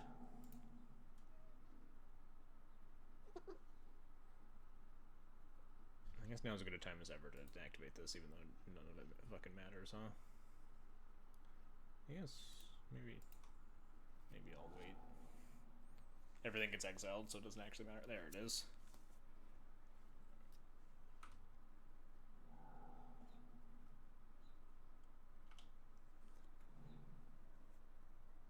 Enough. I guess they have more than 6 Spirit Guides, because they have the Summoner's Packs to draw into them too. Yeah, this is looking like exactly one of the Tony lists that I saw floating around.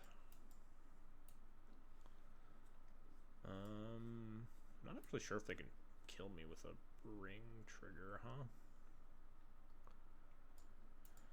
Do Rebs do anything? Yeah, well, no, you can't Rebborn. You can't realistically Rebborn Upon the Wind, but you can Reb a Pact of Negation on your Mindbreak Trap. Yeah, I mean, Reb for Born Upon a Wind doesn't really do a lot, because they're usually like drawing 19 cards and they're just going to counter it. The only question is I truly don't know if he's on, or if they're on, yeah, if Tony's list was playing, like, empty sideboard. I have to imagine these Hearses are pretty awful, huh?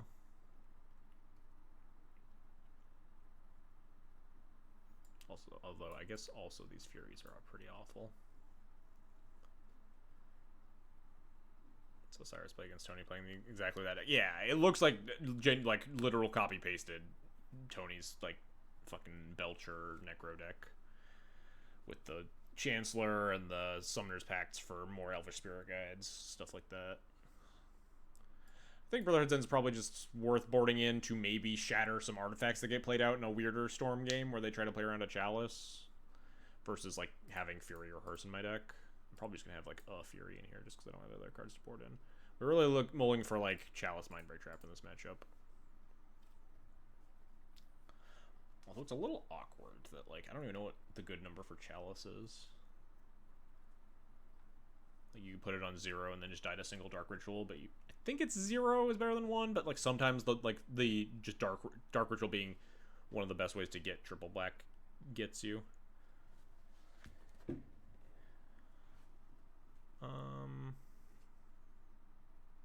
But yeah, we'll just smell like this. Saw Tony Burning Wish for Empty the Warrens. Yeah, but I mean Tony probably had like a dozen Necro lists. I don't remember this if this specific list had it. Am I just supposed to keep Mindbreak Trap with nothing to back it up? With hope to draw a land to back it up? Sorry, no, Cyrus Bale, I think his name is. Crucible of Words. I kind of want to keep Mindbreak Trap with nothing to back it up, chat. What do you think?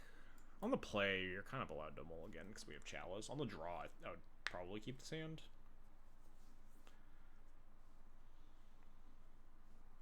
On the play, though. What else are we drawing into? We're mulliganing for Chalice of the Void, or we're drawing into the, like, probably 26 mana sources in my deck or something. 21 land plus 3 Spirit Guide. So 20 lands left plus 3 Spirit Guide plus 4 Chrome Mox. Crucible of Words, yeah. This hand is just like so suspect. Yeah.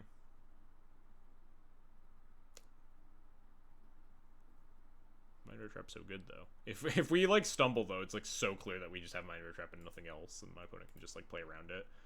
If they just like play out all their stuff and then like just like Necro me on turn 2 or something, and then draw 19 cards and then play around Mindbreak Trap easily.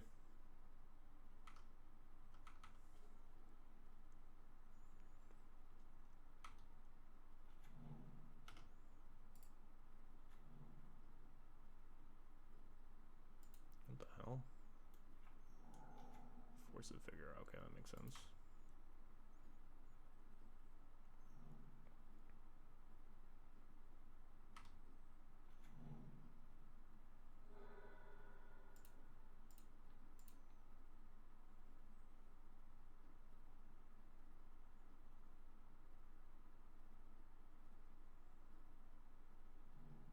Alright. That worked out. We have a lot of time. Chalice on 0's gotta be the play, right? It turns off 4 of our draw steps, but it also turns off like 15% of our opponent's deck. Probably more.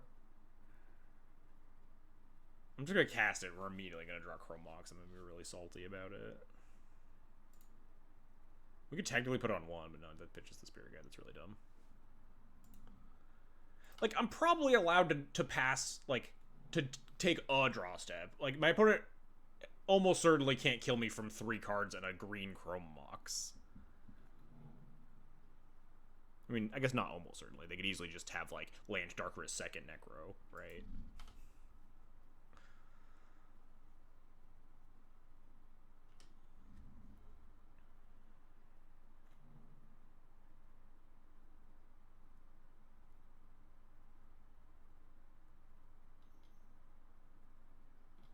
What on earth is this? What the fuck are you casting, opponent? Alright, I don't think this is gonna work out well for you, opponent, but I respect the hustle. I think I'm gonna... Yeah, I'm definitely gonna cast this Fable. Before I cast, like, Blood Moons and shit.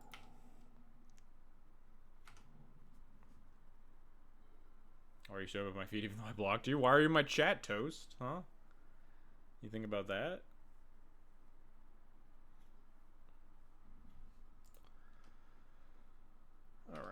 let's loot away a couple of these blood moons.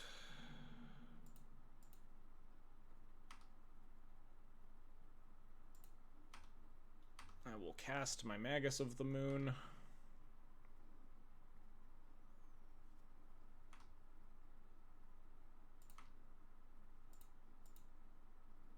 And we should be pretty locked and loaded from here.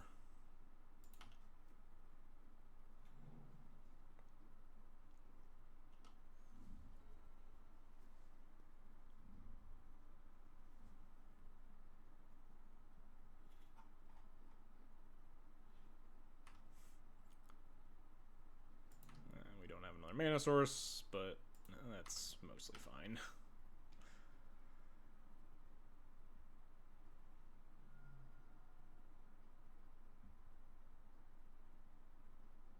Oh, less fine. Does turn on our Chrome Mox at least.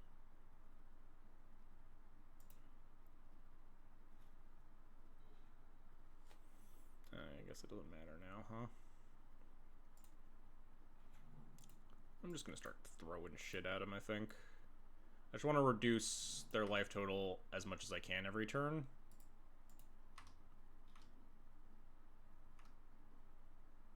To reduce the odds of a Necro just killing me.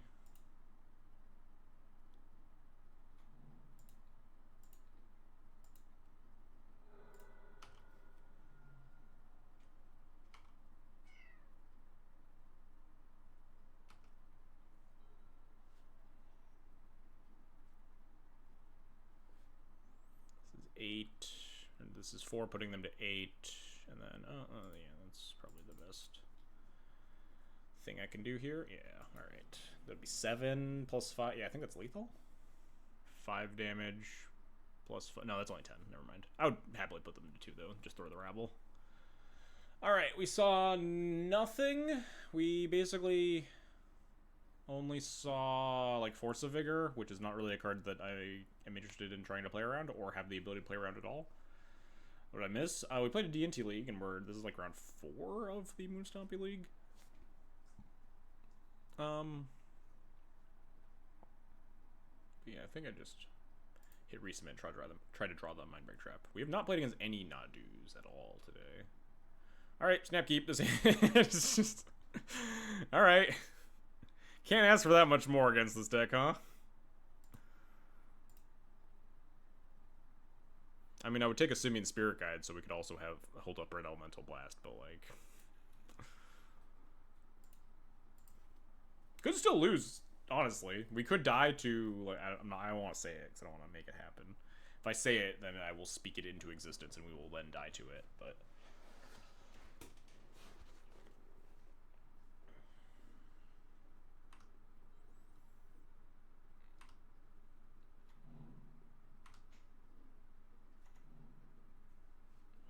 Oh, is this Beseech? Sure. I will Mindbreak Trap that. Oh. I kind of wanted them to, like, pact it, and then we would get them with the second Mindbreak Trap, but I guess this works too. I'm gonna pitch the Red Elemental Blast, I think. I can't imagine this Reb coming up, huh? I can definitely imagine the Blood Moon coming up.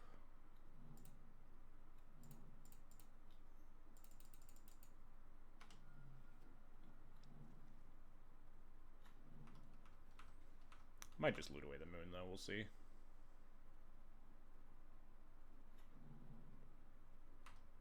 That's not a very moonable land.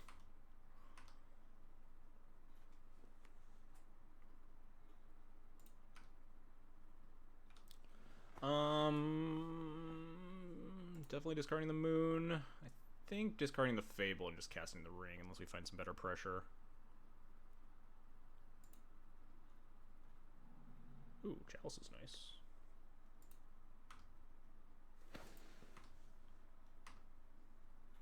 Oh, 1 ring plus Chalice of 0.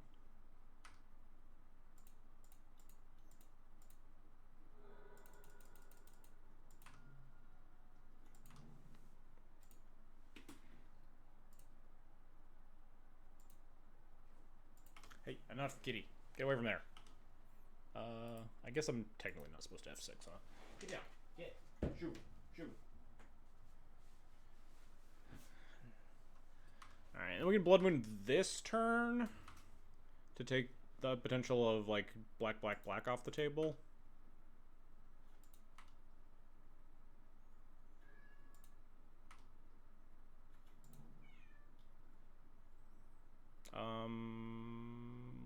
One, two, three, four, five, six. We can technically do everything, huh?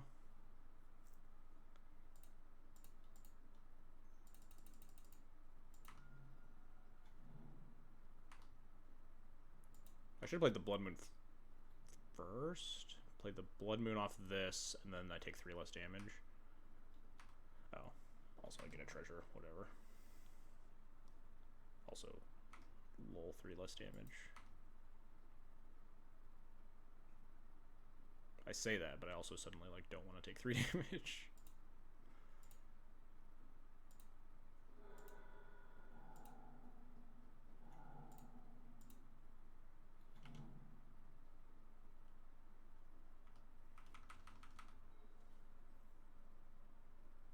Alright. 4-0, huh? 4-0 with Moon Stompy. Let's do a little playpoint giveaway here, shall we? 4-0 with the old standby. With 4 sudden interruptions is the only new card. Although I am going to immediately edit the sideboard after we play this match. Like, I think Disruptor Flute is a really good nod that I could be playing in the sideboard right now. But regardless, let's do a giveaway, huh? What's the word we want to say, huh? What's the giveaway word? Nothing's really stuck out today. We've killed a bunch of Dark Ritual opponents, which has been nice. We've killed 4 straight Dark Ritual sickos. I guess not straight, but 4 out of the 9 matches we played so far. Felia? I think we did Felia. Flute. Flute, the card that's not in my deck. Mindbreak Trap. And Mindbreak Trap has been nuts all day. We've Mindbreak Trapped so many people. I guess that's directly correlated with the amount of times we've beaten Dark Ritual opponents.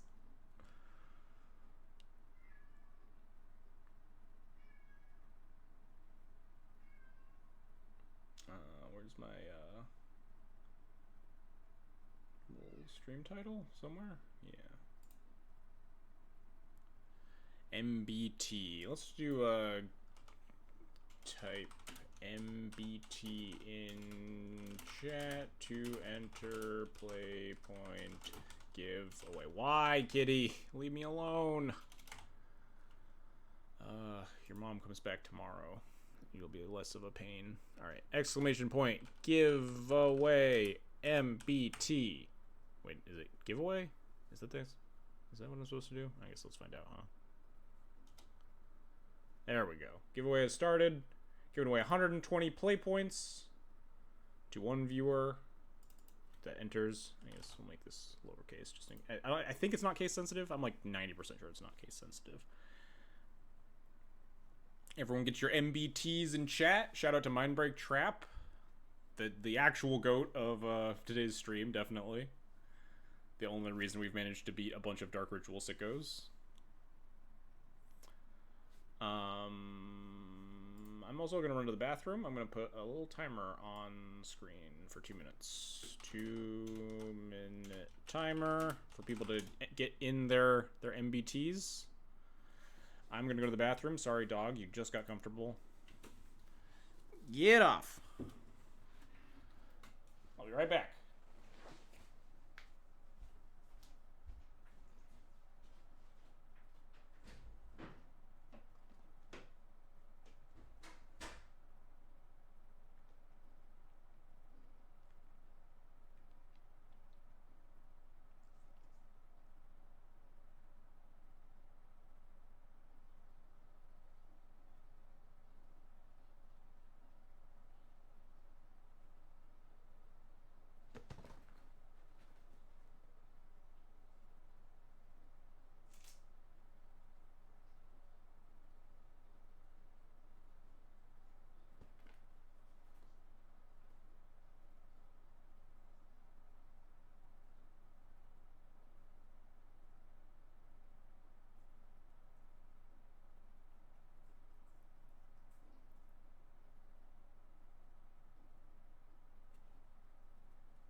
my seat. All right. We're back. The timer's over. We're going to close this giveaway. Exclamation point giveaway. Winner is Lasco Reads Comics. Oh, wow. You got it right at the end. You were the literal last entry. Hell yeah, Lasco. Let me get you your code, huh? Rigged. Last person that enters always gets the giveaway, isn't that how it works?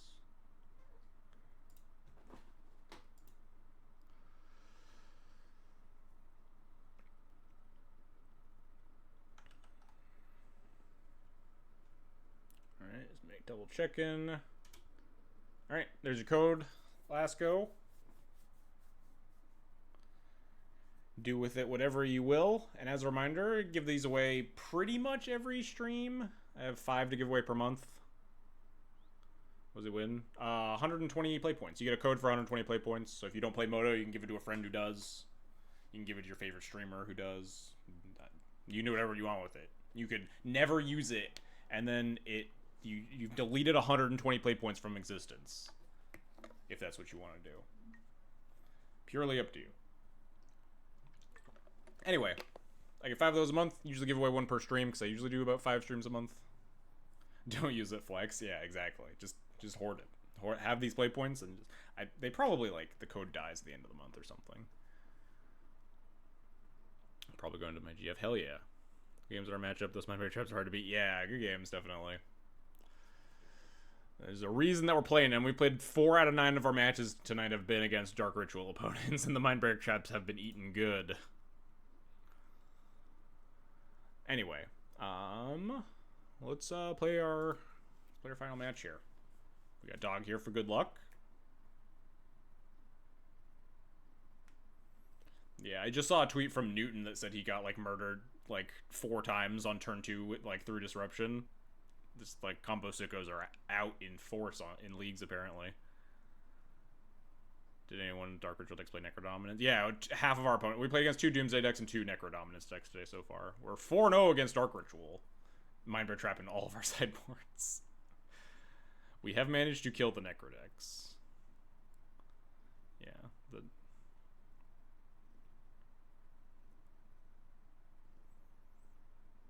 Yeah, our opponent, we played against opponent when we were on D&T who played Necrodominance and then just drew 5 cards and lost to, like, Thalia and Stoneforge. I was very confused, but their list was definitely not like the, like, all-in Belchery, like, Summoner's Pact, and like, we didn't see if they had, like, Born Upon a Wind or anything.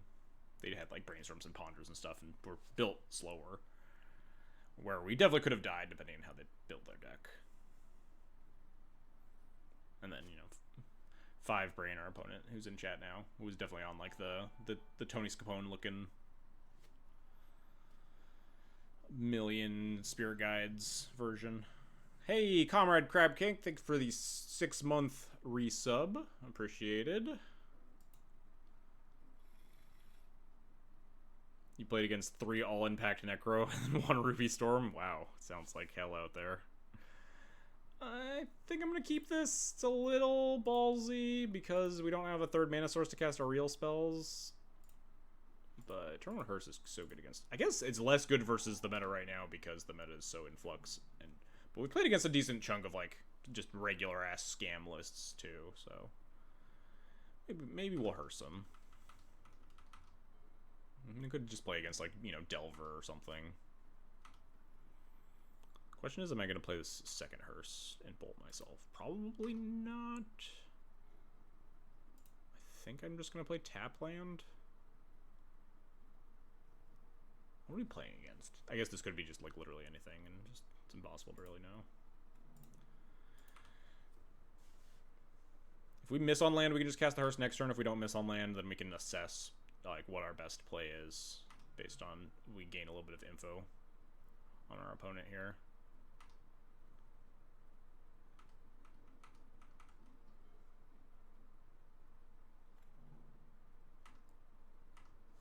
Interesting fetch lands, huh? Misty Tarn? What does this mean? I really don't have a good inkling.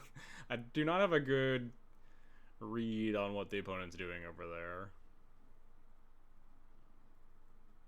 This doesn't strike me as like a combo player island.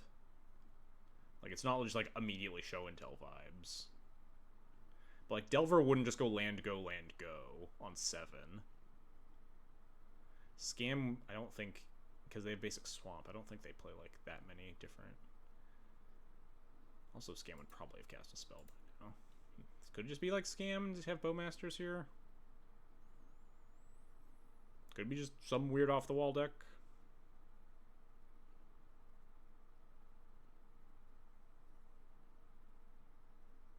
I'm thinking even if I draw a land, I might play Second Hearse to play around. Like, if they are Scam, they like have Borrower, untap, Entomb, Reanimate, or whatever.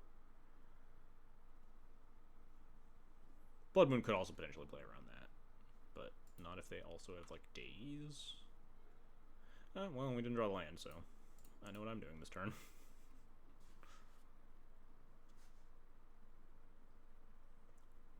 Could be like a Beans deck, but also like just Beans that hasn't cast like a cantrip or anything, and just like a fetching basic island makes sense because they're.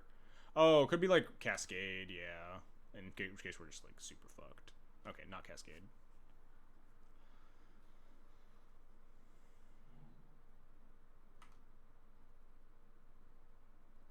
I really don't know what's going on here. Well, maybe we'll see now. We'll see another non-basic.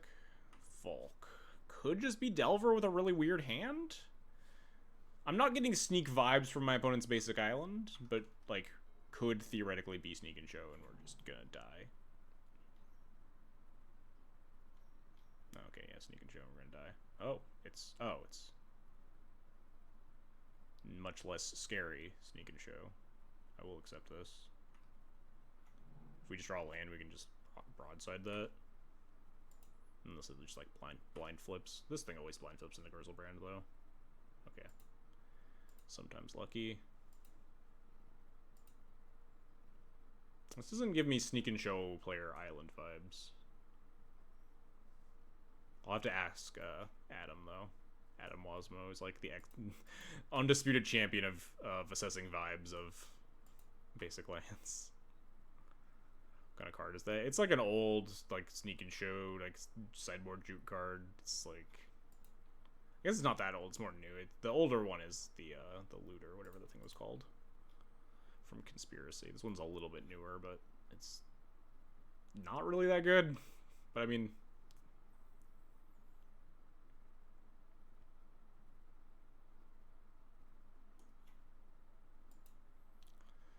all right, mana source, and we can just broadside this. Unfortunately, this is like the worst, actual worst matchup possible. All right, not dead yet.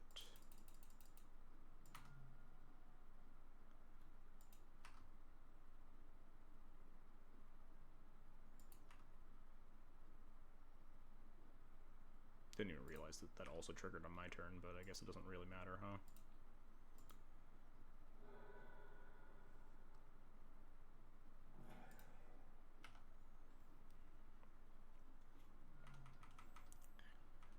Alright. Still vaguely alive.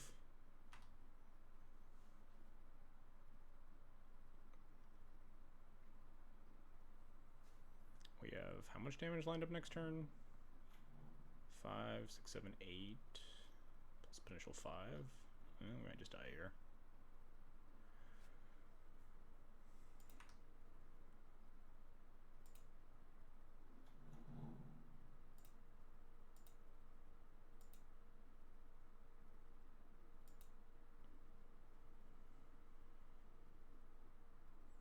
Can we beat this?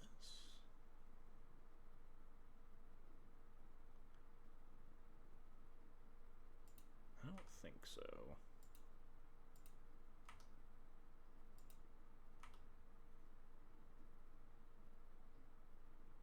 If we draw like Fury, maybe. I've not done the math on whether or not we have lethal. I don't think we do. Because they just always block this. They only take like 3 or something. If we draw another Rabble Master, maybe we can produce enough permanents to beat an Emrakul.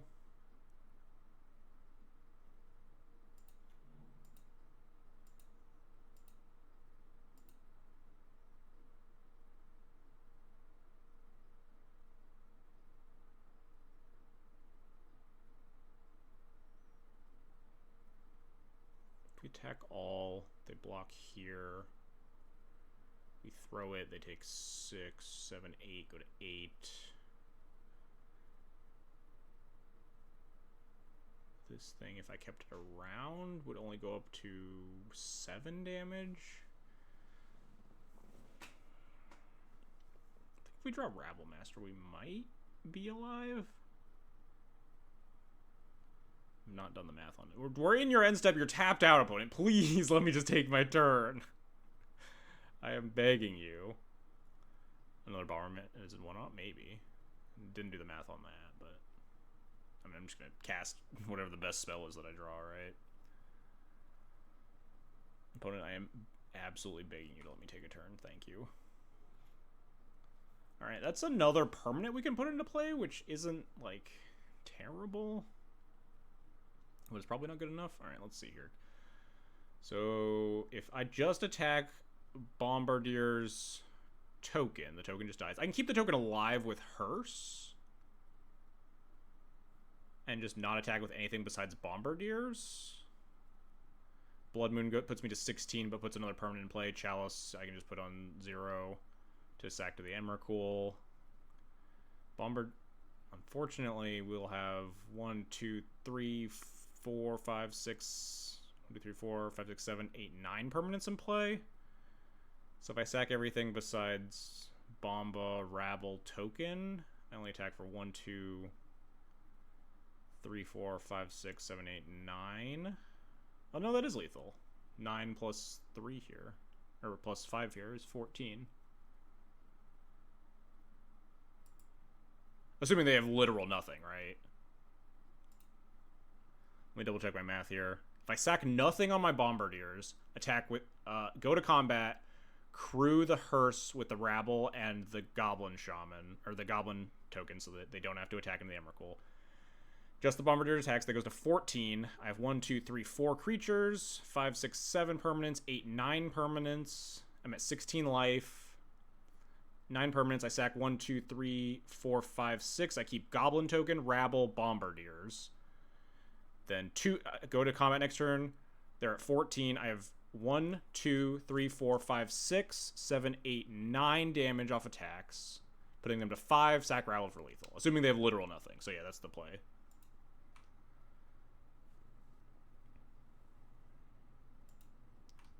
So let this happen. Crew to save the token.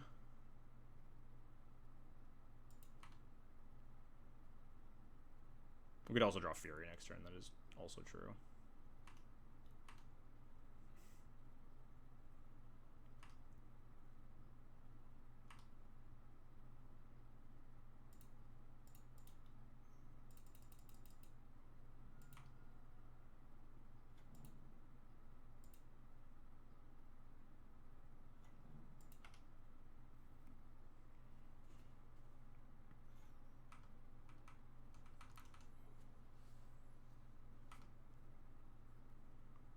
My Mystic damage, I only count 13. 1, 2, 3, 4, 5, 6, 7, 8, 9. You might not be counting the Bombardiers pumping the Rabble Master.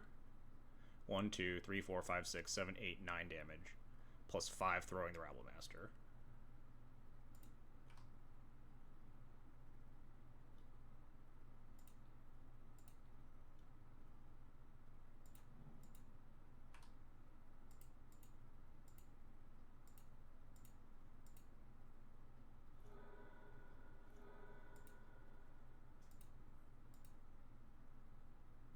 Probably more damage, actually, if I had sacked the Goblin token instead of the Hearse and just crewed, maybe?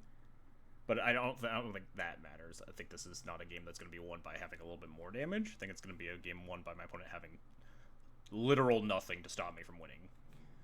Well, that's certainly something, huh? We can still draw Fury here and win. Unfortunately, my opponent had 2 Vesuvian Drifters, huh?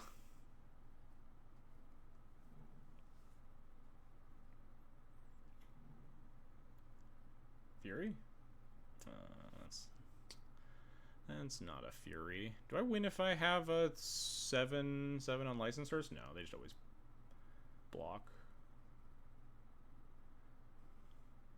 I guess I could like go to attack, throw the Rival Master at this, but then they take like only 9. Yeah, I just don't have lethal. This was not a game that was going to be won if my opponent had literal anything.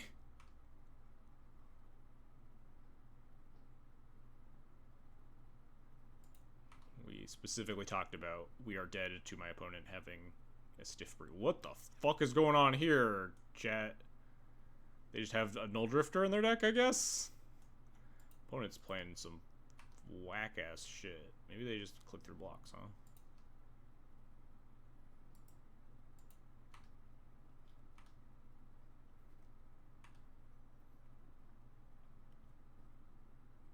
Dang, we tried. I mean, I'm in. I don't know that I'm in, because this card doesn't really make sense to me. Like, why is this in your Show and Tell deck? What is it doing? Are we Show and Telling a 4/4 Annihilator 1? They saw the line, yeah. Unfortunate, yeah. Unfortunately, we hit, like, the actual worst possible matchup for our trophy match, too. Just, like, historically, Sneak and Show just has a bajillion% win rate versus Moonstompy. But hey, at least they're playing new cards. I just don't really know what they're doing with them exactly. I guess I'm supposed to, like, leave in Furies versus them, huh? We also had, like, if we had, like, a reasonable start, we just, like, KO'd them. But instead we had a double her start versus them. Like, land drop, 3-drop that does nothing.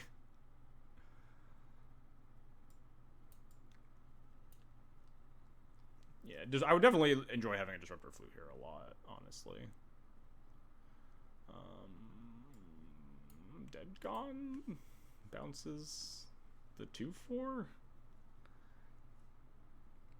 Do I want more Dead Gones? Probably not. I think this is fine. I guess Blood Moon is kind of horrible. We did see Green Mana, notably, right? They had like a bunch of non-basics. Yeah. There's a chance we see something that makes me want more Dead Gones if we get to a game 3. It's for Veiled Procedure. I don't think we can confidently say anything about our opponent's deck here. If I'm being honest. Like, I have seen Sneak and Show lists that have stuff like Veil and Boseiju in their deck, certainly. I'm gonna pitch this Fury and cast a Rival Master. These are the type of hands that you want against Show and Tell. Like, you have... Your hate cards are pretty bad, you just want a very fast clock, and Rabble into Bombardiers is a really good clock. Of course, very susceptible to, again, our opponents having things. I would prefer my opponent not to have a thing here, but...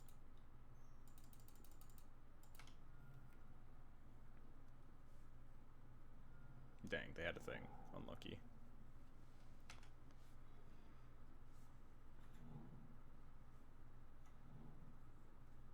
Did I board Mind Break Traps? Was I supposed to? Probably not, but maybe. I'm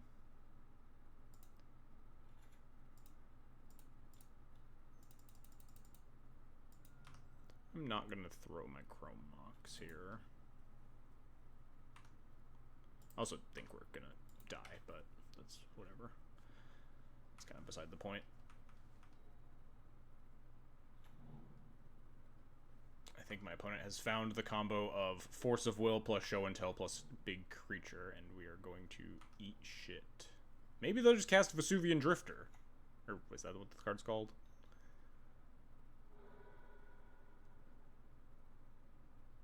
This is beatable. My opponent has cast Divination.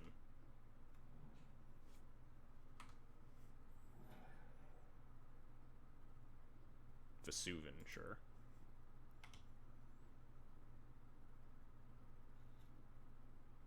Is this just lethal?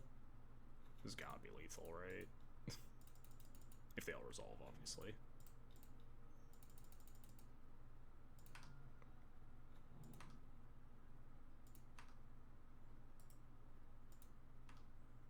This is cool in show and tell. Is it? I truly don't understand it.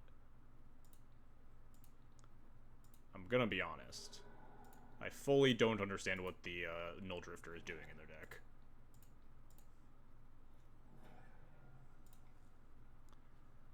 Like, you show and tell it in, and you have a 4/4 with Annihilator 1. Does it also... I think it also has flying, maybe? Yeah, Null Drifter and Stifle Knot's a thing that makes a lot of sense. Like, end step, dress down, untap, Divination, 4/4, Annihilator 1 is much more interesting, right? Or, like, the stupid Thrall, too. It, like, curves very well in kind of the Uro spot, but you don't have to, like, splash that third color, too.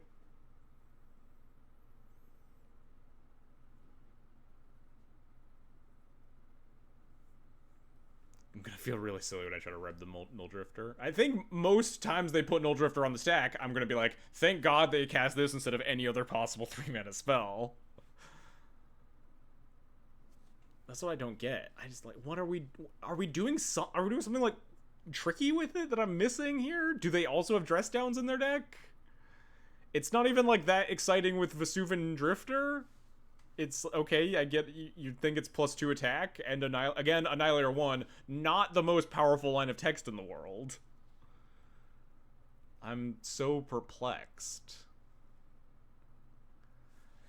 I don't think these Mind Break Traps are gonna do it. I don't think my opponent's gonna cast 3 spells. They don't seem like they're on an Omniscience deck, huh? I think we will just hope that we draw our Red Elemental Blasts and good threat-heavy hands.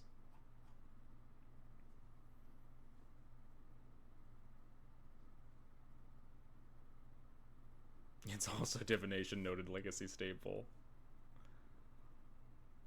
Thank you for feeding my internal biases that I'm very perplexed about their card.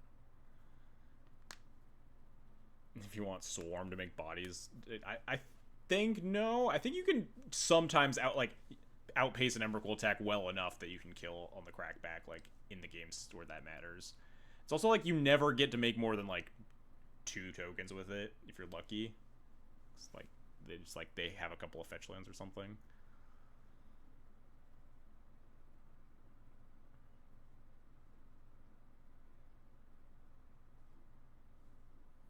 No.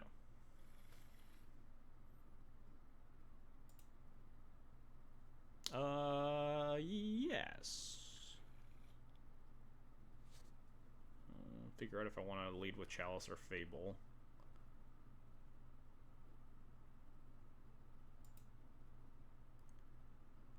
We bottom a card and we gemstone a card. I suppose I don't have to gemstone a card, but I kind of want to gemstone a red card. So we bottom a ring and then pitch the city, probably. We could also potentially pitch the tomb if I want to think about being able to take an Emrakul attack.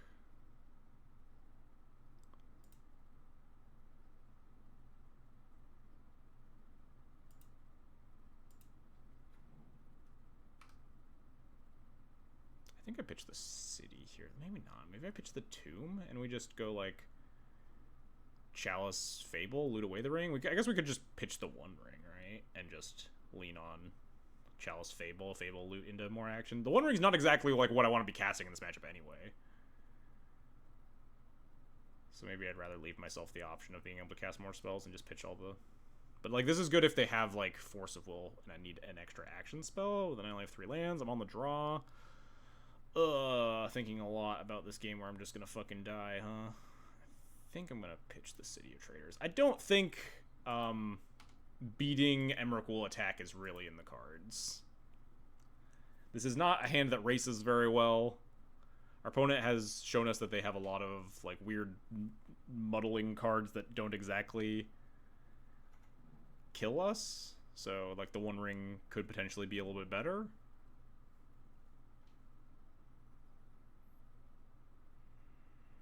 Probably not supposed to Magus. Yeah, just have a fetch up. Just the question of if I want a Chalice or Fable here.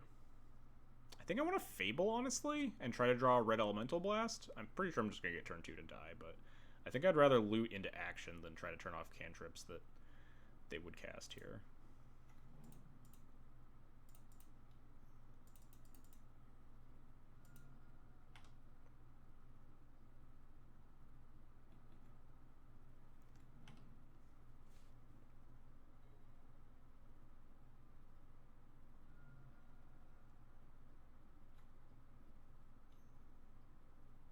Alright, maybe not. What am I looting here? That Chrome Mock, certainly. And then I think I'm looting the Magus away. I'm probably casting One Ring or Chalice here. Again, this Magus. Alright, that's much better. Loot into SSG Soul Guide Chalice on 3. I've done it before. What'd they do with the, oh, it's a Brainstorm, not a Ponder. I think it's pretty clear what they did with it. Again, I think I'm just gonna try to be down here.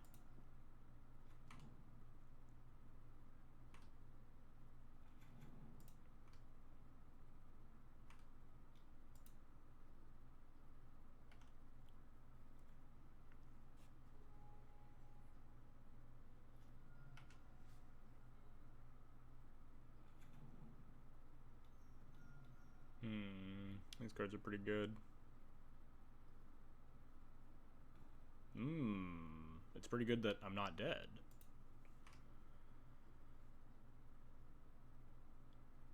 So there's a chance that they have a, like, Atraxa, and they just care more about blocking than attacking here. Do I have lethal if they don't have Atraxa, though? This is 1, 2, 3, 4, 5, 6, 7, 8, 9, 10, 11 damage. So it's not lethal regardless. So I should just attack and play the One Ring. Right. 1, 2, 3, 4, 5, 6, 7, 8, 9. It's really only 9 damage. Why does it feel like there should be so much more? Huh. 9, and then 10, 11 if I channel Sokensen. Doesn't even turn off the Tomb. How's the D&T League? We had a 3-2.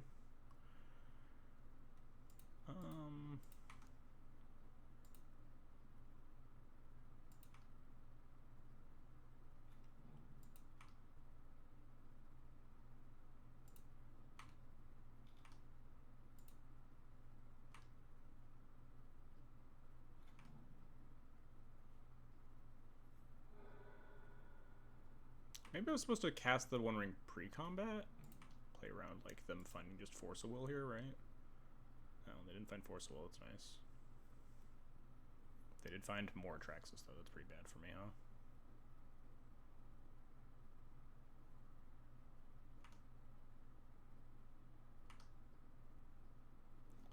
What did they take? They took Volk, Brainstorm, Atraxa, Show and Tell.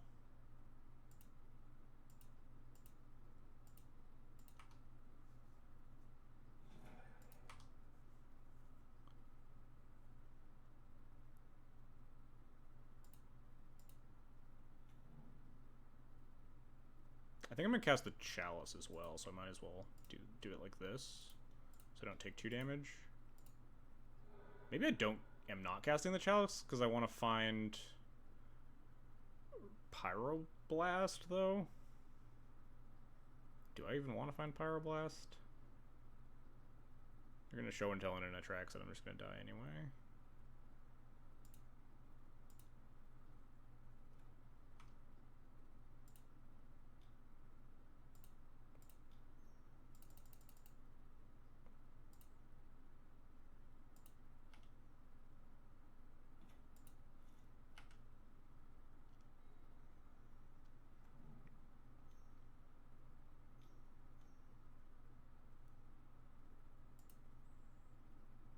Oh, fuck. That's pretty bad for me, huh?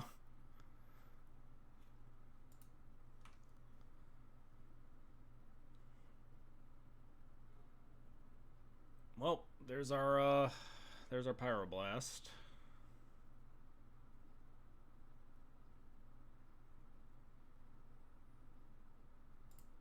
Draw 2 cards, figure out what to do from here. Like, theoretically, we could try to sack the Chalice to turn on our Pyroblast, but what are we doing? We know they have Sneak Attack Atraxa, and if the Atraxa hits Emrakul, we just die anyway.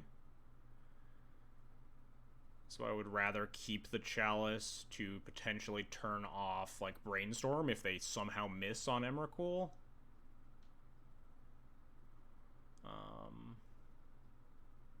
1, 2, 3, 4, 5. I could even potentially play Fable plus Broadside.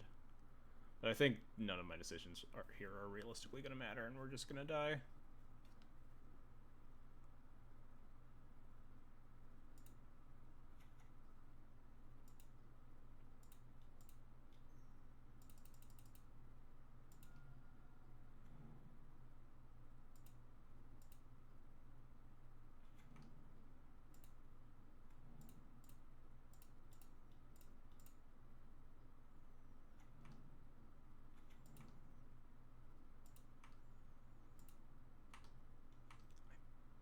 I throw the Chrome Mox here. There's a chance we can find some, like, really weird lethal out with, like, drawing a billion cards next turn. If this Atraxa completely misses on finding this Emrakul. If they just find Emrakul, we just concede and move on with our life. Oh, there's Emrakul. Alright, we're good. We tried our best. We actually, like, almost got there. I think without that Brotherhood's End, there's a chance... I guess without that Brotherhood's End... we probably just die. Well, they can't just, like, sneak attack and attract Emrakul because we have the One Ring turn. Enough. Get off of me, kitty. Ugh. Yeah. Happens. Run into the worst possible matchup and we die. That's definitely how the cookie crumbles on occasion.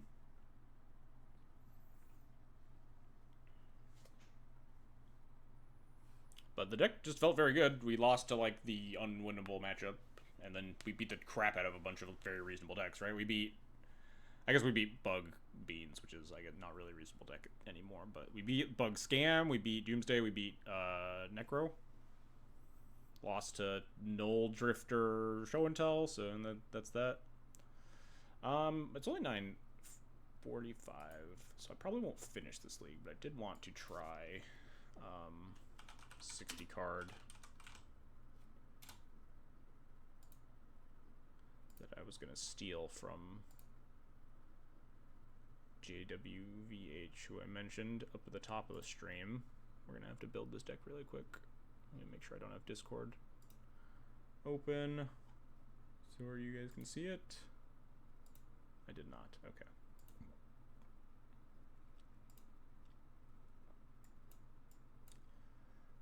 Where's Discord? Come back. Alright, Discord, so I can steal this list.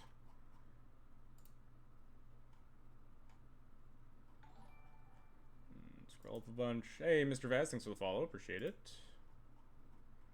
Where the hell is this? Alright, we found it.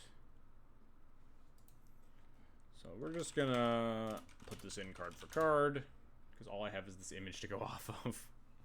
That's fine. Doesn't take very long. But this is basically 60 card D&T, but, like, very turbo, very aggressive Hate Bears style.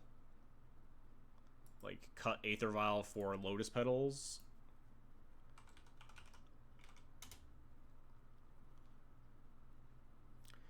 Couple of the deck building points I'm a little sus on. Turbo, yeah, I trademarked the name Turbo Taxes. He did not name it that, actually. Where's normal? Oh, there's normal Agancho. He named it basically Screw You, which I get it.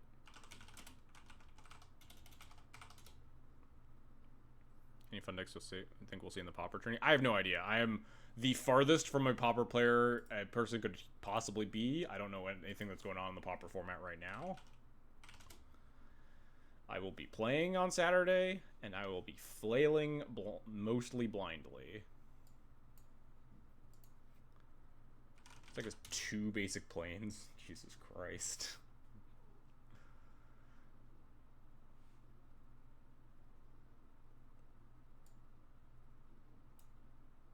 You know what? We're just gonna put these fucking Eldrazi planes in here. We'll change the planes to good ones if it earns it.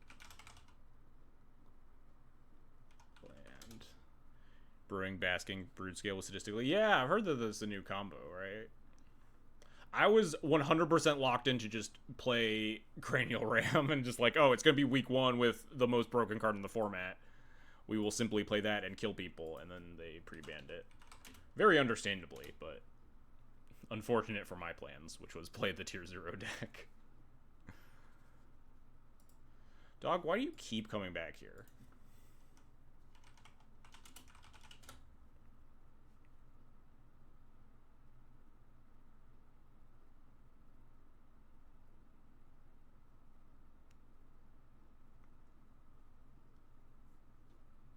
Moto? Hello? Alright, nope. Every time you stab me with your little claws, you get kicked off.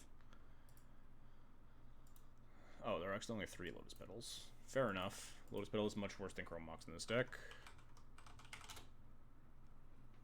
Kagates is so sick. I feel like I'm not confident enough in my ability to navigate a brand new format against brand new decks to play a deck that takes 1,000 years to win games.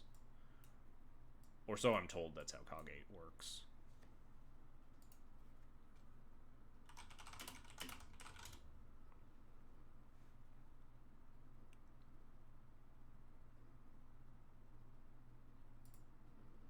Like, I could get behind a Kagate deck in a format that I'm more comfortable with. I don't know what's in the Kagate deck, notably, so, like, maybe it's not actually my vibes, but I am a big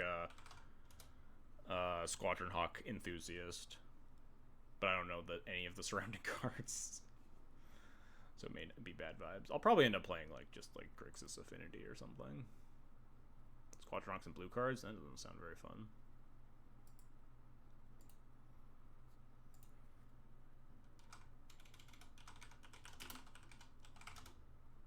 We all know how I feel about blue cards. I guess that makes sense, though. Squadron Hawk and Brainstorm are a good pair.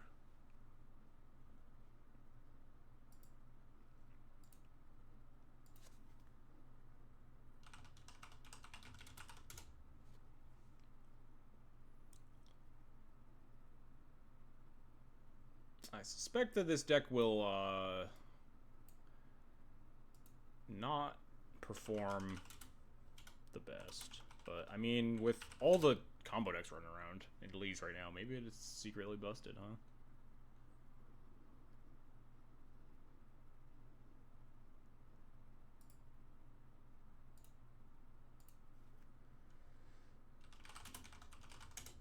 But basically this is just like mono hate bears, curves out at 2.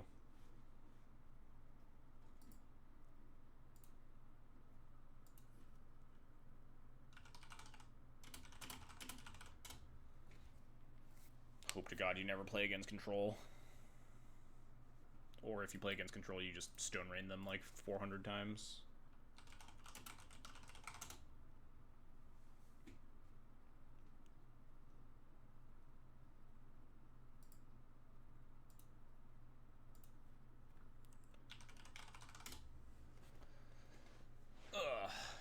I am, again, always very intrigued in playing these, like, Chrome Mox a bunch of MDFCs decks. That's my main reason for wanting to try a lot of stuff like this, because I think the MDFCs are just really, really, really good with Chrome Mox. This deck has 3 Sanctifier. I guess that makes sense when you're like a turn 1 Sanctifier in Vec deck. The card definitely gets a lot more interesting. Are there no old border Path to Exiles? Oh, no, there are. At some point, I started grabbing, like, just randomly grabbing as many old border cards as I could. Sanctifier. So now I'm just, like, now I'm focused in on trying to grab the old border cards. Wow, there's even old border Sanctifier in Vec. Hell yeah. Containment Priest. Yeah, the MDFCs are all sick. Next week I might try the stupid mono blue deck that I was playing on Friday. That deck is very good if it's gonna be a bunch of combo in leagues. Just Force of Will, Chalice, Hold Rager deck. Skyclave app.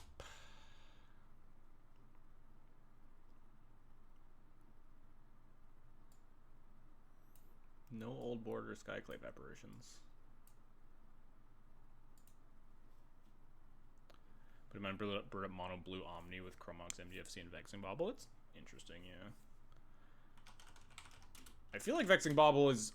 I mean, it's hard to say anything's underexplored because it's day one, but, like, people are talking about Vexing Bauble being, like, main deckable, like, hate for, like, combo and stuff, but I feel like it's also sometimes one-mana defense grid in combo, if you... depending on how you build a combo deck. Like, I feel like just Doomsday could play Baubles. And just like, oh, it's defense grid that also can cycle you into your pile. Alright, so this is the Turbo Taxes list. Cavernous Souls feel a little bit wonky here. There is like a little bit of overlap. Notably, like, you know, White Orchid, Phantom, and Spirit Labyrinth are both spirits. I think Arbiter might be by itself. It's what, a cat cleric? You put Cavern on Cleric, Mother of Runes into Leon Arbiter. Human for Thalia, Witch Enchanter, Mom. Yeah, not every combo deck gets to play Bauble, but it's definitely a suspicious looking card. Alright, yeah, we'll try this. We'll see if we finish the full league before I want to go to bed.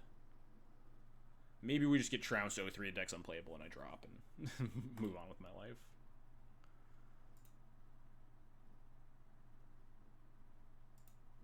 Or maybe the deck is just secretly busted, and we just get to fucking Stone Rain people into next week, huh?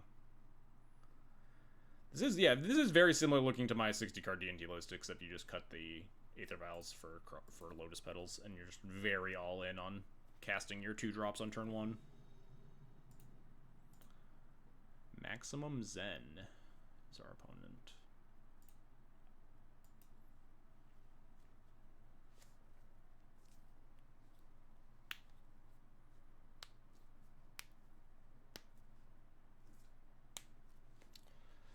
Alright. Hand seems fine. We have turn 1 Hate Bearer with Ephemerate to protect it, potentially. Depending on what our opponent's doing, obviously. This is like the worst possible matchup for my deck, huh? People with the card Ancient Tomb. It's just like Moon Stompy. Alright, well at least Blood Moon's like not a huge deal, because we have Chrome Mox.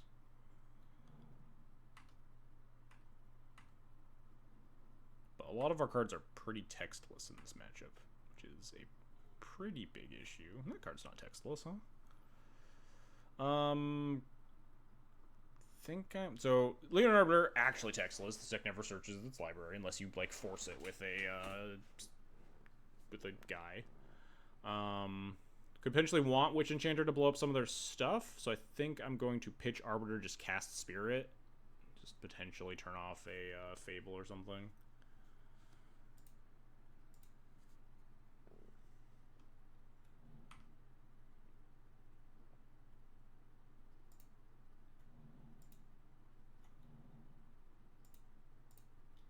I guess technically I'm supposed to play the Petal out, huh? I'm just never ephemerating the Spirit, though. Yeah, definitely casting the Petal in case of Chalice or 3-ball. Post-board games, I would think about it a little harder. If I want to play into, like, various mass shatters. Bomba. Sure. Do I just have to Razor Grass ambush this? Are they gonna throw the Chrome Mox at my guy?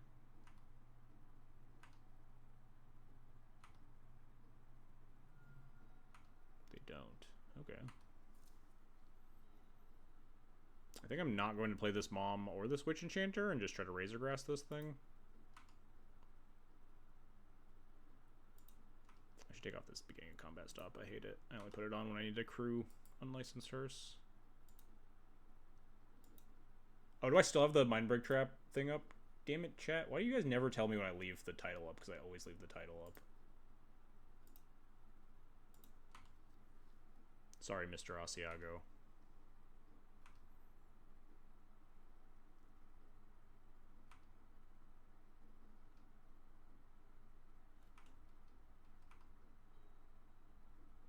Chat loves to just leave the title on screen because they know I never remember it. I've never in my life remembered to turn off the title after I put it up.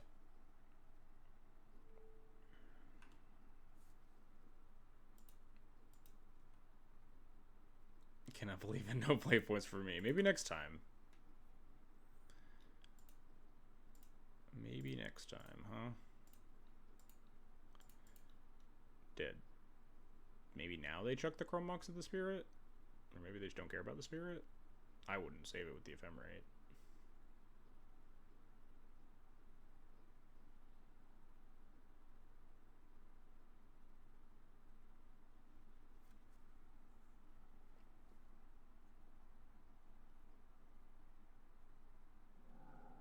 Yeah, that's fine.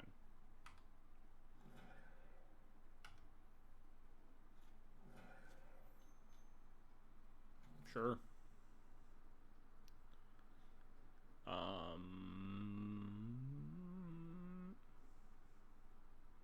Two lands.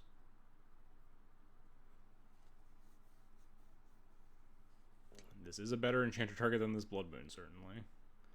I think I'm just gonna get the Mother of Runes online before the Thalia.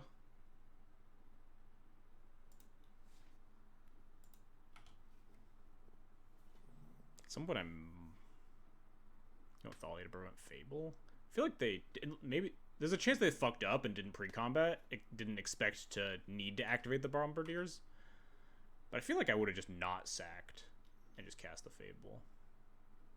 Okay, maybe we aren't witch enchanting the hearse, huh?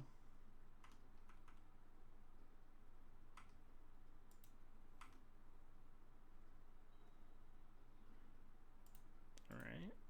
We can witch enchanter later now if we want.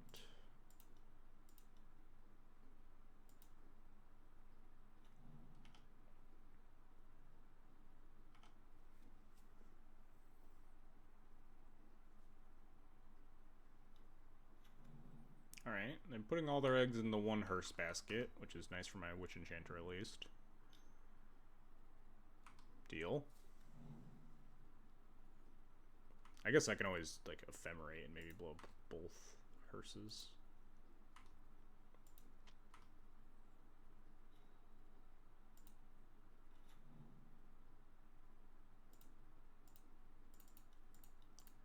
Witch enchanter. Disenchanter.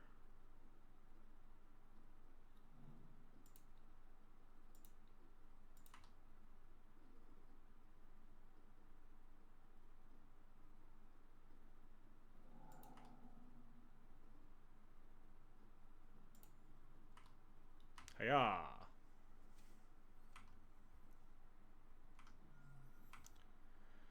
Alright. We have a game plan. It's attack with some fucking idiots. I literally talked about, when I was talking with him about this deck, was like, what happens if you just play against Moon Stompy and none of your hate bears have any attacks? He's like, I don't know, lose.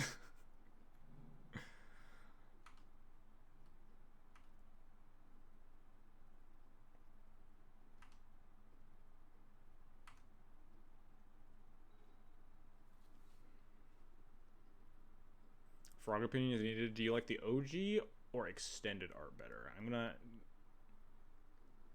can you ask me that after this match so I can take a better look? I can, like, envision the promo in my mind. I think I like the normal one more, but I like the promo too. It's really creepy looking. I kind of don't want to play into Fury. I'm like a little scared their last card is Fury, but I also do need to kill them.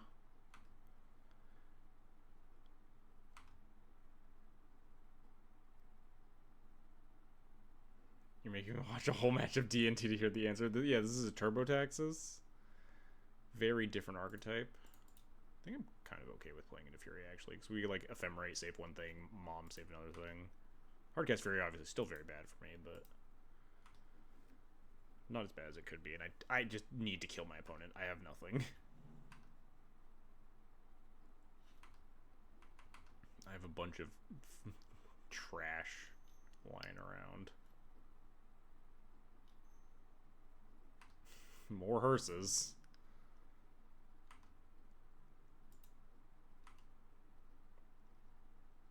I think if I attack all, my opponent's gonna animate to block, and I can flicker the Witch Enchanter and hit them for 5.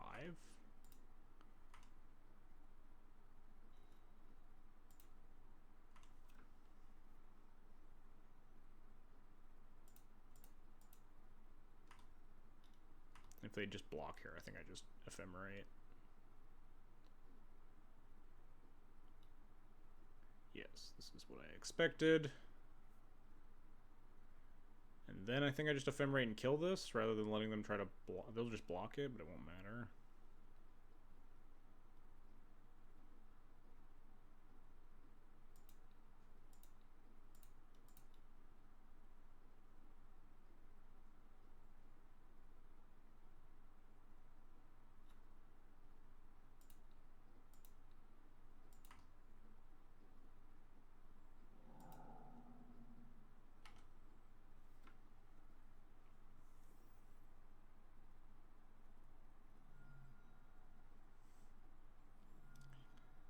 We've almost limped across the finish line, chat. We're trying our best out here.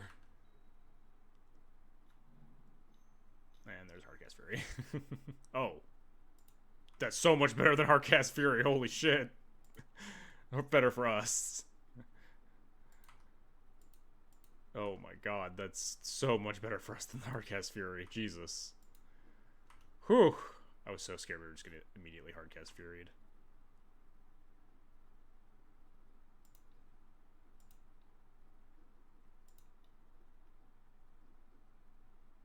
And then we target the One Ring, right, chat?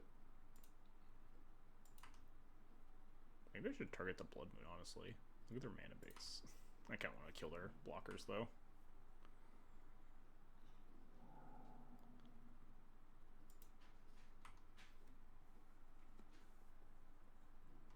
Maybe Blood Moon was the place, considering how scared I am of specifically Hardcast Fury. And they're at 6 life with 2 Ancient Tombs.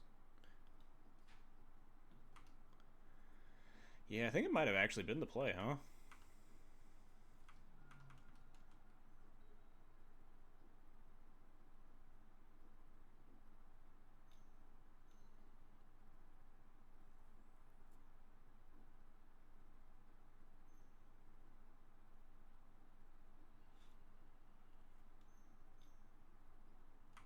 Sure.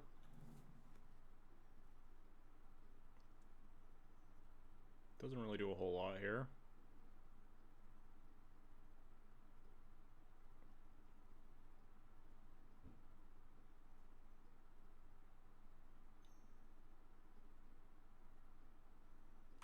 Sure.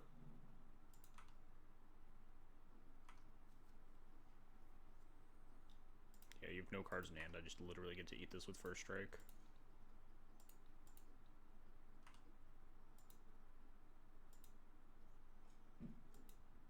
And then you die. I don't think my opponent knows how first strike works in this scenario.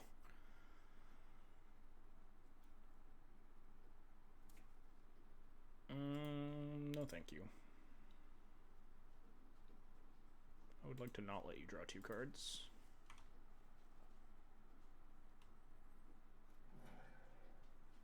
So I just attack all. They have 1 mana up. They just die.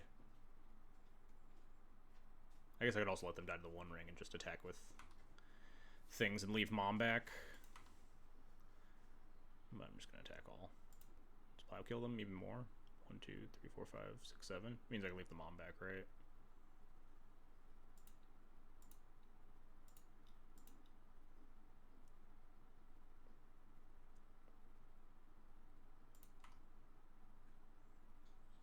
case they tap into Lightning Bolt in their Moon Stompy deck, and then they still die to the 1 ring damage, and blah, blah, blah.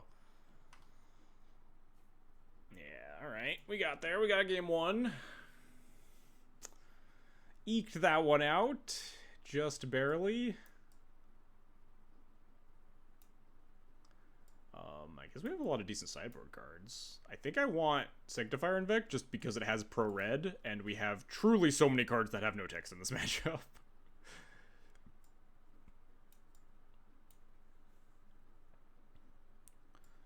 Alright, so I'm not allowed to cut all of these cards. Frog now? You want to between sideboard? Let me finish sideboarding first, then maybe we can take a look.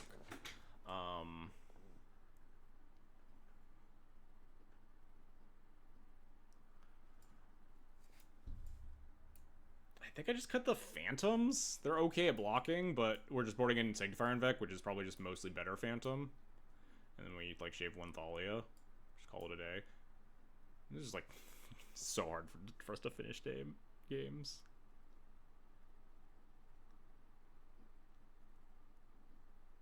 Alright, fine. What are these frog opinions needed for? How is this so important, chat? Is there an argument happening that I'm not privy to? Is there a discussion? Damn, this art is sick though. I think I like this art more. It's just a little guy. He's got really good little guy energy. I do really appreciate this art and I like it, but it's so hard to beat little guy energy. He's so fun. He's got like great colors.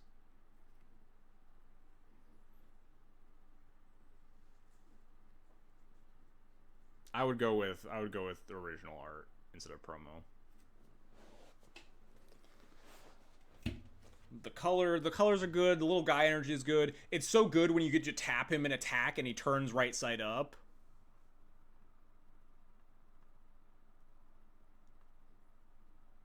Yeah, this one is definitely big Hypnotoad energy, which isn't necessarily bad. Like, I dig this thing's vibes. They're sick. Look at these, like, fucking tendrils coming out of its mouth.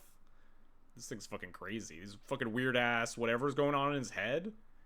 This one, it feels a lot more Psychic Frog than just, this is just a frog.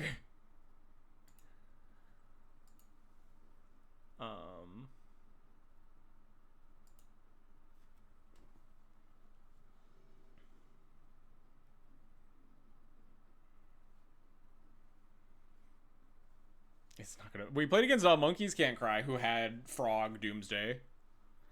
Should go yoink his list. Alright, we'll keep his hand. It's got stuff. We'd, like, pitch the Thalia, turn 1 Sanctifier, potentially. We have, like, Skyclave plus Ephemerate, some stuff like that. How good is Skyclave in this deck? Feels like if I ever give my opponent a 3/3 illusion, I can just never kill it.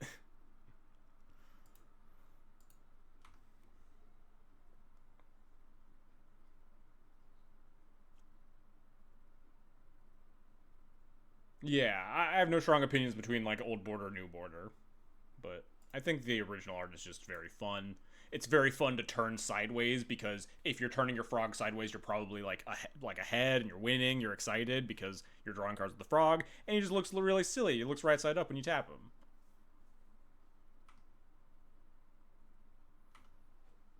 Never beat a 3/3 or 4/4 like my Eternal Weekend 2019 experience. True, very true. Never once. As much as I want this as a spell, I think I just want to cast a white card. Just True Name Nemesis.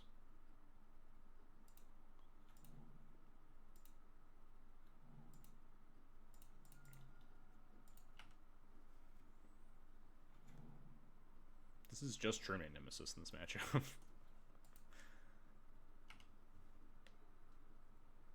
I guess it's not. You could block it, right? Ow, hey, no stabbing me. Get out of here. What's it called? The channel land. Sokenzin can block it. Oh, well, that's fine. Well, that's not fine.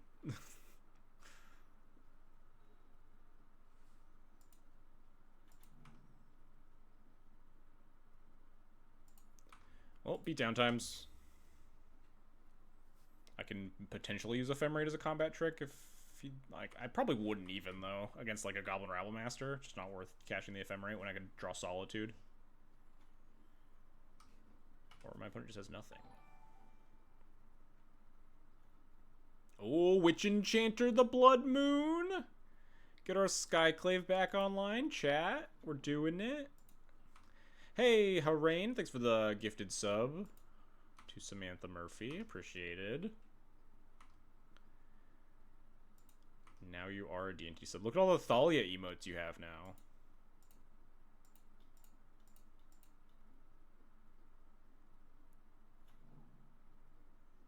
This seems worse than letting them den. I mean, what, den for a turn? Would I have, like, 3 Wastelands in my hand?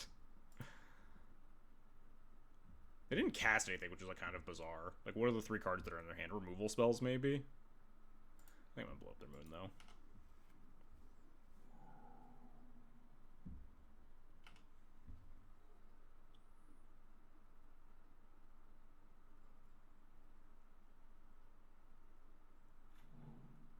Fury? Alright, well, we can brick wall the Fury forever, at least. I get Hypnotoad Thalia. You have you close. You got a Frog Thalia. We could just, like, mana deny the shit out of them. They're 2 cards in hand. Just, like, Skyclave, Chrome Mox, Wasteland. Kinda in for that, honestly.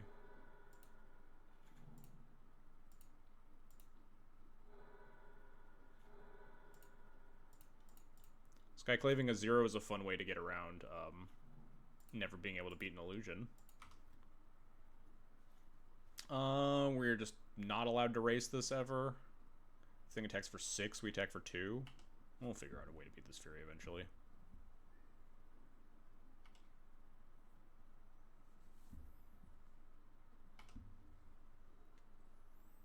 I think they only have 2 mountains, notably. No, I think I had 3 mountains in my list.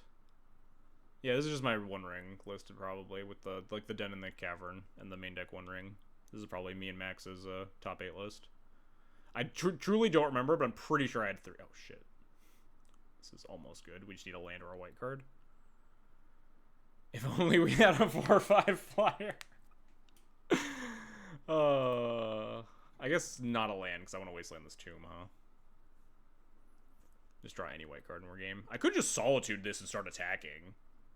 But I think Solitude Ephemerate's just, like, so bananas. It was 3? Yeah, I was pretty confident it was 3. I think I have 2 in my current list, because I cut 1 to put all the MDFCs in there.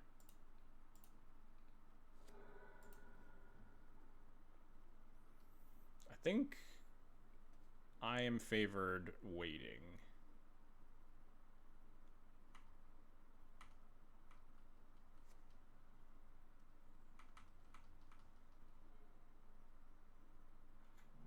Mana not playing isn't not working out very well, huh?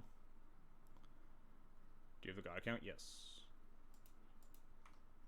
That's why there's a DB by my name. Daybreak. Alright, well, I guess we will continue to wait. I could go score to them twice, get them down to 3 mountains. I might do that after I Solitude at some point. What is in their hand? Are they just, like, flooding out and I shouldn't have wastelanded them? Dead the Skyclave. That's fine.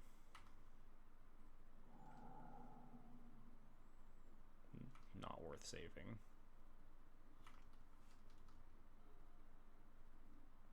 Again, any land or white card lets me Solitude Ephemerate. Now we kind of want the white card, huh?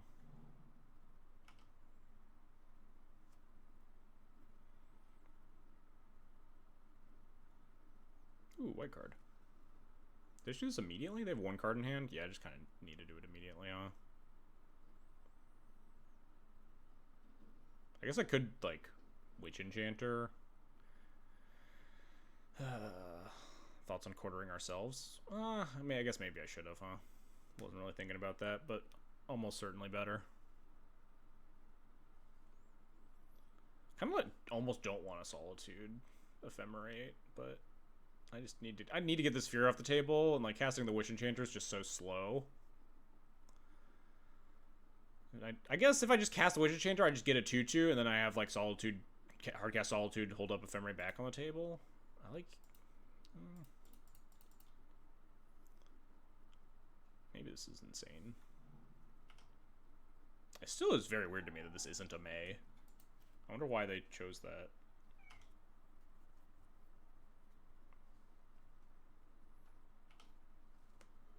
Like, it makes sense because it can only target your opponent's stuff. So it's usually not that detrimental, but...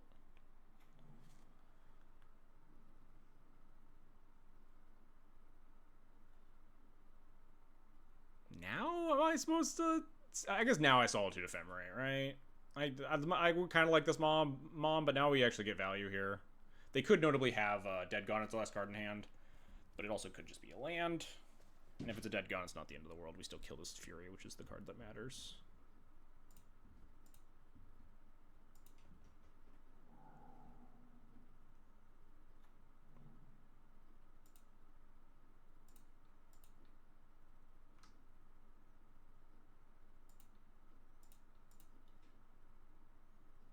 There it is. It's kind of expected.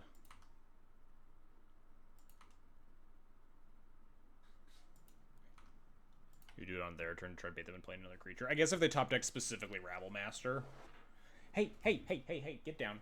Get down from there. Yeah. Otherwise, I would, like, have to Fury. I would have to kill the Fury pre-combat anyway. Down a double Ghost Quarter now. We have... This attack feels a little bit suspect. Maybe they have another Spirit Guide.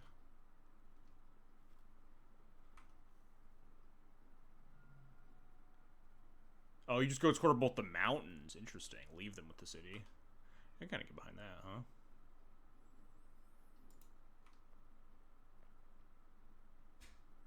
Oh. I was supposed to... I'm gonna eat real shit if they have the channel land here. I was supposed to probably just Ghost Quarter both the mountains beforehand. Something like that. Yeah, I'm kind of into that. We have 2 mana left. Do we have Ephemerate now? I guess we Ghost Quarter and draw step. In case they draw the 3rd mountain. That'd be sick. Hey, Strass Daddy. Thanks for the raid, buddy. Hope your stream went well.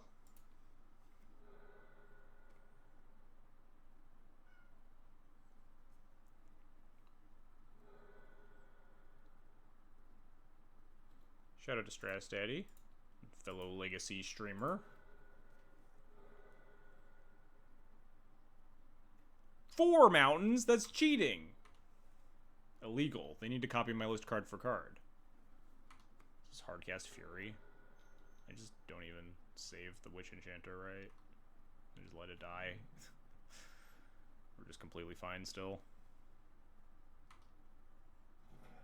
I mean, maybe not completely fine, but we're just hellbent here. I could eat the Spirit Guide, but I think the Ephemerate's going to be a lot more important, and the Sanctifier's just going to brick wall their board.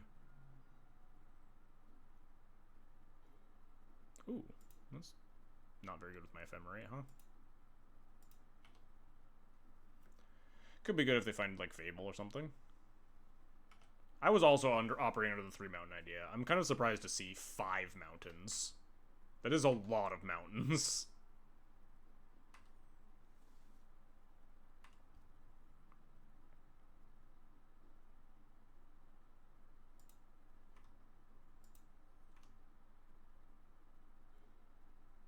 I'm gonna keep this Agonjo in hand. If we draw another land, we get Agonjo the Fury away. 5 is more than 4, but I'm told you're only allowed to play 4 of a card. So I think my opponent's cheating. Not an expert, though. The Sanctifier deck is really fucked up for stuff, though. Just actual True Nemesis. Okay, call. Yeah, Bone Crusher Giant.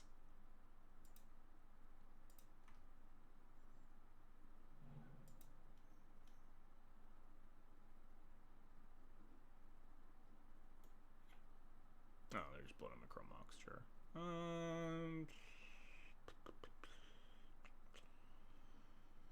Oh, don't think I cast this priest. We have Ephemerate in our hand. We can draw like Solitude here. Oh, Source of Pleasure is kind of nice. I think I'm gonna play the Ganjo out now. The question is if I'm supposed to attack and plow the Fury and start trying. I don't think so, because we're not winning the race quite yet.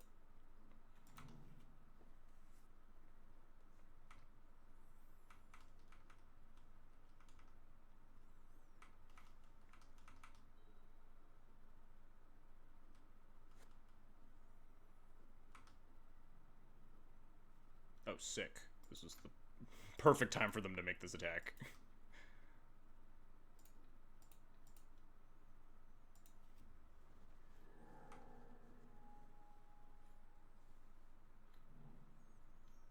It's just second Fury. Scarab Swarm, uh-oh. I can't beat that card.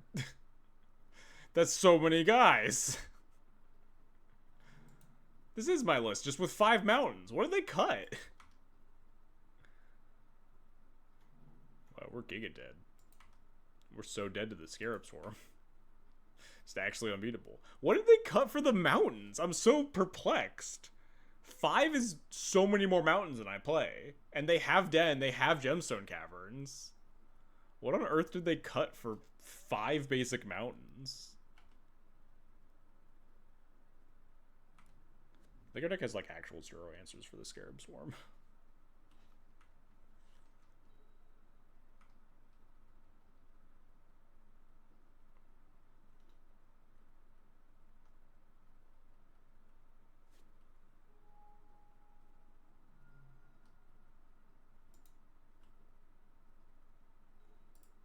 Alright, well, there's game 3 now.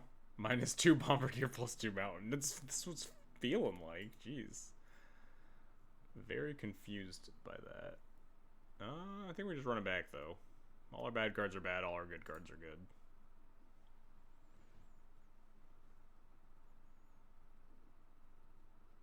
If they had 3 mountains, I mean, or if we hadn't Ghost Quartered them twice, I think we had a decent...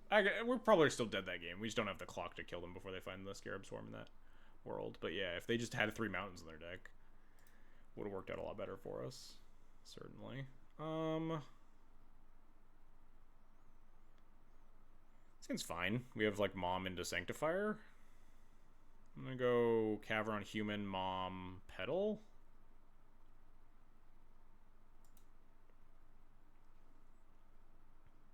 Bolt ourselves, play Sanctifier, potentially.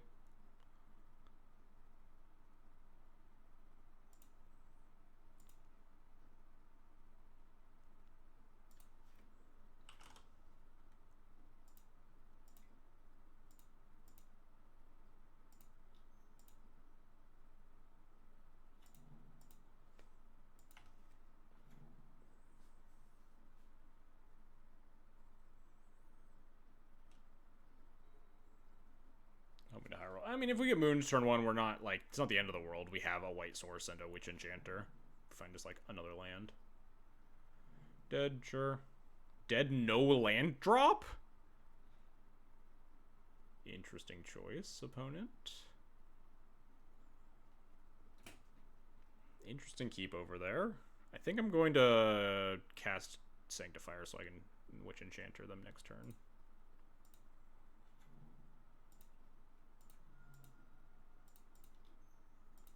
We will play True Name Nemesis.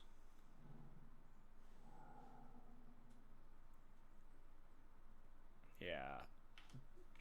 Chrome Mox no land drop is... It's possible they have, like, City of Traders? Nope. And they, like, didn't want to play it because they're not going to do anything with it. But, like, okay, if you just want to die...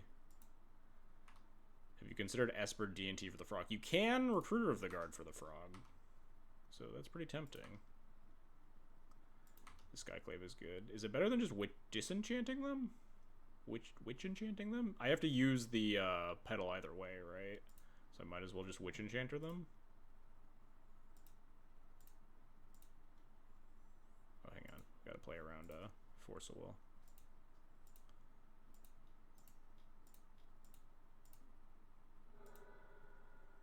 I guess it's better if we end up having to, like, wanting to Witch Enchanter a Fable down the line or something, but I'd be a little surprised if we get to that stage of the game. Yeah, these Cavernous Souls felt a little suspect when I first saw the deck list. Hey, get down. Get down, kitty. Get down. Get. Do I Wasteland that?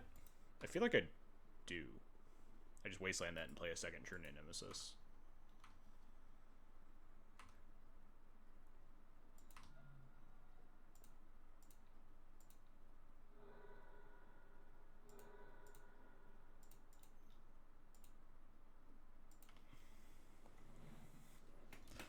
Sanctifier Invoke beatdowns. Wow, my opponent's really good at drawing a bunch of lands after keeping a 0-lander, but I think that's mostly fine for us. I prefer it if they didn't draw them, but... And you said Moonstompy was a bad matchup. This deck list actually isn't on my flex slot. The MTG bot is lying to you, but I should absolutely put this deck list on flex slot. It's very cool. It's feeling okay. It's doing a thing against, like, a matchup it's very much not designed to beat.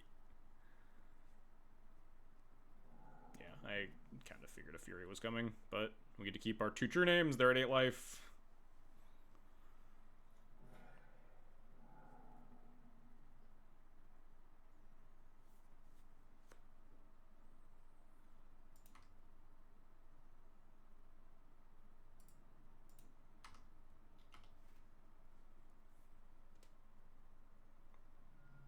Say we shouldn't be in these games. Yeah, this deck is definitely not built to beat Moonstompy, but I mean, maybe a bunch of Sanctifier effects in the sideboard is decent enough. We had 9 reasonable-ish cards to board in, so we could cut a lot of like the fluff from the deck. Let's put this deck list on flex slot though, huh? Shout out to flex slot, my favorite place to put all of my deck lists and such. Export.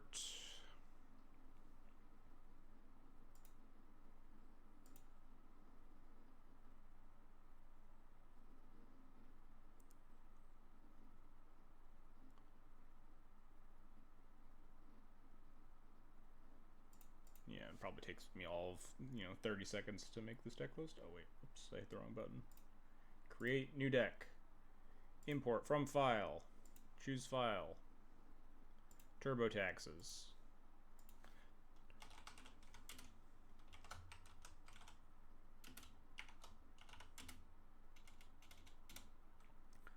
Format legacy. Visibility public. Create. Done. Alright, turbo taxes now on my flex slot. Alright, catch you later, Static. I'm probably off to bed too sometime soon. It's like 10:30. We'll maybe play one more match with this deck, though. Before I gotta turn in for the night.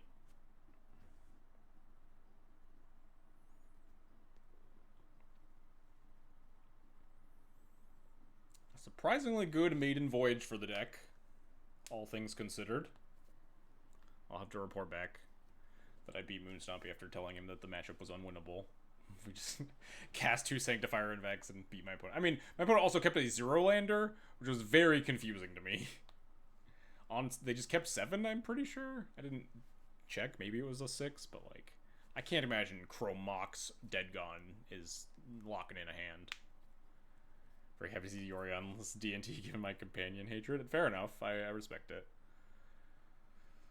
I definitely think, like, this is something that D&T players weren't... also, like, D&T players weren't capable of doing this. Is playing a lot of new cards, right? But this is the style of deck... Dog, why do we keep interrupting me?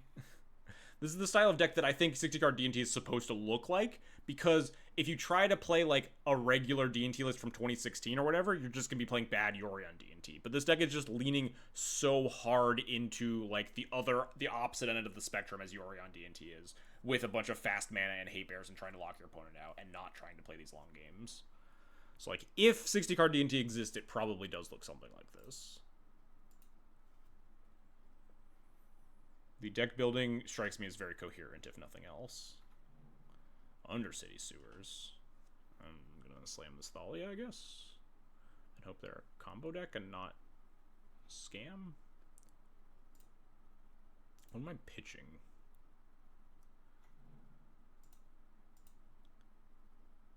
I kind of want to pitch this. I guess, I mean, if... Kind of depends on if they're a combo deck or not, right? If they're scam, then I kind of want Solitude, Plow, Ephemerate. Get off me. Ugh. But if they're a combo deck, I want Knight of the White Orchid, even if it's not super castable here. I think the happy medium is just ditching Solitude. We have Plow as a removal spell if we need it. We have Ephemerate to pair with Knight of the White Orchid, which is reasonable against both decks with in tandem with Ghost Quarter, right?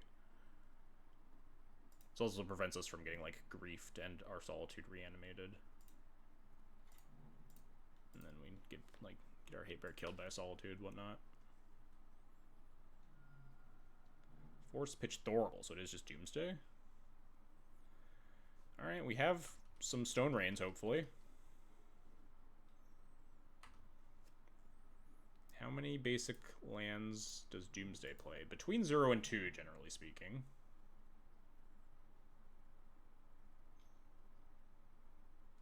Dark Ritual Doomsday. Alright, well, we'll hope. We get to Stone Rain them potentially twice here, right? They see the Ghost Quarter in play. They might put a basic in their pile, but they also might not want to shuffle. I mean, our plays are pretty forced here unless we draw, like, a Spirit of the Labyrinth or something. We're gonna cast Knight, Ghost Quarter them, and cross our fingers. I imagine it's not going to be good enough, because it rarely is, but... Hard to be, you know, forced into Doomsday. In your Hate Bears list.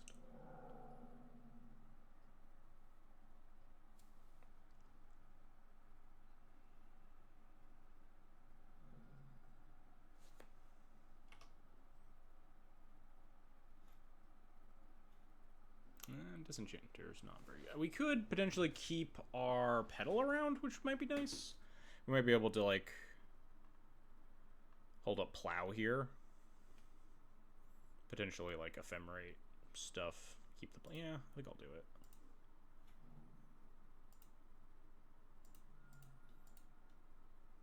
If they have a basic in their pile, too, we might be able to Ephemerate... and then Ghost Quarter the basic. So running them 3 times this game. Yeah, like this. So now we Ephemerate.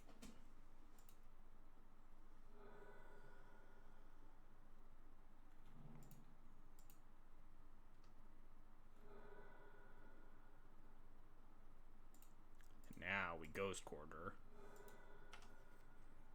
Aha! Yes! We did it! Look at that, chat! We fucking did it!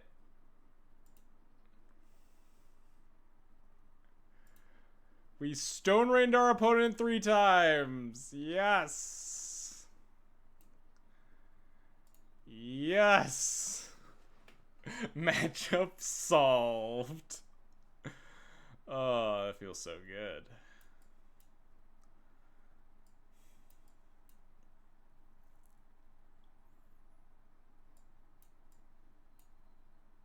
We actually have a lot of good cards here now, so maybe we're just supposed to board out, like, the Solitude Plow portion of the deck, or at least, like, shave on it. We can keep in Solitude because it's a free way to hold up, like, potential pile answers, but also Solitude would probably just end up pitching to a Chromox or something, but we have enough good cards here that I think we just run it like this.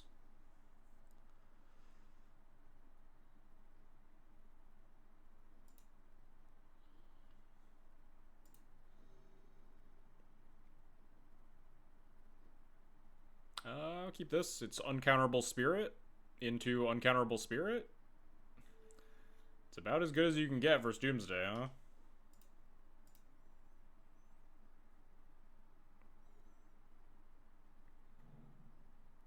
Yeah, maybe we get turn 1. That's just our life, huh? Not turn 1. Pog.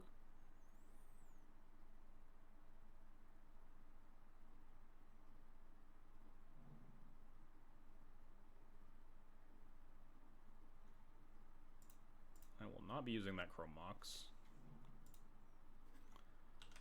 Spirit.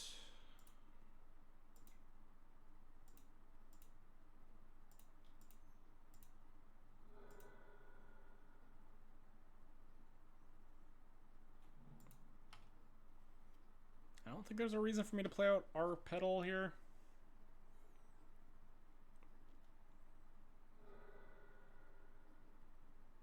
What's happening here? You doomsdaying? Sure. Go to 10. Unfortunately, they didn't have to like fetch or anything, so they might be able to kill me unless we find something to throw in the way. But hopefully, like, Spirit gets the job done. There's definitely a chance they could just like draw a Street Wraith or something, cycle during my turn, get a pile going with like 2 cards left in library.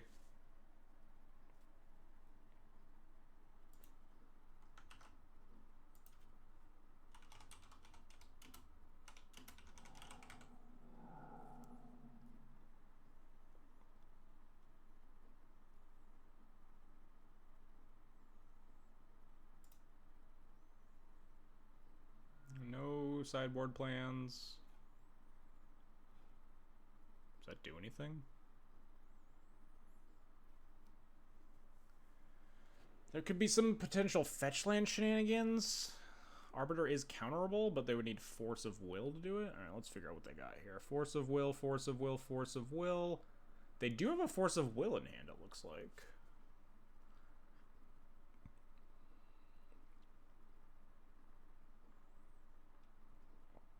So yeah, maybe Arbiter's not the play because I want to beat them down with multiple spirits.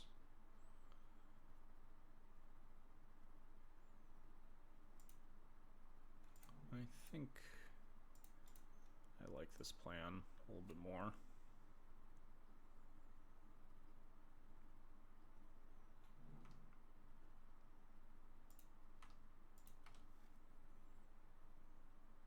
Potentially draw a Cavern or Solitude to pair with the Arbiter. I guess Solitude doesn't beat the Force. Actually, no, this turns off Force of Will. Because we're going to attack them for 6.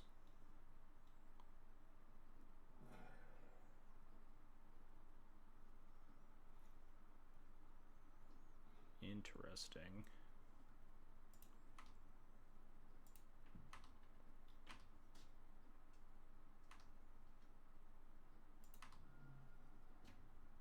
Hey, what are you doing? What are you doing back there? Hey, kitty.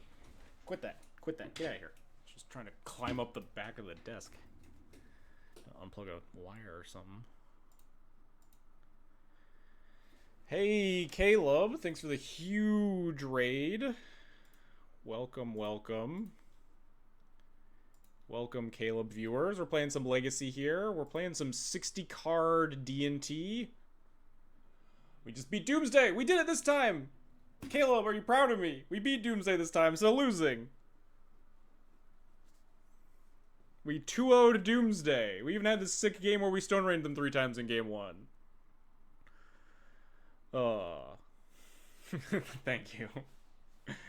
Thank you for being proud of me. We last time for viewers that didn't see, Caleb rated me. I was in the middle of Doomsday matchup, and just my opponent mulls to 4. I'm like, hey, maybe we're gonna beat Doomsday in front of all these people, and then my opponent mulls to 4, and then still kills me. We instead got to beat Doomsday this time. Heck yeah! All right, thank you so much for the raid, Caleb. Welcome, new raiders. We've solved the Doomsday matchup.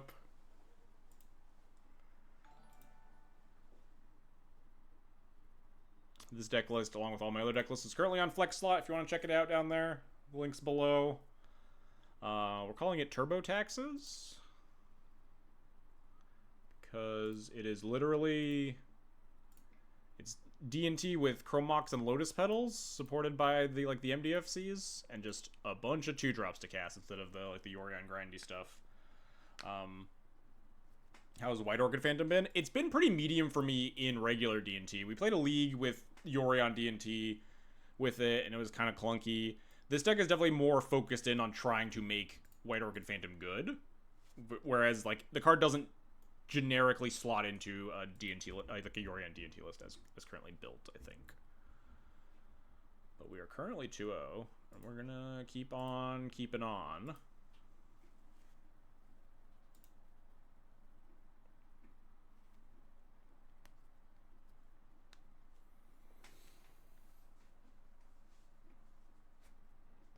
managed to beat Moon Stompy with our mono Hate Bears deck. Beat Doomsday. Exciting times.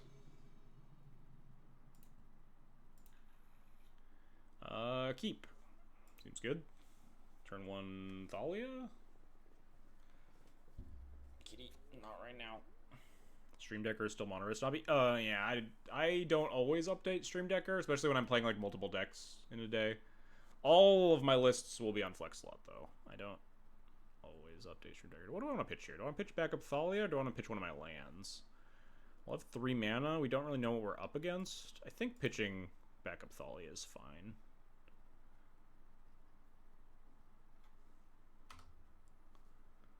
When we have 2 Hate Bears.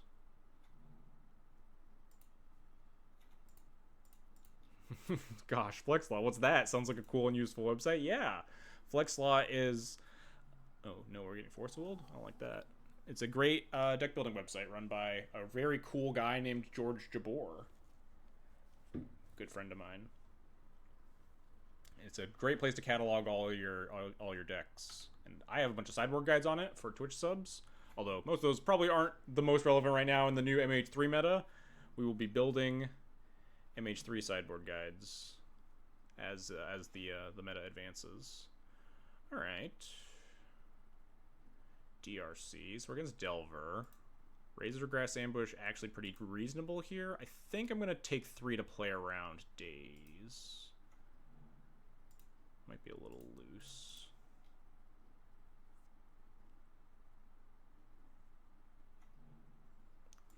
Surprised you don't have flags in this deck. Full disclosure, I copy-pasted this from a good friend of mine. Flagstones, notably with Leonin Arbiter, is kind of bad. You could probably play the 1 copy, but currently it only has 2 actual basic planes, so it's a little loose even then. But the mana base could definitely use some reconfiguring.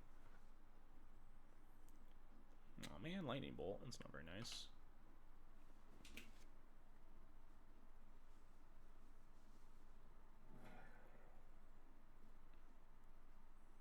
Yeah, Razorgrass Ambush for the DRC at least.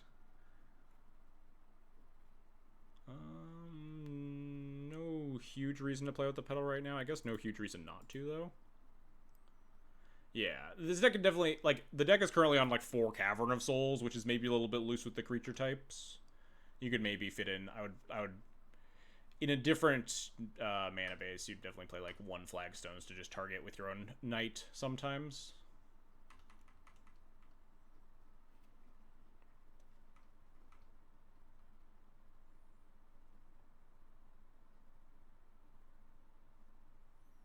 We're gonna ambush the shit out of this Dragon's Rage Channeler. Never gonna see it coming.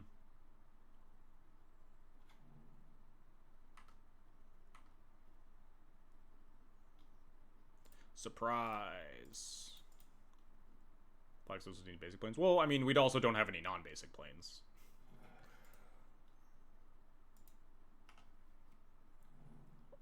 I don't think I want to plow this. I'm pretty scared of a Murktide Regent. DRC is a little bit more manageable.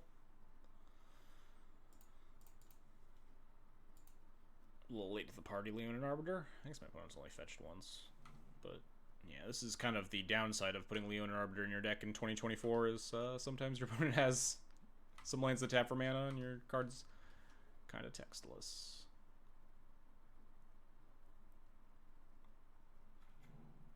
Ooh, so it's Grixis Delver. That makes sense. They could be testing like Psychic Frog and stuff. You usually see more Rug, but not as much recently. Not as much Grixis recently. I mean, alright. Time for some Arbiters. Some arbitration? Is that what Arbiters do?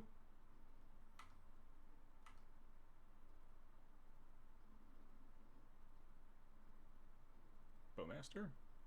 Pretty suspicious to pass with 3 mana, 3 cards.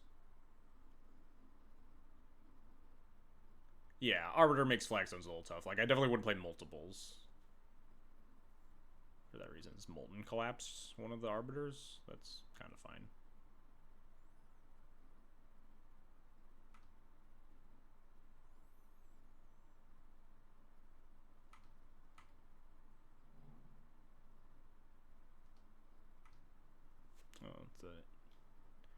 sorcery, huh? I think I'm supposed to leave this channeler alive still. It's getting kind of dangerous.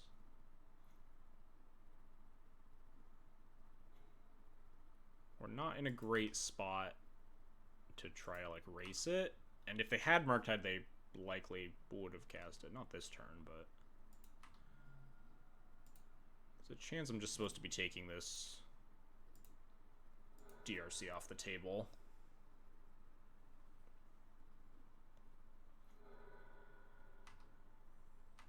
Because I can't really beat the DRC by itself, let alone a Murktide Regent.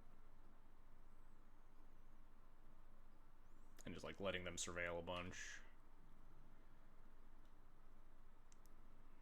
Yeah, I'm gonna kill it. I don't love this, but...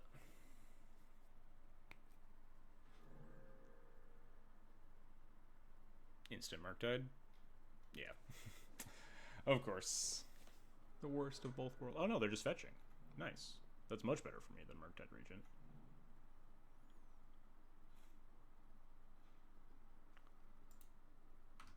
I think I'm going to Ghost Quarter this. I don't know. Grixis commonly does not have a basic island. Rug commonly played one, but Grixis lists usually run 0 basics, but it's a new world. Who knows? But we can certainly still continue to try to cut them off of black at least.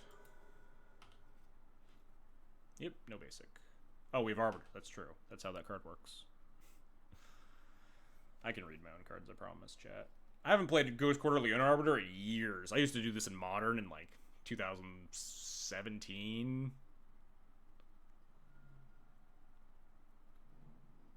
Alright, Wasteland to me doesn't really matter. All of our spells cost 2 or 5.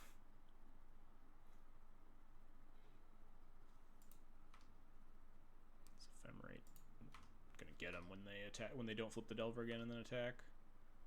Or when they pay 2 to try to fetch.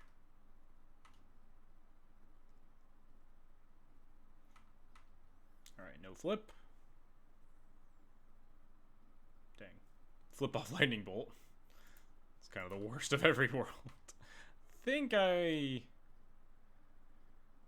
I even protect this Arbiter if they kill it? I truly don't know. I don't think I do. This Arbiter is definitely not winning me the game.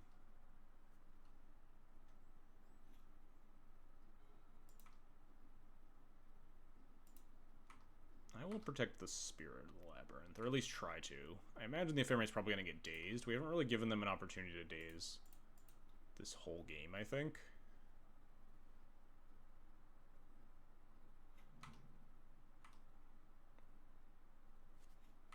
Oh, they're just gonna bolt me and kill me that way. That's understandable. Maybe I shouldn't have cast this? No. If we draw Solitude, we can just pitch the Ephemerate and be mostly fine.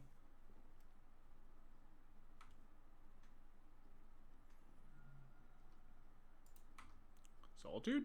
Plow? Chrome Mox, close.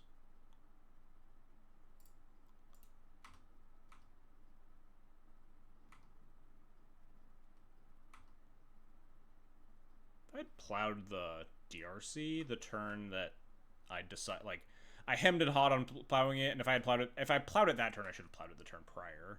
And I didn't, and we'd be at 3 extra life here. We still wouldn't win the race, but we could potentially get one more draw step at answering this Delver. But yeah, we are dead. Would we have found anything reasonable? Oh, a blocker, yeah. Stone Rain plus blocker. Oh, whoops. No, I can't concede. We already lost. I think I should have bitten the bullet and decided that we weren't going to beat Murktide Regent and just plowed the DRC that turn. There's a chance we can board in Sanctifier in Vec. Just is pro... It's just unkillable, but doesn't do anything. Like, you don't want an unkillable ground creature. It doesn't block any of their stuff. We have mostly okay cards in our own deck. We probably are just gonna, like, cut Arbiters. Just, like, Thalia Spirit, White Orchid Phantom. Maybe cut an Ephemerate. This seems fine.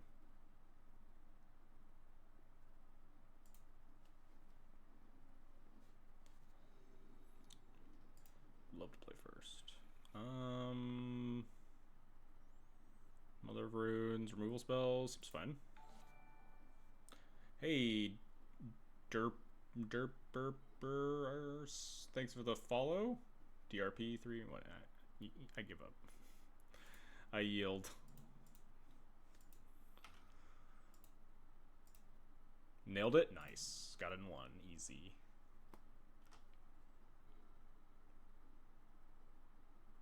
Wait, is Dr. Pepper? When doesn't it have 2 Ps? I guess it could be. So we know that our opponent has 0 basics, which is kind of interesting for like the mana denial plan. We could just like Ghost Quarter. Probably will just Ghost Quarter play another mom. It is nice. I actually figured it out. I'm so smart.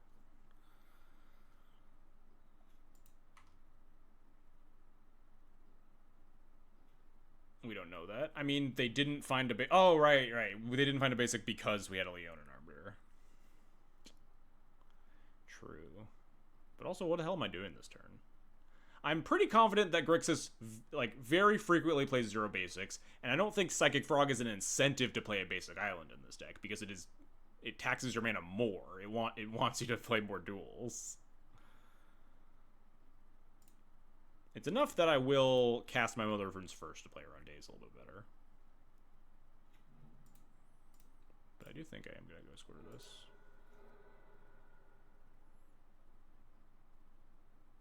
Aha! Sniffed it out. Weren't you going to bed, Static?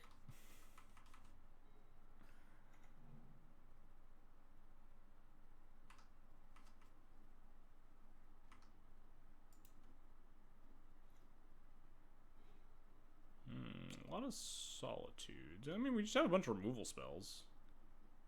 I'm just gonna play tap land. Do I attack with a mom? I don't want to. They have 7 cards in hand. If I attack with mom, they could bolt. Then they still have a mom left.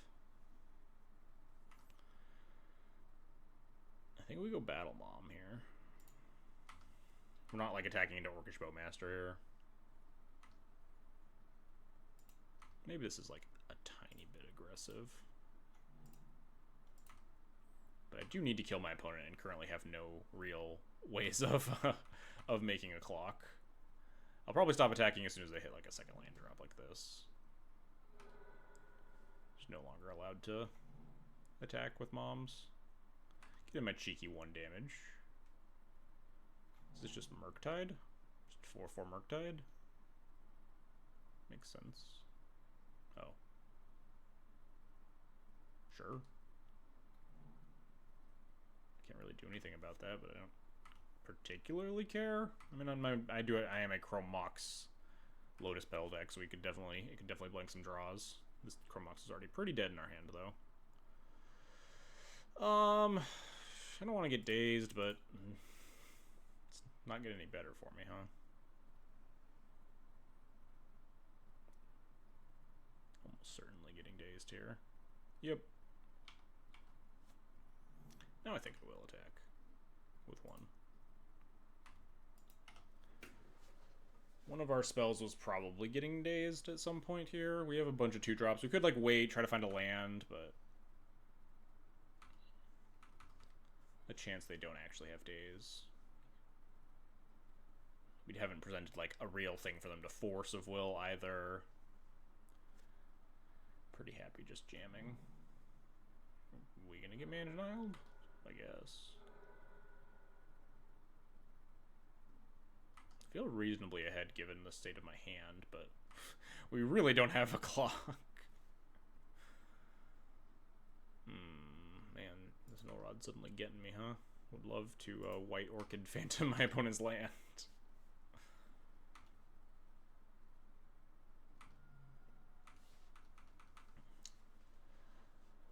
Battle Mom's getting in. Dealt like 3 damage. Murktide? Delver, sure. So we're not gonna path this because White Orchid Phantom could potentially just brick it. I might path it if I miss again. Yeah, especially with a plow. plow it, because path we know doesn't. How much are you in solitude? Path your own solitude? Not very. I think we just have time with a handful of removal spells. We have to burn a white card to do it, and all of our white cards are just good in this hand. I think I'm probably not attacking anymore, so I can do this on upkeep.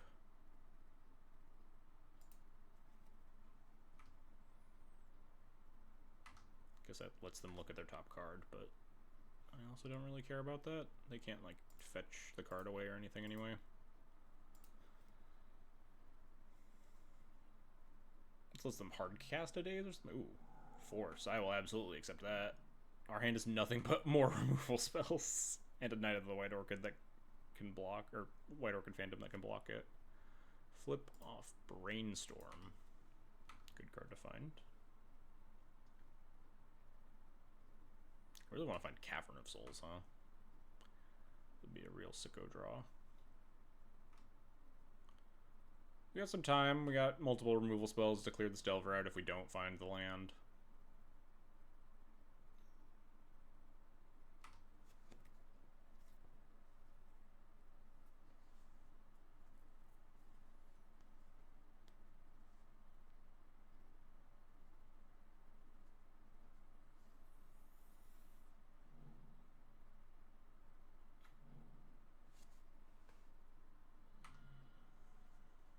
Murktide Regent.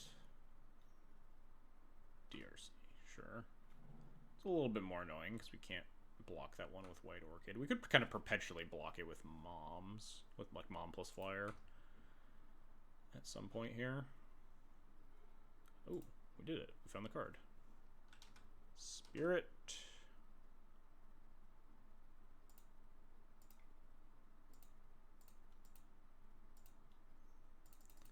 Good to cut them off of black again.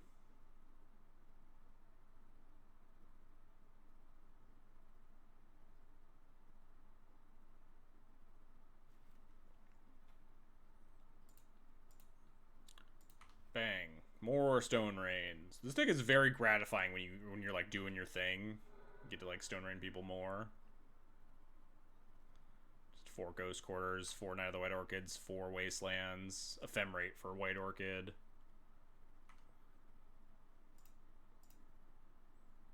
I think that was the Brainstorm that I actually knew about, and I didn't know about second Brainstorm or something, but not 100% on that. Regardless, the Brainstorm's gone now. Yeah, Stone Rain that blocks Delver. Man, I'm so upset about Pre-War Formal War not being on Moto, because this card is so sick to Pre-War Formal War back against Delver. 4/4 flying First Strike Vigilance.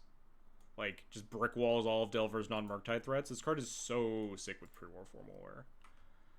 Very upset that that card's not on Moto.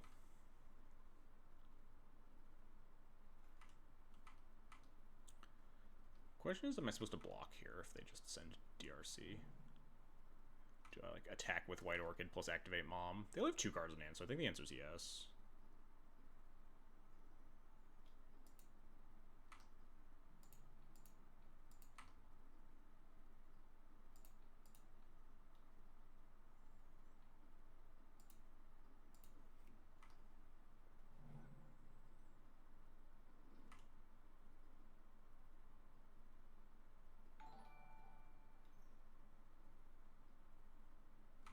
Delver. Hey, Green PM33, thanks for the 25-month resub. Jesus, that's so many months. So I'll bombard Watsy with suggestions for universes within Informal War until it happens. Yes, please. Just put it in just a random EDH deck, I'm begging you. Alright, well, that's a pretty bad draw. We definitely got a path to exile this Dragon's Rage Channeler, huh? We have Solitude back up for a Murktide down the road.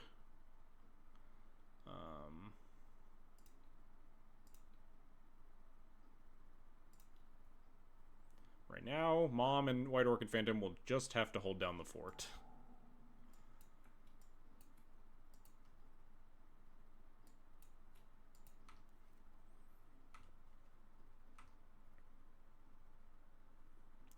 Honestly, they do, like, hold down the fort pretty well. We can draw into, like, an Ephemerate or something would be pretty sick. Another White Orchid Phantom. Just Stone Rain again, and get another, like, I'm gonna start attacking with one and blocking with another. Even, like, Spirit of Labyrinth. Yay, look at that. Spirit of Labyrinth backed by Mothers of Runes, turning off their cantrips.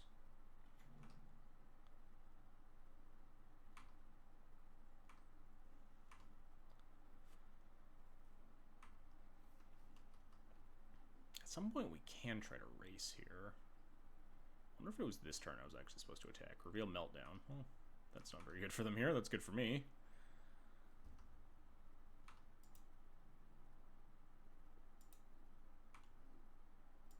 Like, because if I attack for 2 and if they attack for 6, I go to 11, but like then I have 5. Mono White Spirit's looking pretty good. Let's try another White Orchid Phantom. Well, one of the worst draws in my deck, but that's fine. We drew a Heater last turn. So they have 2 cards plus Meltdown in hand, huh? Maybe I can just attack with Spirit and protect it with Mom if they block. Yeah, they have 2 cards essentially. I think I like just sending Spirit. It costs them a lot just to, like, call. Yeah, they're just not allowed to block. Unless they have, like, double removal spells their last cards.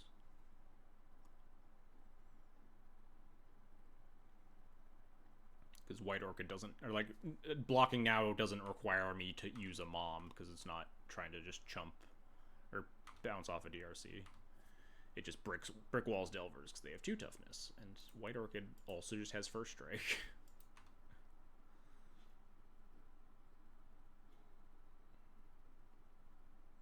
Not bad. I kind of want to Wasteland a Black Source. I might just Wasteland anything.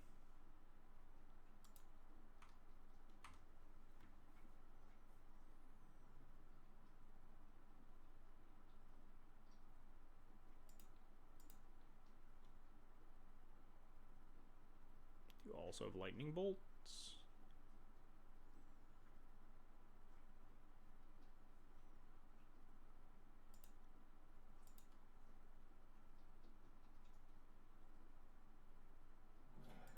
Nice.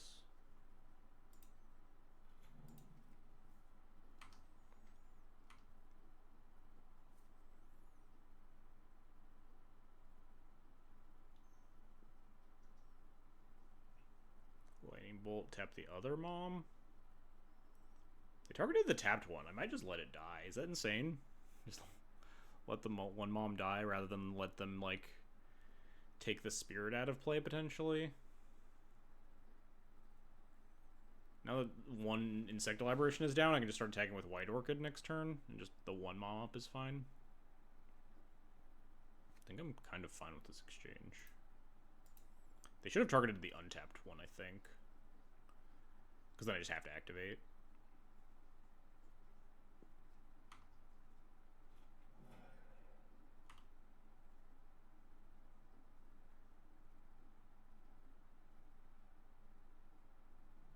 Ooh, they're fetching. Nice.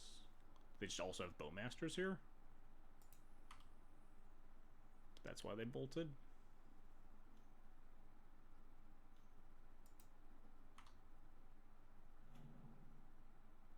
Yeah, that was a really... If they had bolted the untapped Mom, it would have been much better for them.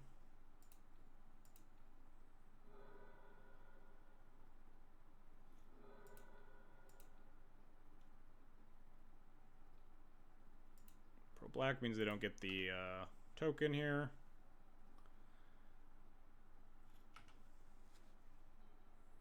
Yeah, they definitely fumbled that a little bit with the Lightning Bolt there. They can Wasteland me, but I'm just sitting pretty happy here now. They just don't have any attacks. And now, with just one Mom back, I'll just start attacking with White Orchid Phantom to hopefully close out this game. Oh. That's also very good. Turns off the threat of Murktide Regent.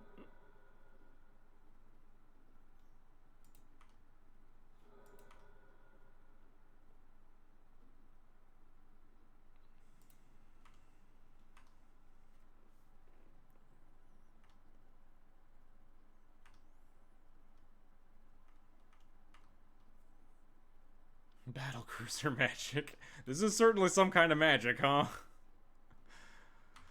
This is some like good old fashioned like 2013 D&T versus Delver. This is some good stuff. Turn 12, both players have one land in play.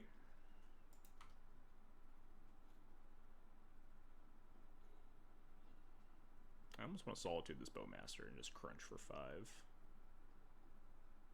They have 2 cards plus Meltdown in hand. Crunch for 5 puts them to 2. They tap out from Murktide, they just die. Yeah, my hand is nothing.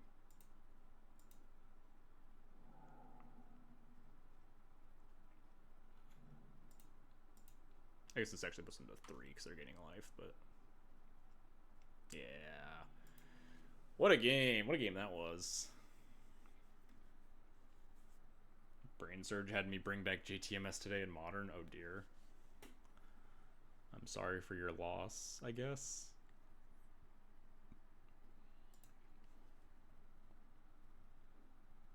Some good that was great. That was good. One land in play, turn 13, whatever.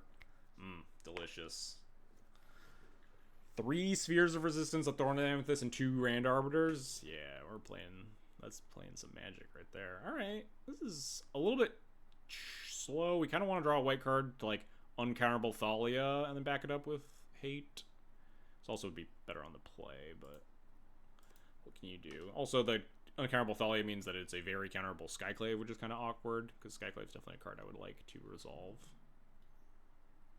Especially against turn 1 Delver. It's possible we play turn 1 counterable Thalia if we draw. Or just, like, don't even Chrome Mox, potentially. What if we just Wastelanded, chat?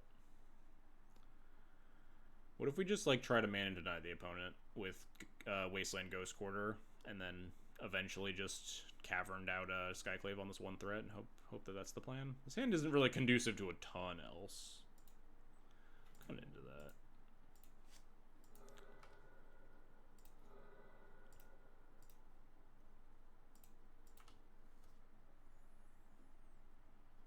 No flip, great. Love to see it.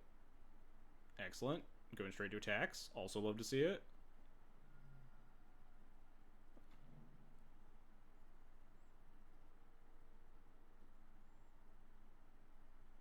What set is this full art from? Yeah, this is an MH3. You can see the little drawsy. No land. Great. They do get 2 draw steps, though. I don't think I really want to play uncounterable Thalia here, but we are very much in danger of just losing to a Delver of Secrets. Uncounterable Thalia into double Ghost Quarter is so crazy good, but I think we're just gonna have to make do with like uncounterable Skyclave eat the Delver and Ghost Quarter them twice. We could also just draw another white card down like next turn. But God, I wanna uncounterable Thalia there so badly if we hadn't just drawn like all lands. Alright, there's a Daze. There's a land, unfortunate.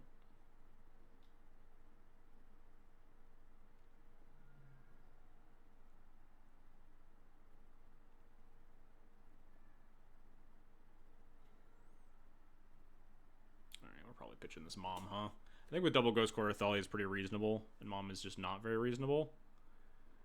The old rules, if you Skyclave to flip Delver, they'd get back a 0/0. Is that how that works? I know, like, the old rules are that CMC on this side was 0, but would it look at the card that's exiled, which would be the front half of the Delver again? I don't even know how that would work. The mana value of the exiled card, I think, would still be 1, because the exiled card would just flip back to a Delver, right? The card underneath the Skyclave would... Because, like, cards are always on their front face. Transform cards are always on their front face, except when they're in play and transformed, I think. But yeah, anyway. Pitching Mother of Runes. And uncounterable Skyclaving this.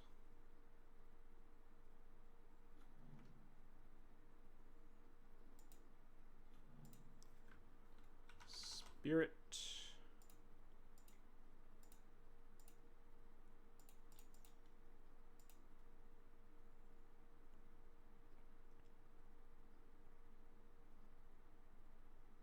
Come on, daze it. Daze it, opponent. I promise it'll work.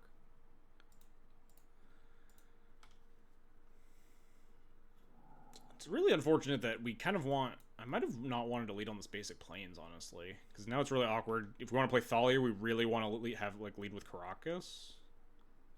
But we also want these Ghost Quarters live. Please, Wasteland me. Yeah, that Cavern's not doing shit. I mean, if they don't fetch, then we're just going to play Caracas Thalia, which is fine. Alright. This hand has a plan. Is this a no Stoneforge Mystic list? Yes. We do not play any Stoneforges.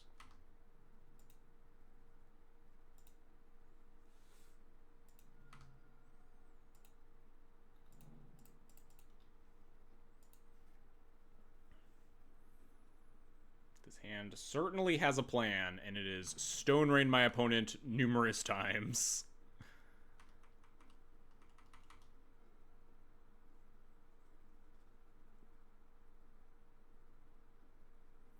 Yeah, I talked about it a little bit earlier on the stream, but yeah, pre-war Formware would be so good against what my opponent is, or like just in general in this list. So maybe that's enough to make you want to play Stoneforgers, even with Leon and Arbiter in your deck. But without pre-war Formware, it's just much less interesting. I kind of want to Ghost Quarter their Wasteland. Is that weird?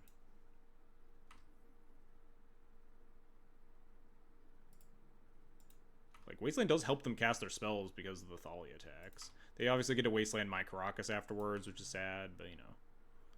I think I just want to cut this mana off.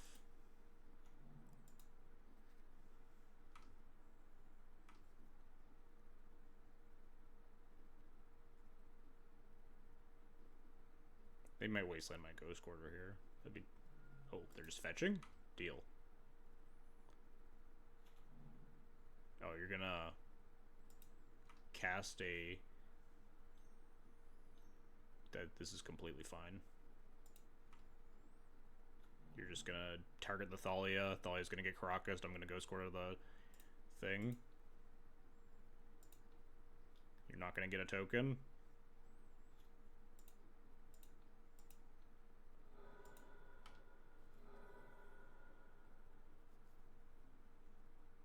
Why didn't they try to like do that in combat even? If their plan was to just do that, did they know they're unsummoning the Thalia? Is that just part of their plan? Deal.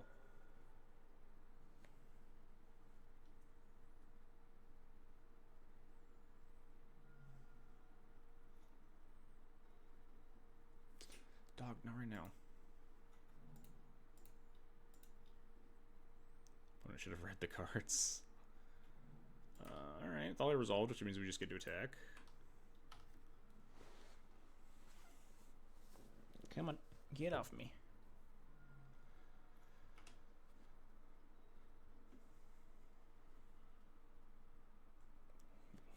Oops, all Stone Rains. Look at old turn 7, no lands in play.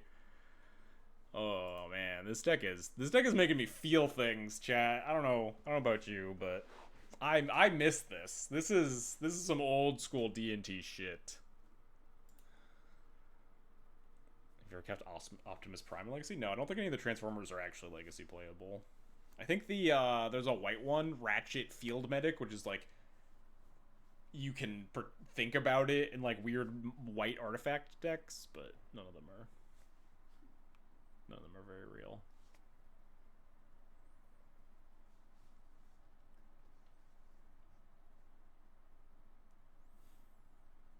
Don't make me buy Chrome Moxes, they're like 150 each. This deck is sick. This deck is I don't know. I'm feeling it.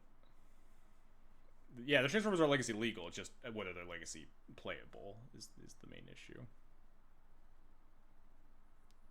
We played against like 3 real decks. We played against Moonstompy, Doomsday, Grixis Delver. Like, we're trucking along here. 3-0. Yeah, it's crazy how expensive Chromox is, especially given how many times it's been reprinted. It hasn't been reprinted in like real sets. It's like a bunch of supplementary sets and a bunch of promotional printings, like Secret Layers and GP promos and like inventions and stuff like that. So that probably doesn't drive the price down that much. But Yeah, they certainly are playable if you try hard enough. I have not tried hard enough. I know there was someone on my timeline that was like playing Ratchet Field Medic in some like Mishra's Bauble artifacty deck. I don't even know enough of the text on that card to remember. I just remember it has something to do with artifacts, I think. It like buys back artifacts somehow. It's like a 1/4 with lifelink on one of the sides.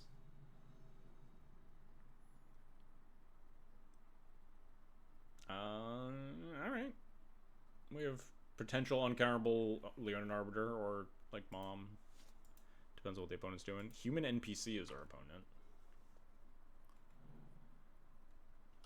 I think I'm just gonna go a little slow here versus Flooded Strand. And go counterable Mother of Runes.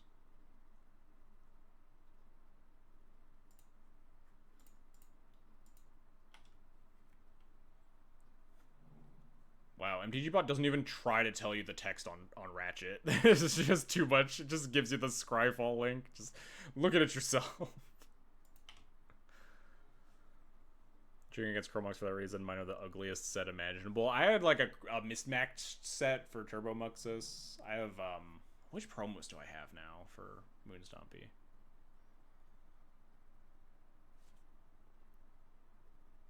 Ooh, is this, we're getting Bowmastered? Is this just like Scam, maybe? Oh, this is just a Storm deck. Oh, well, maybe we should have cast turn 1 uncounterable Leonin Arbiter, huh?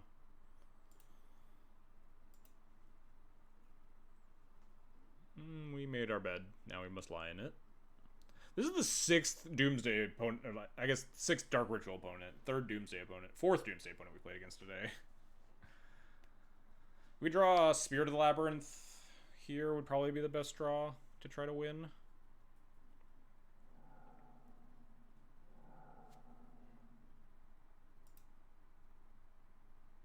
Looks like just pretty classic Doomsday.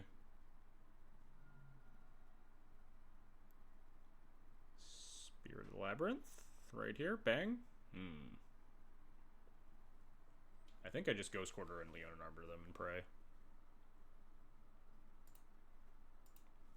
Hey, dog.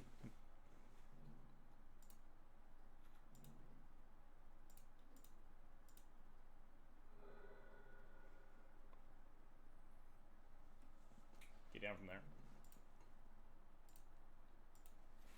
Get down from there. Get out of here. Oh wow, they had Edge of Autumn? Cheats.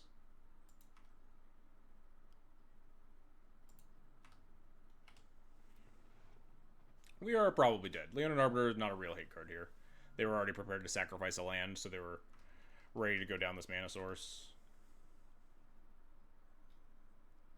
Yeah, really wanted a uncounterable Spirit of the Labyrinth that turn. If we draw, if we aren't dead this turn and we draw like another Wasteland or something, we might be able to get there. Maybe they'll just go for Thoracle right here with 2 cards in library. Oh. I'm not going to count if they have days in their hand.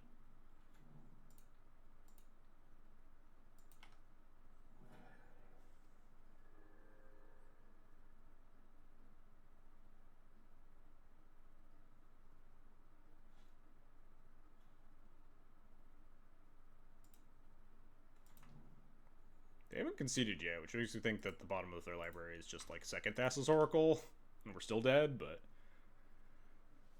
I'm gonna keep playing, see if they die. We could potentially draw White Orchid Phantom. Make sure that that doesn't happen. Well, it's not White Orchid Phantom.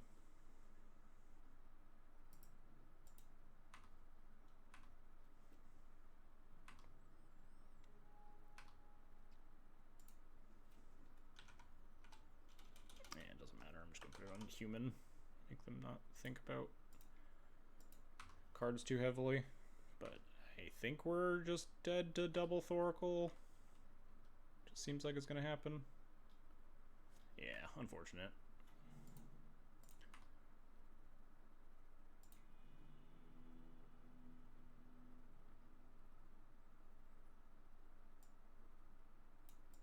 Still have games 2 and 3 though. Not feeling too terrible about the matchup. Winning on the draw is like a little tougher. But now that we know the matchup especially, stuff like Cavern of Souls, Lotus Petal, Chrome Mox stuff is much more powerful.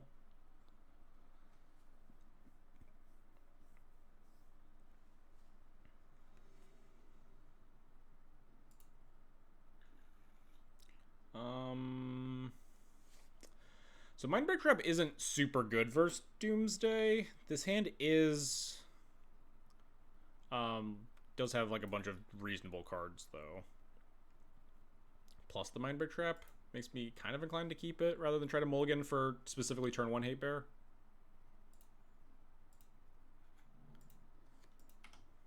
We can also hope that they have like a weird Petal Cabal Ritual Doomsday hand. I wonder if I was even supposed to shock to play around Days.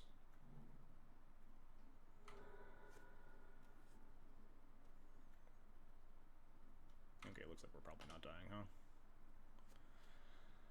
I will cast Leonin Arbiter first. Leonin Arbiter is better pre-Doomsday, as I mean we saw it have no text in the post-Doomsday scenario, whereas Spirit Labyrinth still maintains some value. We're also going to play around Days, so we're going to Chrome Mox pitch this Witch Enchanter, huh? It does put us down on our white cards for Solitude, but I think that's going to be fine.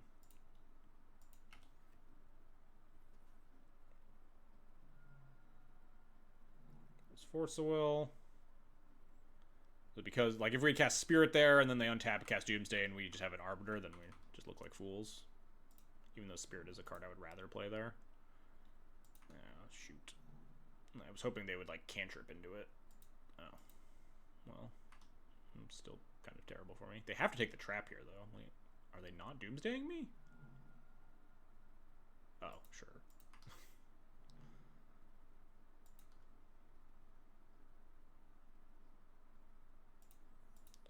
If their last card... I don't think they can kill on one card in hand, but Spirit of Labyrinth probably not going the distance anyway.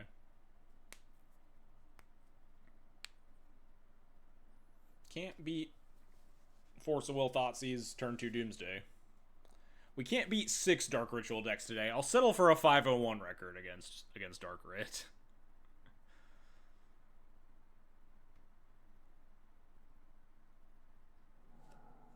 We could also draw like Ghost Quarters and stuff. We're not out of this yet. Wastelands and Ghost Quarters are pretty real text here with a backed by a Hate Bear.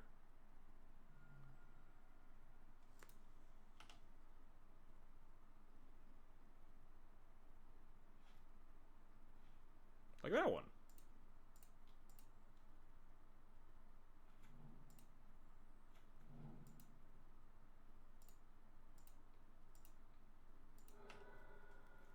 I think I'm supposed to waste out on their upkeep, actually, to play around Edge. We see 2 edges in the Exile Zone, though, so... Not a card to think about playing around, really.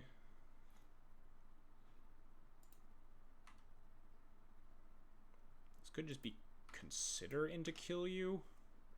But then they have to play around They know about the Solitude. If my last card is white card, they could just lose if they do that. It's also not Consider.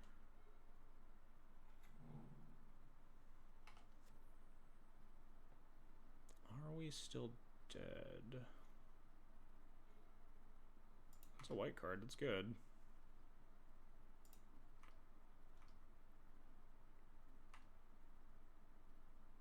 I think they're gonna end this with... They could have, like, fetch. No, they can't have fetch. They have 1 more life.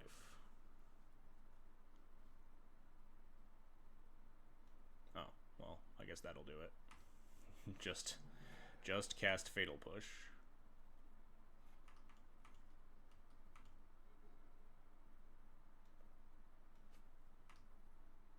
And their last card is just also Thassa's Oracle, so we draw Wasteland or Ghost Quarter and we win.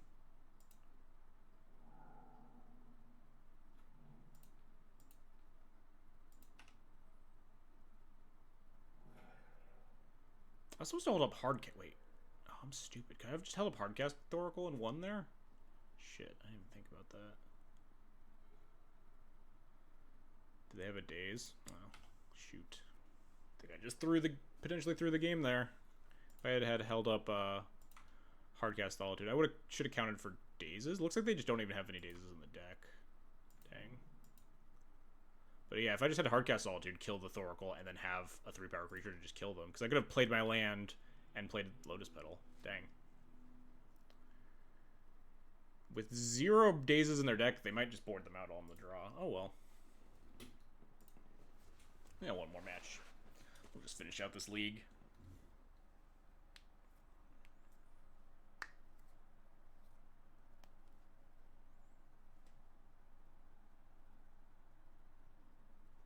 Not that broken up about losing to the upper portion of Doomsday hands.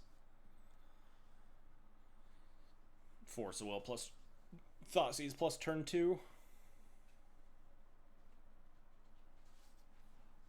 I am a little bit broken up about mucking up that oh, it was like totally not on my mind that they can just kill my, if they just put like Fatal Push or whatever in their pile. I should hold up a Hardcast Solitude. My brain was autopiloting to like, oh, I don't want to play this, I want to play around days, stuff like that. I did not consider that. I didn't like, I should have checked the exile, stuff like that. Just found 0 days as an exile and then just not played around it. Shocked played Petal.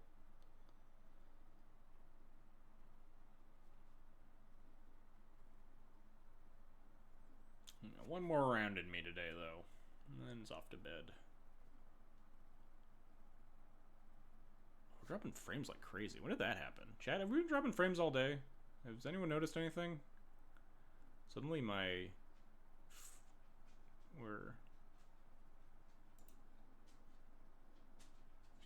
did it just start happening? Like seconds ago?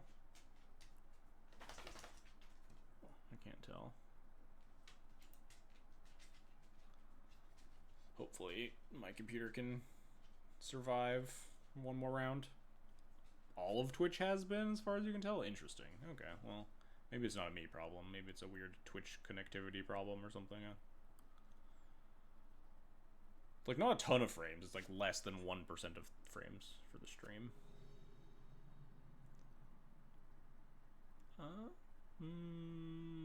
This hand feels a little loose, huh?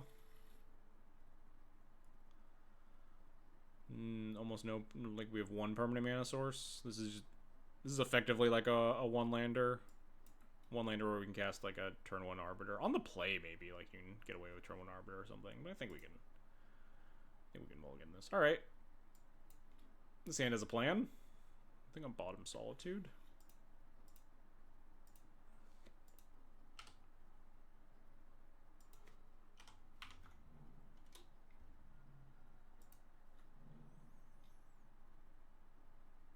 Alright. Duress. Probably means a combo deck. I'm gonna wasteland him.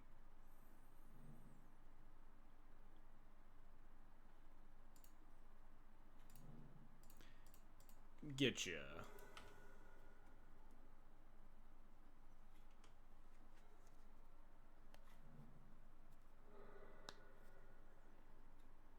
Aw, basics. That's cheating. What are they playing? Just like old school Ant? Basic Island Duress deck?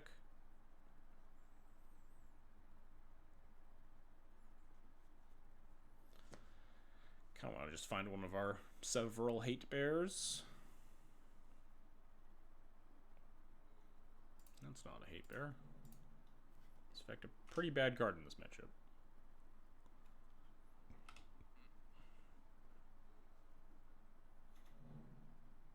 Fetch basic swamp.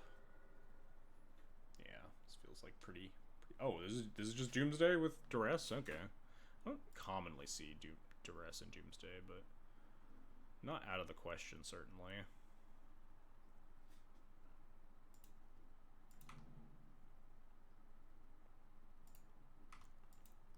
We might just be dead if they have Dark Ritual. Could also just, you know, draw Spirit of the Labyrinth. Still be okay. They might not have Dark Ritual. Yeah, they always have Dark Ritual. This is our 6th Doomsday opponent of the night. I don't know. Like, Doomsday didn't get new cards. Why is everyone just suddenly playing Doomsday today? It's been fine. this 6? Yeah, we played against 3 Doomsday players this league. So, no, this is 5th then. Because we played against 1 Doomsday player in the other 2 leagues. 5th Doomsday player, 7th Dark Ritual player. This is the Doomsday Reaping Hour. Okay, they just have Brainstorm, which means it's just a same turn kill when they have cards in hand. They just like have the LED Consider stuff, or LED Cycler stuff.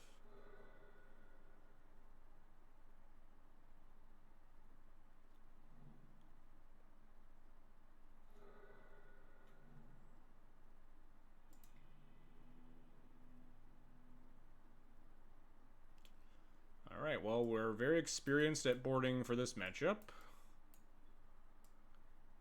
In these cards, out these cards, call it a day.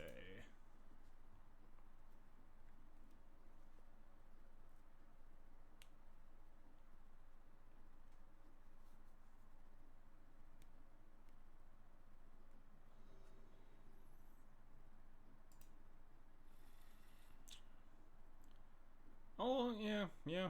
I was kind of not in for this hand for a second, but then I realized it's turn 1 Thalia with Wasteland Ghost Quarter backup. It's not going to be great when we get Force of Willed, but...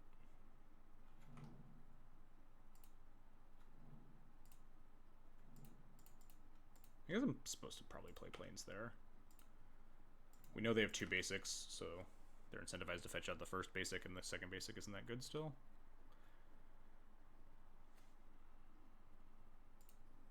I could Ghost Quarter the plane, or the island, turn it into the swamp, but I think they might be incentivized to fetch basic here or something.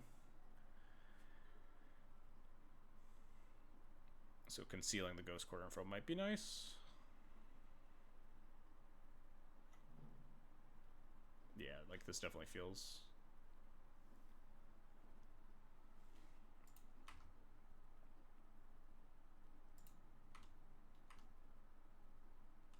Awkward thing, though, is... I could cut black, I guess, if I Wasteland the Bloodstained Mire and then just Ghost Quarter the Swamp afterwards. The land go stuff is pretty suspicious, so I'll at least do this in, like, upkeep or draw step or something.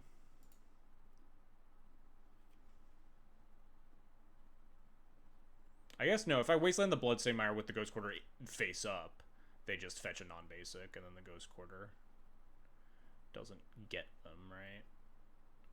Maybe this was bad then?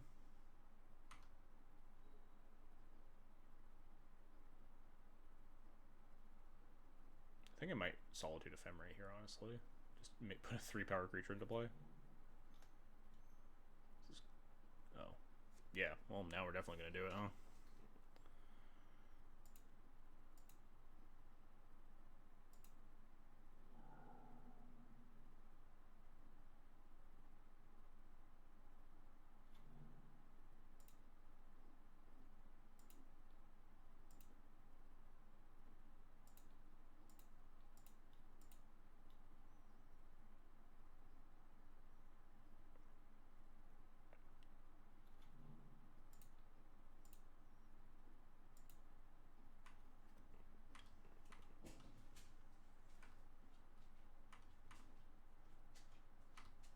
Take 2 damage.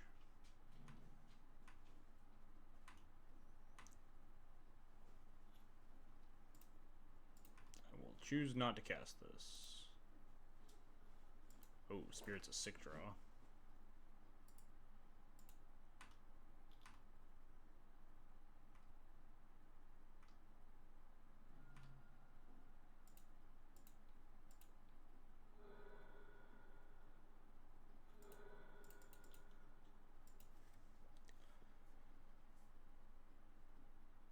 Alright. Now I gotta win the hard game, though. The one on the draw in our deck of mostly sorcery speed, things that we need to cast our... We need to have a turn to cast. They don't always have the turn 1. They just... feels like they frequently have it. Let's resubmit, hope for the best. There's a chance they have, like, a weird hand that has to play into this trap. That happened to us earlier. Where we got, like, a Lotus Petal Cabal Ritual Doomsday hand. Alright, yeah, this hand's got the goods. It's gonna be very hard to say no to turn 1 relevant spell, turn 2 relevant spell, turn 3 relevant spell. It just might not matter, because sometimes they just turn 1 you. Oh, well, this also plays around Deafening Silence pretty well, but...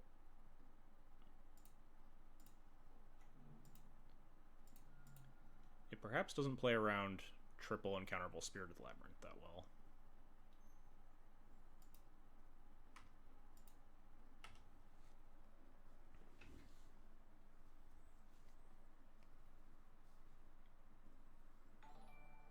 Plus this Stone Rain Ghost Quarter. I guess, again, we've seen 2 basics. Hey, that filthy pleb, thanks for the follow.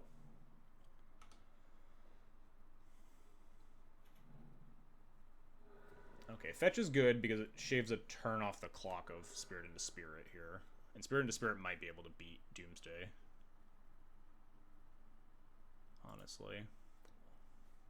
Depends a lot on what their other cards are, but we're going to try our best.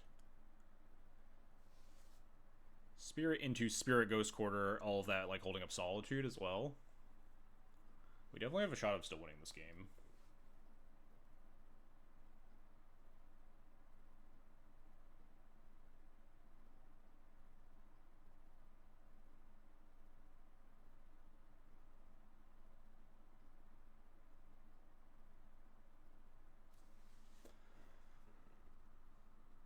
Yeah, probably pretty hard to build piles thinking about, like, the opponent playing 100 Stone Rains.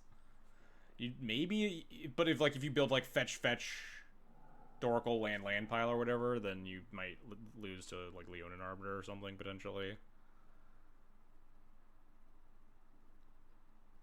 We see Fatal Push exiled. We don't know what the sideboard configuration they're on, though, in terms of interaction, but we see 1 Fatal Push, 1 Dismember gone. Force. I only see 3 forces, I think. Do I want to Chrome Mox Ghost Quarter here? No, because I just need this to be uncounterable. That's the important part. Oop, I don't know why I made blue mana, but that's fine. Still makes it uncounterable.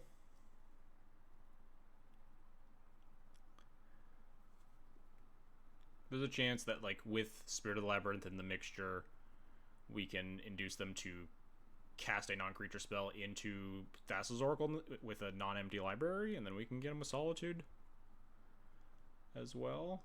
There's a chance they can't get through their pile, and we can attack them for 3 and then attack them for 6 next turn. We got a lot of, like, this hand has a lot of ways to fight this. Having the Street Wraith in hand definitely makes it scarier, though.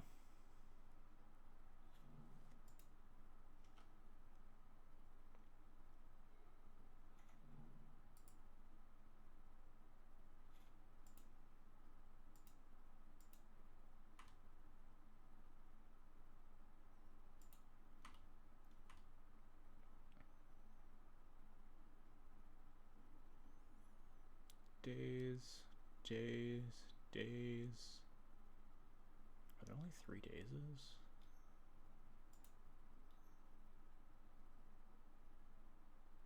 Just thinking about whether or not I want to, like, play out Chrome Mox to play around a days in future turns.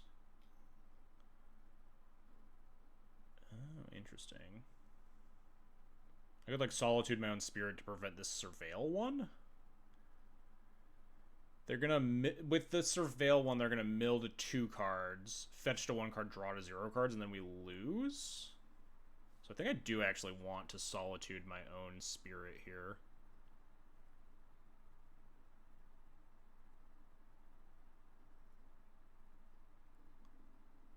Although, no, then we just died. We're gonna die to Thoracle with 1 card in library because we're gonna be down our Solitude.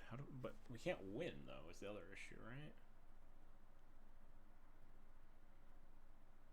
Are we just dead, then? Jeez, this unauthorized exit's getting me. I think we can hope that Thoracle is the last card down, and that Solitude buys me a turn to draw something else.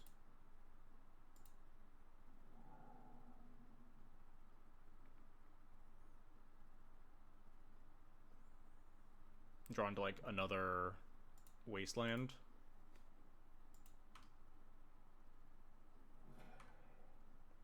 We have like 11 more wastelands to draw or something.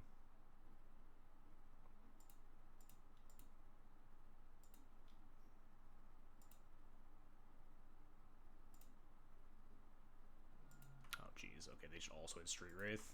Then we're definitely just dead.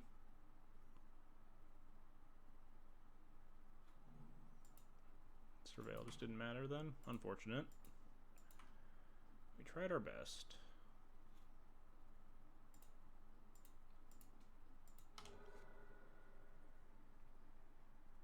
I think their last two cards are Thassa's Oracle and Fetchable. No, sure. I mean, they just fetch the island anyway. It doesn't matter. Draw their last card.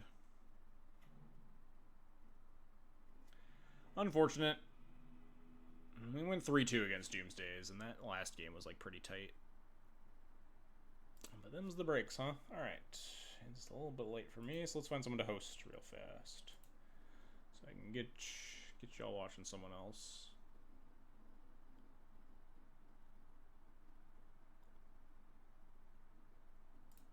I'll send you guys over to Dingo. Big Young Dingo fan myself. Watch a lot of Young Dingo streams right before I'm going to bed. But anyway, that's going to be it for my stream today. Thanks everybody for watching. We had a real good time with a lot of Death and Taxes, Moon Stompy. This deck actually was pretty interesting. Like, it had a lot of like pretty reasonable stuff going for it. I might try this deck more in the future. We'll see.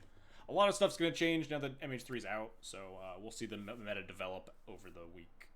And I'll be back next Tuesday. But I'll also be streaming Saturday. I'll be streaming Popper and the Creator Showdown, so come check me out then.